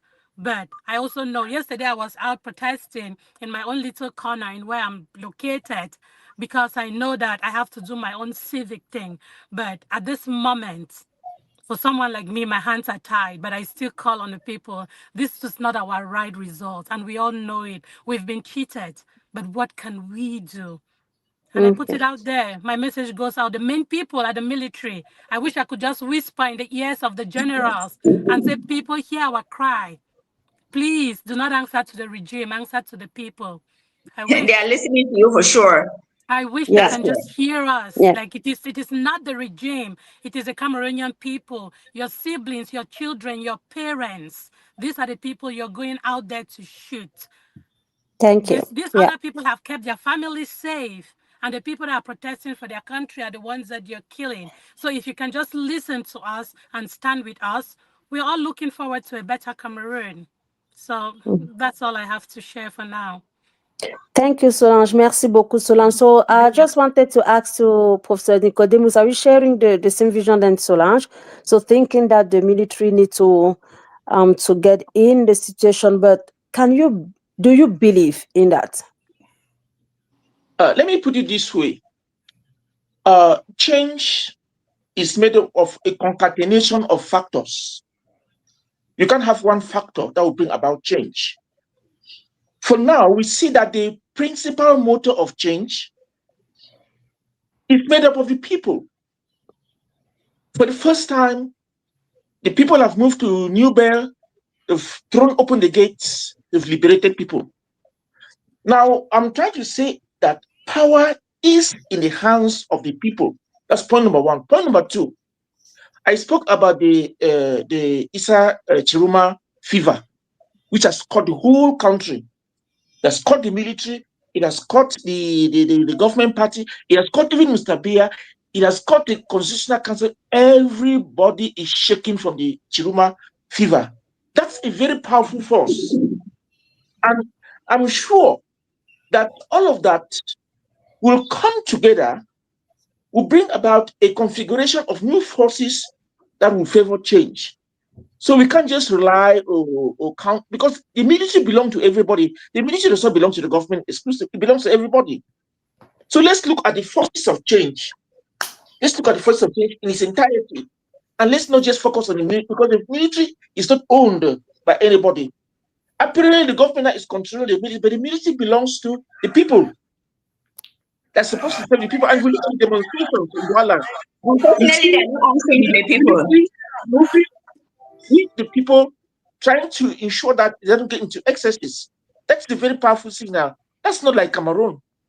This Cameroon 2020, Cameroon in the past, because the military will not both out, open fire, and so on and so forth. So it's a change even in the whole physiognomy of the military today. So let's look at change in terms of a collectivity, not in terms of a class, a caste, a profession, or something of that sort. Okay. Aro Benson, I will ask my question to you. I don't know if Solange wants to leave already. Thank you, Paul, so much. Thank you. Thank you. Thank you to you. Thank you. We're happy to having you, and then we hope to have you another time. My pleasure. Bye-bye. Thanks, and have a good day. Let me have a coffee break, please. Sure. So I have a quick question for you, Aro Benson.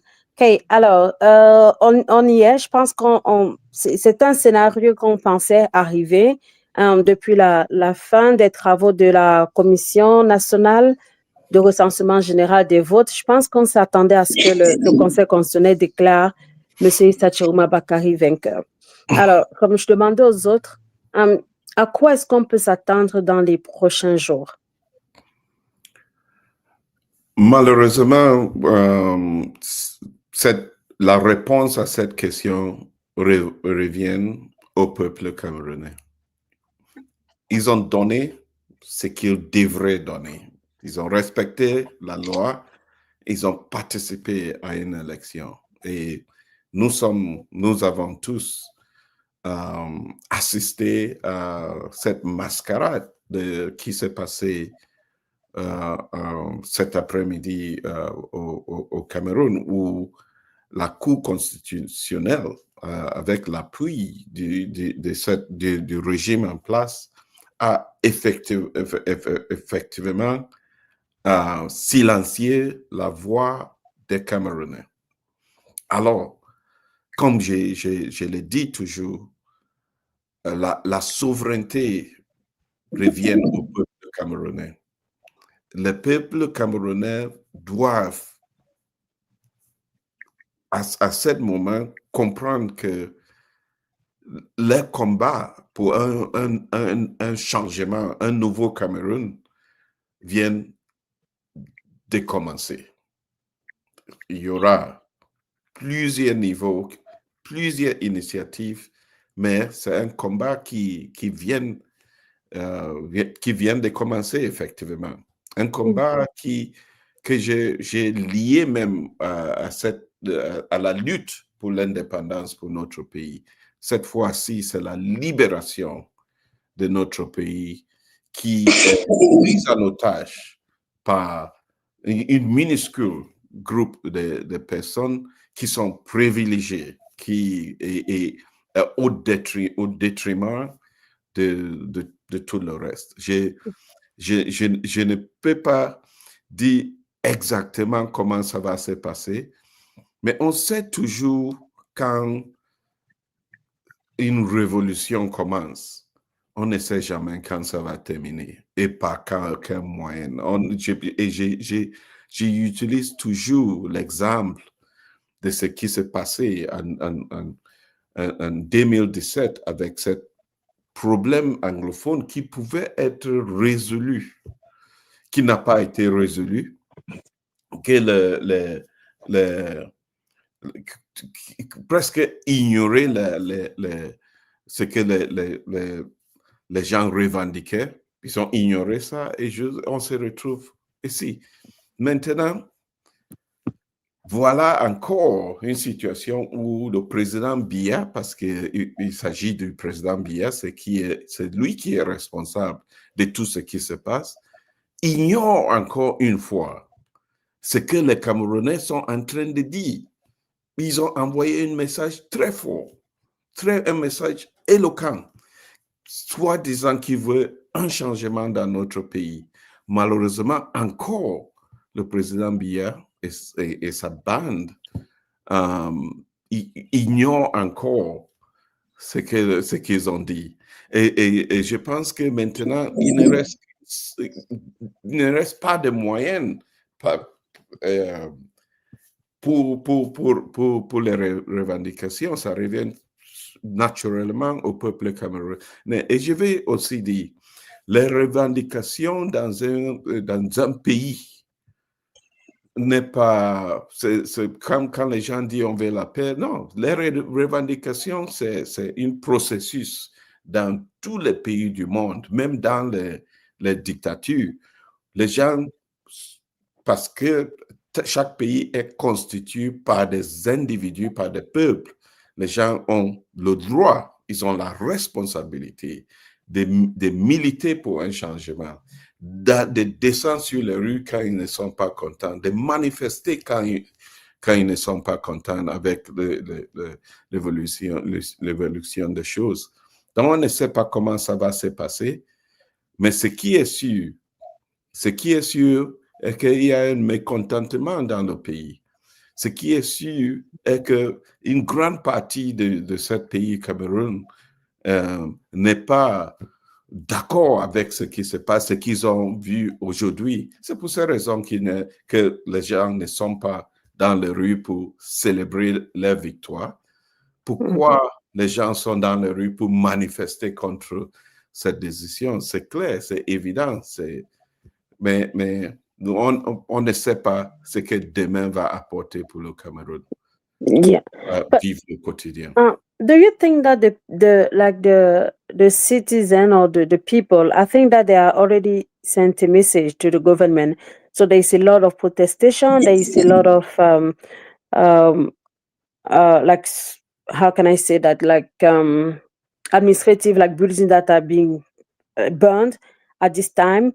So it's not that already a message that the citizens are sending to the to the actual president, and then do you think that President Paul Biya can maybe come out and say something to them, or what do you think? Well, again, so if history is anything that we can go by, we know that President Paul Biya is very, very adamant when he takes a position and hardly changes his position until we see people dying, until we see destruction, and I don't know why that has to be the case. This is the same process that we went through to get multipartism. 6 people died on the day that the SDF was launched. Why must we lose lives to be able to move our country forward? He prides himself as having brought democracy to Cameroon. Is this the democracy that President Paul Biya wanted to bring to Cameroon? Democracy that is plagued with fraud and rigging of elections and people dying on the streets. The message is loud, it's clear. Any deaf person could have heard this message, yet President Paul Biya doesn't hear the message that has been sent to him. Because if he had, he would have been humble. We addressed a letter to President Paul Biya. In that letter, we said to him that President Paul Biya came to power through a peaceful transition process, and that nobody had to lose their life or property destroyed for that transition to take place. This was his opportunity to return the favor back to the country and make sure that this doesn't happen. What is happening now, shouldn't happen. We were naive to believe that a resounding victory of the people will lead to this regime to humble itself and stand on the side of truth. We believed in that naivety. We were audacious in our naivety because we felt that the people's message would be heard so loud and clear that even the deaf would hear. But unfortunately, it's proving that it wasn't, and will not be. So at this point, as I keep saying, it comes down to the people of Cameroon to make a decision on the next chapter of the history of our country. Yeah, thank you. Lovelyn? Yep. I thank God we still have Array here. There's something that I've really been thinking about. We know before these elections, before even the registration was closed, after that campaigns, before elections and after elections, the church has been playing a very important role, especially the Roman Catholic Church. The call for transparency, the call for truth. We even got a reverend father who said it earlier that even if it is a devil, let the devil take over first. Then we'll see what happens after. What do you think the church will do now, given what is happening in Cameroon, or given the after effect or aftermath of the result that have still proclaimed incumbent winner? What role do you think that the church can play at this moment? We are already getting information that some people have died again today. Yesterday we lost souls. Today we've lost some again. How can the church come in at this moment, to help calm down the situation, bringing order, satisfying Cameroonians? Yeah. I believe that this is a moment that calls for great unity, that calls for all sectors of society to join forces to build the kind of country that we want to see. That's what I believe. The church is a key component of how we move forward as a country. We cannot only pray and hope for divine intervention. We must act, and then divine intervention will support our course of action. Unfortunately, that is the only way. And the church has probably one of the largest audiences in Cameroon. And when we say the church here, we refer also to this is not only about the Christian church. We refer to the church to include all religious bodies that engage with people on a daily basis, that many thousands and thousands, hundreds and thousands of Cameroonians begin their day in a church. And so the church has a role to play here to ensure that Cameroonians stay engaged in this process. Many may think, some would want to assume that maybe this is the end, this is finality. I really encourage people to say, surely this must be the beginning. We are expecting Harry. Well, we'll talk about the church. I think Ramos is there since he's been online, and we are right here. We'll develop the church in a while again, Harry. Let's take Ramos. Ramos, hello, welcome on board. Hi, good morning from my end. Good morning. Hello, Ramos. Good morning. Good morning. Okay, I just have a quick question for you. What is your opinion on everything that is going on in Cameroon now?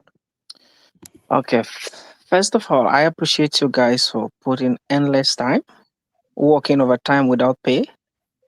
It's really a huge sacrifice. People taking turns, sleepless night. It's something which it really shows that we want change. Now, based on my opinion as a Cameroonian, what is happening in Cameroon? It is something which we cannot remove the regime through the ballot, because from the Constitutional Council to the electoral body and everything is controlled by the regime. We are talking about the international communities. The international communities cannot help us if we can't help ourselves. Power is not given, it is taken. Freedom is not given, it is taken. We all knew the outcome, what the Constitutional Council was going to say, and this is it. We know it. Nobody was doubting it. We knew that. But I have two questions, because now the risks that our president, because I believe that Tchiroma is the president, whether Cameroon comes on, the risks that he's facing now, several attempts for him being abducted.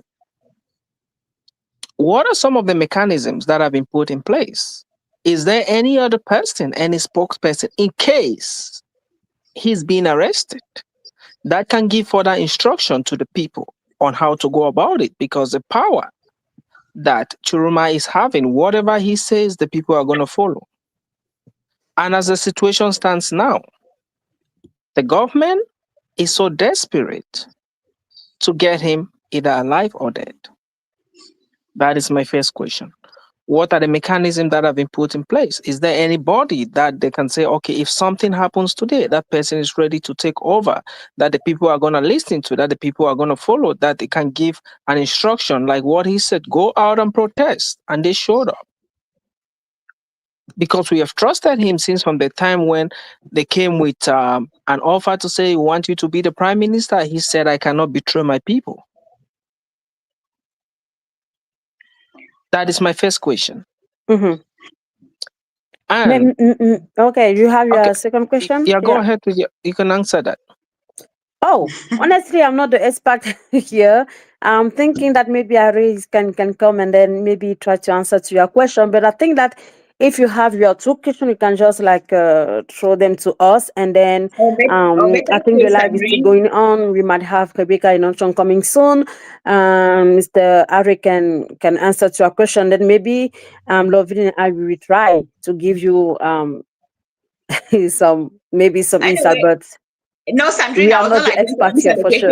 I was just about to tell him that Issa Tchiroma spoke by saying that even if they kill him, he will liberate the country by every means. Those were his words this morning. So he probably knows how he will do. He probably knows that even if he's being picked up today, he knows how to fill in to make the struggle to continue.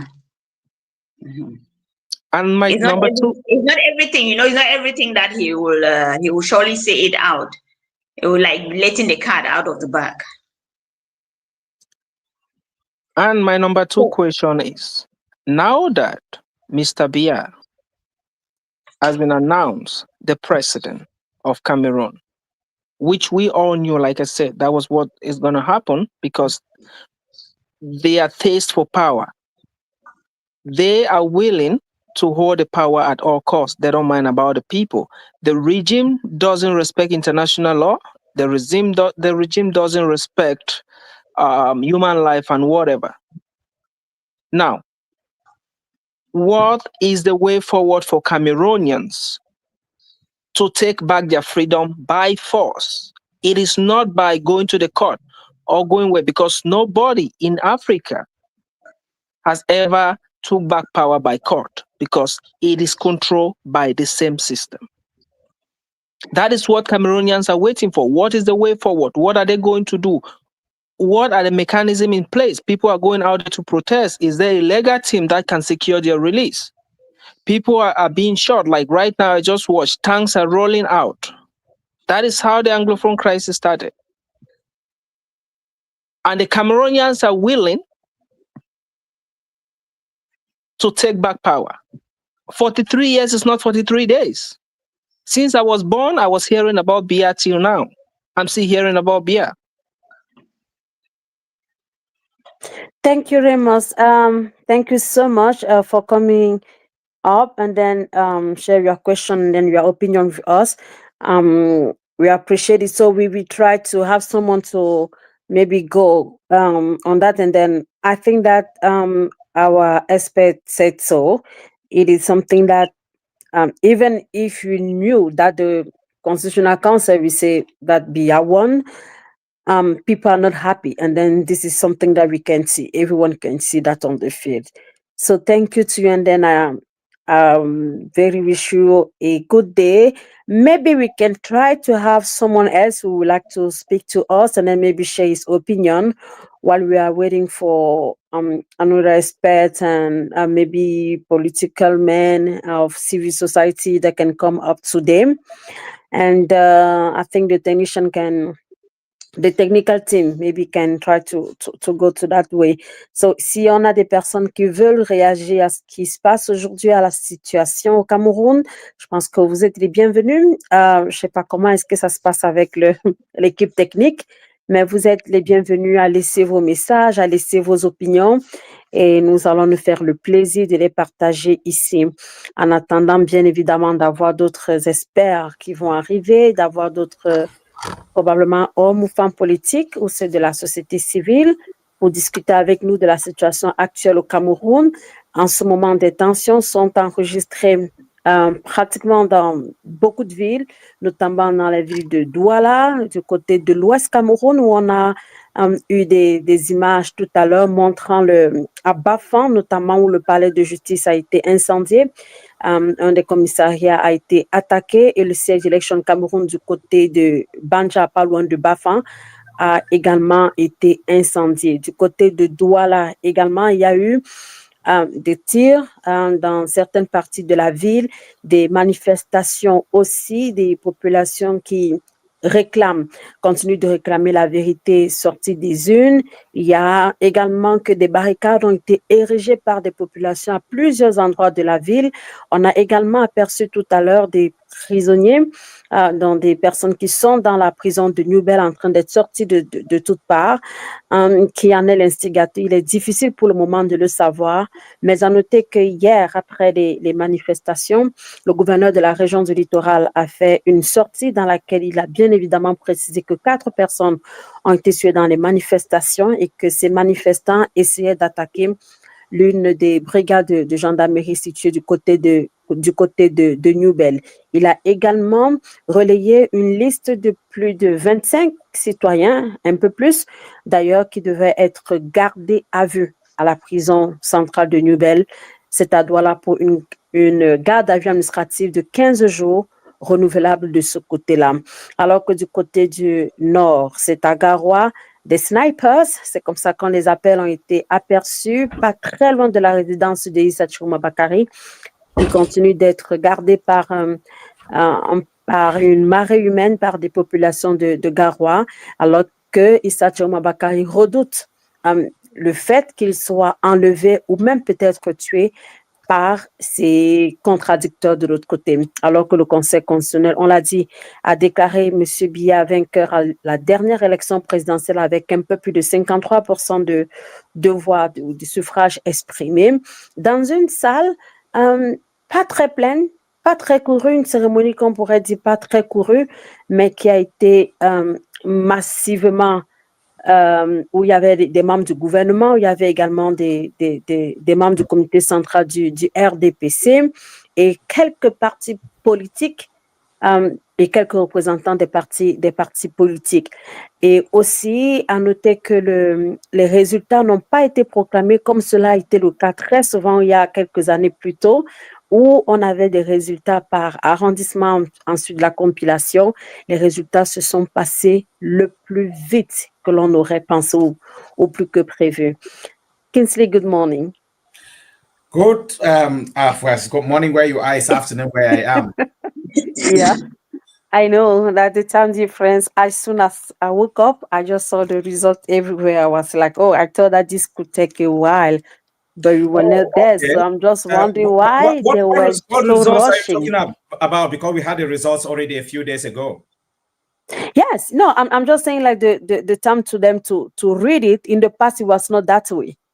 You mean who read what? Who read what? You mean the CPDM, the CPDM gathering that we had today? The Constitutional Council. What was that? Now, the Constitutional Council. Many of us have not been following. The Constitutional Council, made up of CPDM loyalists, had been delegitimized by Issa Tchiroma ahead of today. He understands that legitimacy belongs to only one person in Cameroon, and that is the population that goes out to vote. And they voted on October 12th and gave him a mandate to be the next president of Cameroon. He doesn't need to go back to a party that was a contestant in the election to get legitimacy. That is why Issa Tchiroma withdrew from going to the Constitutional Council, because going there would be like he's going to, you know, there's a saying that a cockroach can never be innocent in the gathering of fowls. There's no way he can go to the same people he's just defeated to ask them for legitimacy. So everything that happened today was just a charade, which he doesn't even acknowledge. That's why, if you look at his official communications, he's not mentioned them. He's not mentioned them because it's a non-event. It's just a CPDM gathering that took place today to read their own results on national TV. What we had, what the Cameroonian people had on October 12th, what we as DISO, we had by the 13th of October, is the real result of this election. The mandate is from the people. The Constitutional Council lost legitimacy the moment they just decided to be partisan. They are supposed to actually be non-partisan because they are meant to be a separate body from the political class and the CPDM ruling party. But they've proven that they aren't. And so what Issa Tchiroma has been doing over the last 2 weeks is to go step by step to delegitimize them and to actually show that they do not exist as far as Cameroon's system is concerned, which explains why on Thursday, when they were supposed to initially declare the results, the UPC, the Union Cameroon pour le Changement or something like that. Union pour le Changement. The Union for Change actually called for a lockdown. People was wondering why call for a lockdown. They wanted people to actually not be out on the streets on that day because it was a non-event. So but do you think that we are clearly in the lockdown now? It's not more a lockdown. We are out in all-out war. Okay, but maybe not maybe lockdown, but I think that the situation now, I'm afraid that will lead up to some ghost town. Because people are not going to the school, the markets are closed. Ghost towns are called to disempower the people because if the people are locked in, then you guess what? The streets are controlled by a few. War, like we have in the Anglophone regions, once it's gone to guns, it's just a few people who can afford guns, foreign guns. It again delegitimizes the population. What is happening in Cameroon now, Tchiroma cannot control it because Tchiroma did not ask anyone to actually go out in Chang, in Limbe, in all those places. When he asked us yesterday, absolutely. That's what I was saying yesterday, that everyone has a choice. So Tchiroma could say you need to go out, and then you chose to do not go out. It was your choice. So if people are saying and then are choosing to go out, so there's no point to accuse someone. Now, let me explain what is happening now in Cameroon so that people really understand, because I've seen a lot of people in the comments asking, so what next? We're already there and you're asking what next? If you are in Cameroon, if you are in Batibo where your vote was stolen, if you are in Gokutunja where your vote was stolen, I know today is ghost town, so you might not come out today because you don't want it to be in the crossfire. Then you start getting ready to come out tomorrow and denounce the theft. Because what they did in the Northwest and Southwest, what they did in the Northwest and Southwest and in parts of Cameroon is that they walked over the corpses of people killed by the Biya regime to be able to claim their victory. You don't kill people and then you come into their house and take their property. The only dignity Cameroonians have is that vote. And when you take it from the people that you've just killed massively over the last 43 years, every family has lost someone to violence, to accident, to Okada this, or to a hospital appointment that they went and they couldn't pay. So we have all become orphans, victims of the Biya regime. We cannot now allow him to come into the houses of the people and take the one thing that is remaining, which is the people's dignity. So what is happening now is that Cameroonians... Can you listen? You have been talking. Let me ask you a question. It is true. They should rise up. We saw 4 Cameroonians yesterday losing their lives. Today, more are losing their lives because they are doing peaceful protests. They are not armed.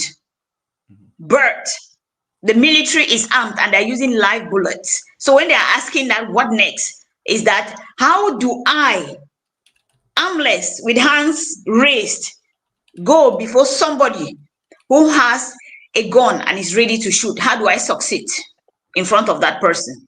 That's it. Okay. You said how many did you say died yesterday? 4, right? 4 died yesterday. Today we're already registering more again. Okay.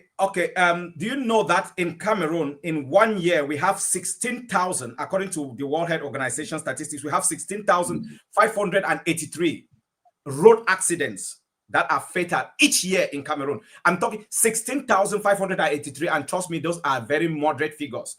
Do you know that in each year in Cameroon, 6,000 people die from road accidents. Do you know that? These are World Bank statistics.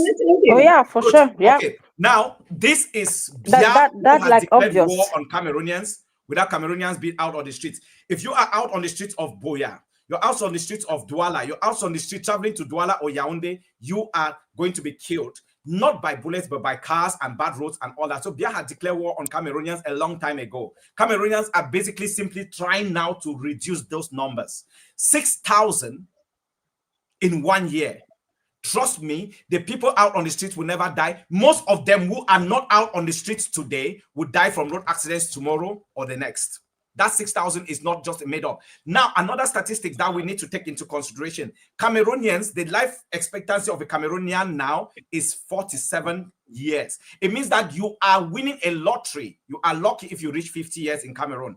It is down to Biya. Let me give you an example. When Gaddafi was killed in Libya, the life expectancy of an average Libyan was 71 years as of that time. So basically, life expectancy increases with the quality of life. Cameroonians cannot afford food. They cannot afford security. They cannot afford health care. They cannot. So Cameroonians are dying in their thousands under Biya. Anything they are doing now is survival, and anyone who actually dies now just dies. That is a different way of dying rather than that they were going to die or not.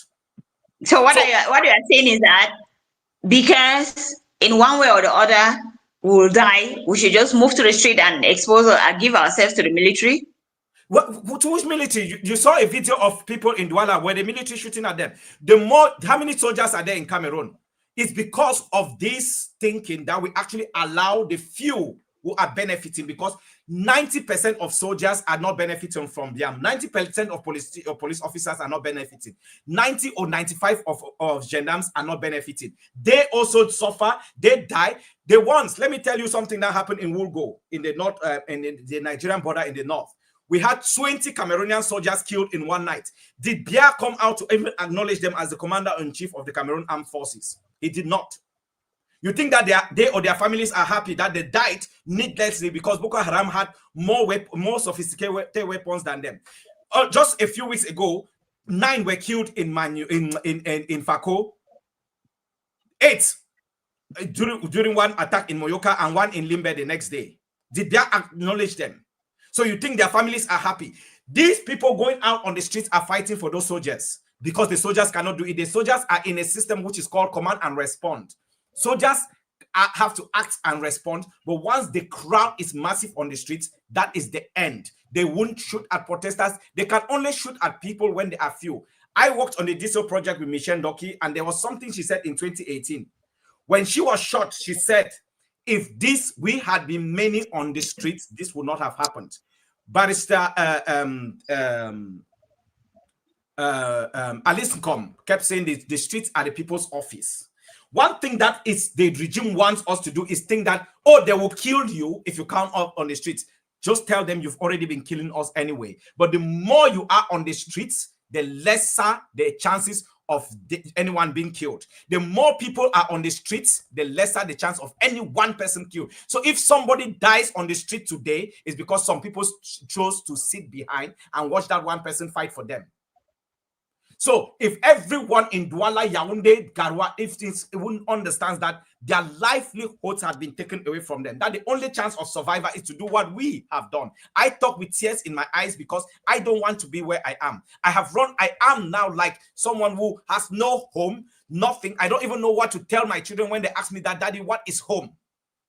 But guess what? I have brothers and sisters, uncles and aunties everywhere around Cameroon struggling to do exact same thing, to run away from their homes. And I am telling you, you do not run away when you have no option, because you die trying to run away, because you die in the desert, you die, or you come here and you have no life like we don't in Europe, where we spend our whole time working to pay taxes to the white man who colonized us and impoverished our countries. Okay, it's a difficult one. But Sandrine, I really hope that something we're going to come up with strategy the days ahead. It is all the thing is that je pense pas que c'est une situation qui va se résoudre en 24 heures. absolument pas. Il y a déjà des casses, des incendies. Ça veut dire qu'il y a beaucoup de choses à recommencer. Et je pense personnellement que je ne sais pas ce qu'Atangandji va faire parce que je suis certaine qu'il va faire une autre communication bientôt. Mais je suis très certaine qu'il va faire une autre communication bientôt. Mais je pense que ce que l'on doit comprendre, c'est que les gens sont frustrés. Ils expriment simplement le fait qu'ils sont frustrés. Et en français, il y a un proverbe qui dit « À vaincre sans péril, on triomphe sans gloire ». Mais ça, c'est tout le contraire qui est en train de se passer en ce moment-ci. Je ne sais pas comment est-ce que le triomphe est du côté du RDPC. Je n'ai pas vu tout le Conseil constitutionnel, mais des petites images que j'ai vues, si vous observez la mine des gens, ils n'étaient pas du tout contents dans la salle. Ils n'étaient pas joyeux.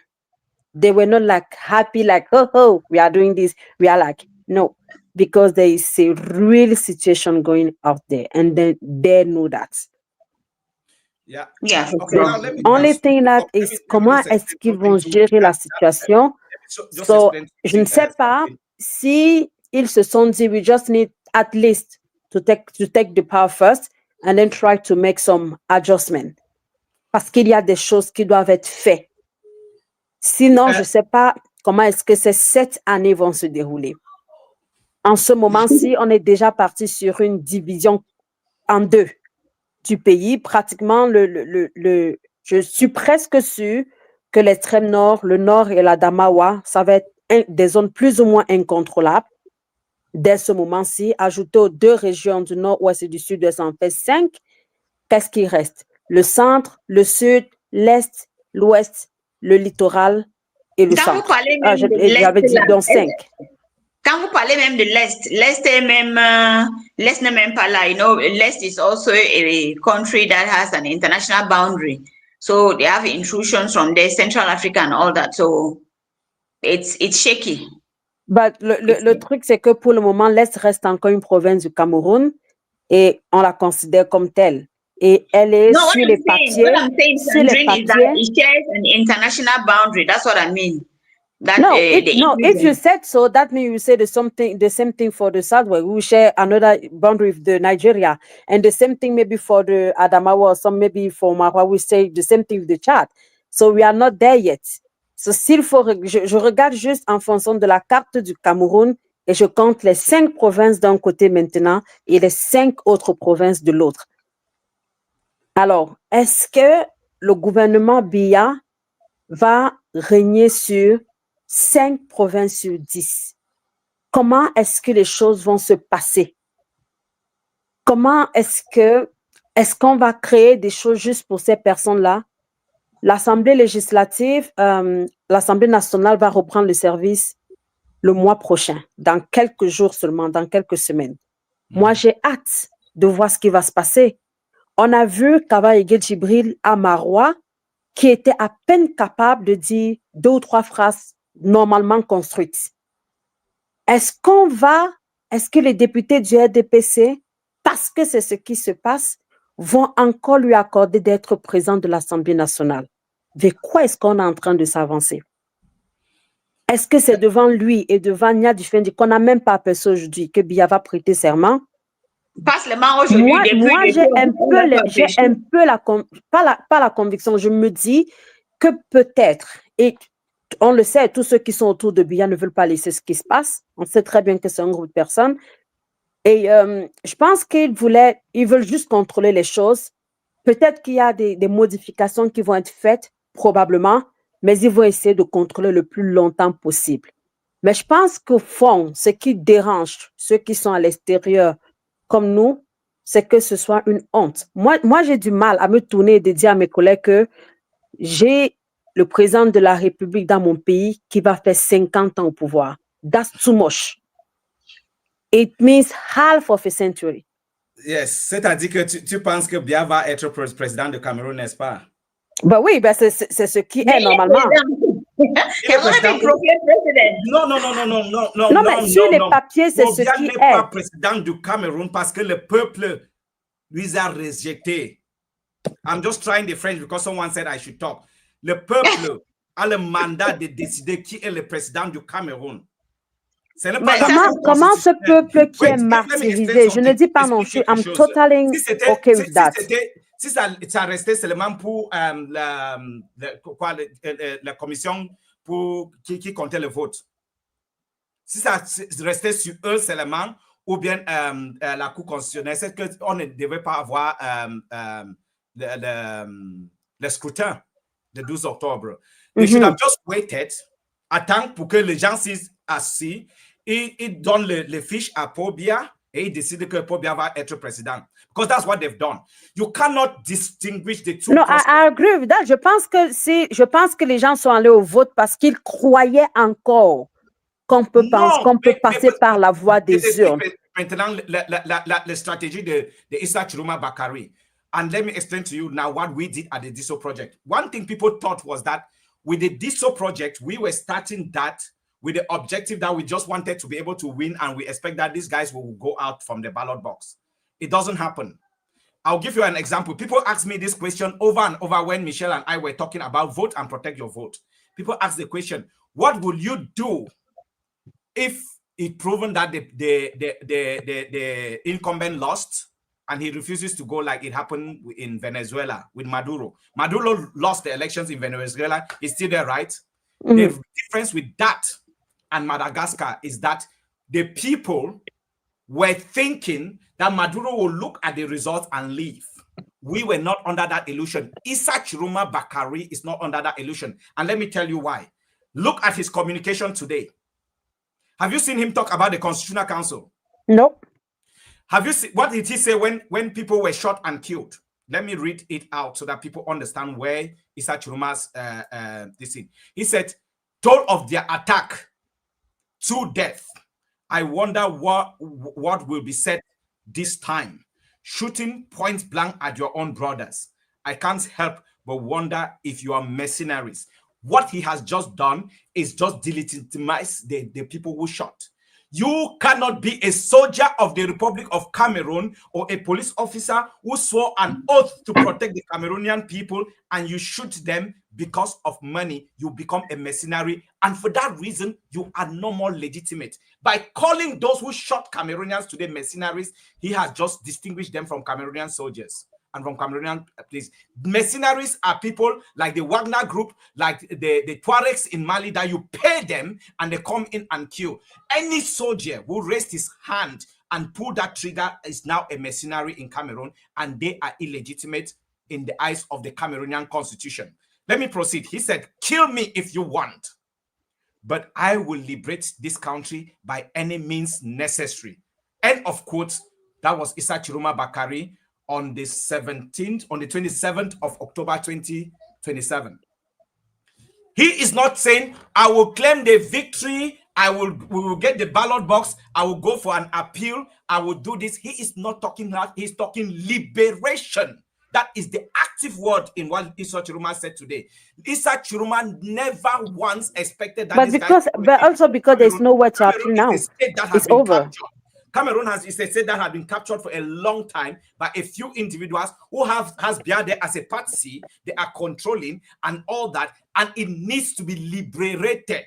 He needed the legitimacy to be given to him by the Cameroonian people through the ballot box. He needed something to be able to be sure that the Cameroonians that he will be putting his life on the line for are ready for him to do that. And Cameroonians answered yes. I don't know how that happened. Don't ask me. I am a political scientist, but I cannot tell you the phenomenon that has become Issa Tchiroma. In 3 months, he got every Cameroonian to believe that he is that liberator. That is what he's calling himself today. I am the liberator. I will liberate Cameroon. He did not say, I am going to take my stolen mandate. He's not talking about what John Fundi said in 1992. He's not talking what Kamto said in 2018. He's talking about liberation.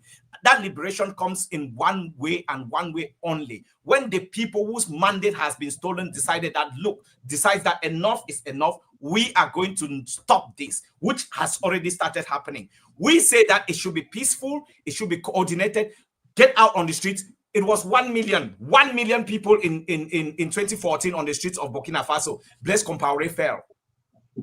1 million, he fell. He is a dictator like no other. He's the one who killed Thomas Sankara, but 1 million people on the streets and Blaise Compaoré fell. How does it happen? People often do not understand how people on the streets lead to the fall of a dictator.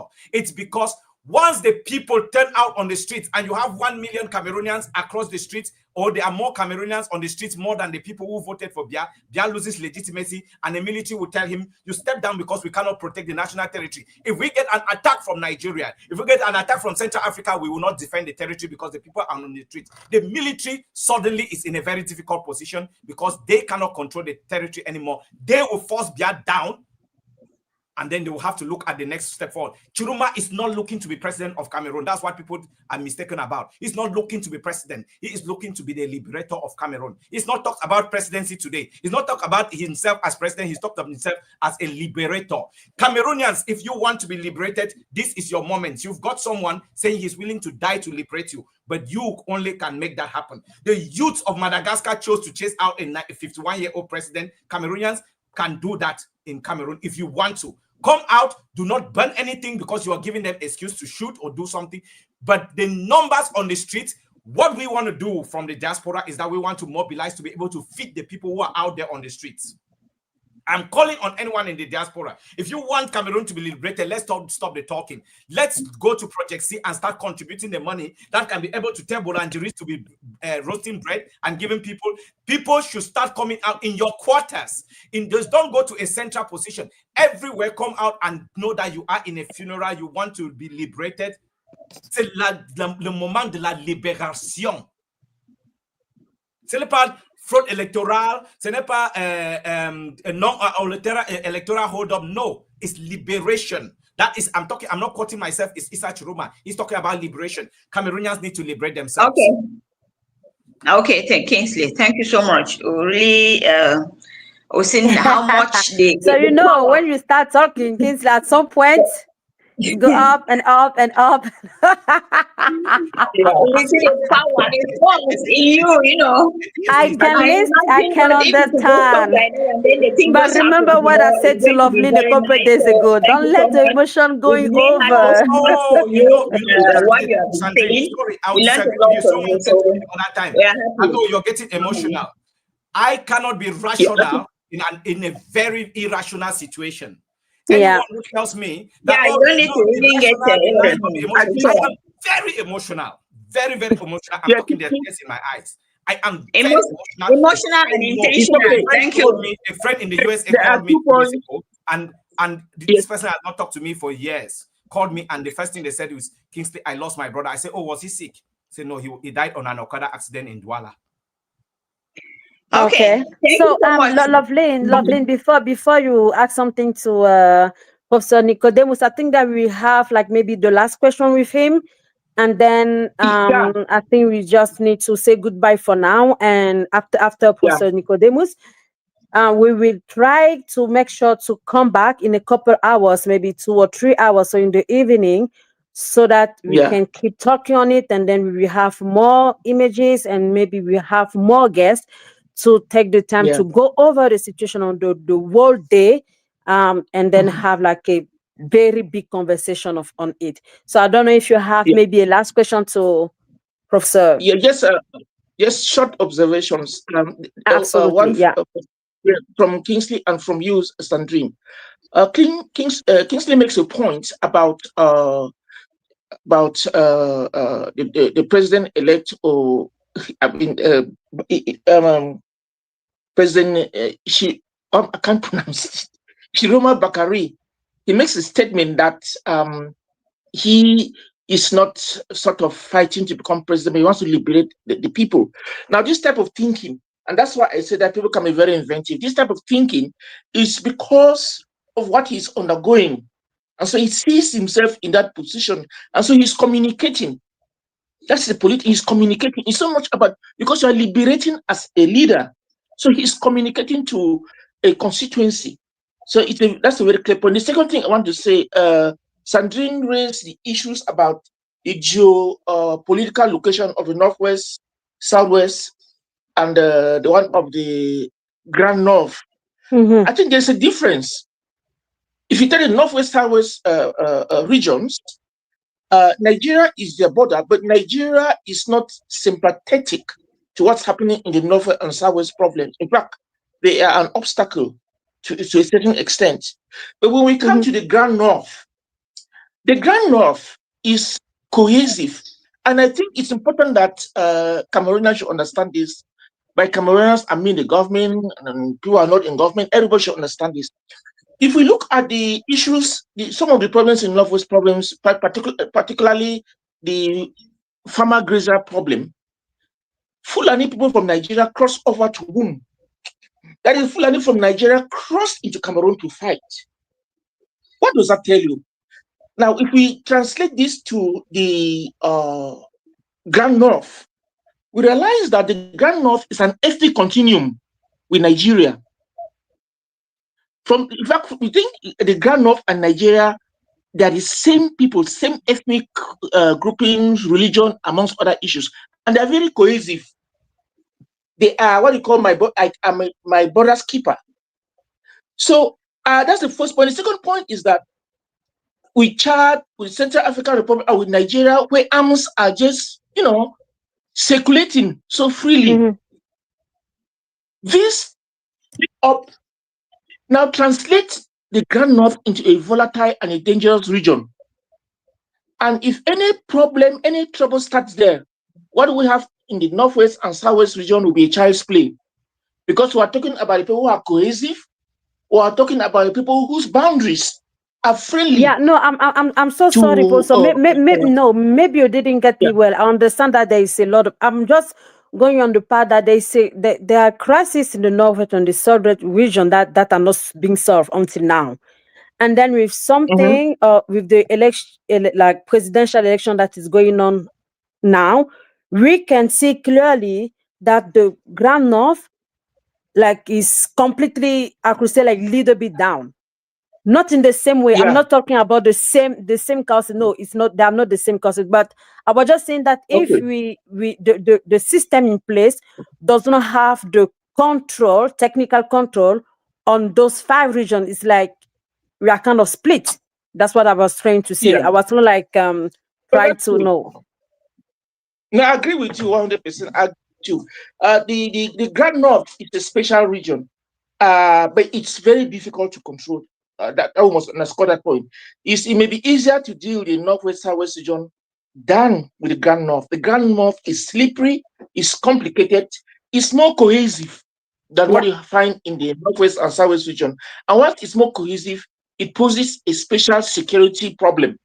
That should be clear. So the issue of the Grand North and President Bakari should be handled with a lot of care. Any attempts at arresting him or anything of that sort will create us problems we have never seen before. So that has to be handled. It's a political problem. If it means giving him the power, give him the power. That's my position. Okay. So thank you, Professor. Maybe we might have you later in the day. So for now, we just need to take a deep break, I can say so, and then come back later with a lot of energy and strength, and then go over what happened during the World Day, and then just keep continuing to have a big conversation on that. So, Loveline, je pense qu'on va arrêter ici pour maintenant. It's been 5 hours of live. So, thank you to Mimi for Info Team.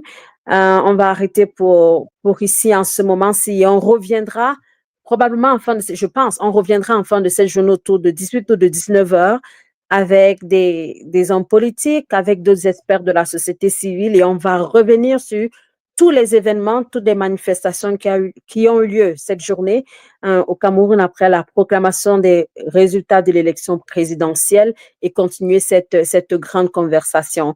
Alors, on revient très bientôt. N'oubliez surtout pas de vous abonner pour être certain d'avoir les notifications de ce que nous sommes en ligne. N'oubliez pas d'aller souscrire aux pages de Mimimefo.info, Cameroon News Agency, Beyond African Postcards, Analyse avec Sandrine Yamga, et puis sur la page Twitter de Rebecca Elonchon. Merci à vous. Thank you, Loveline.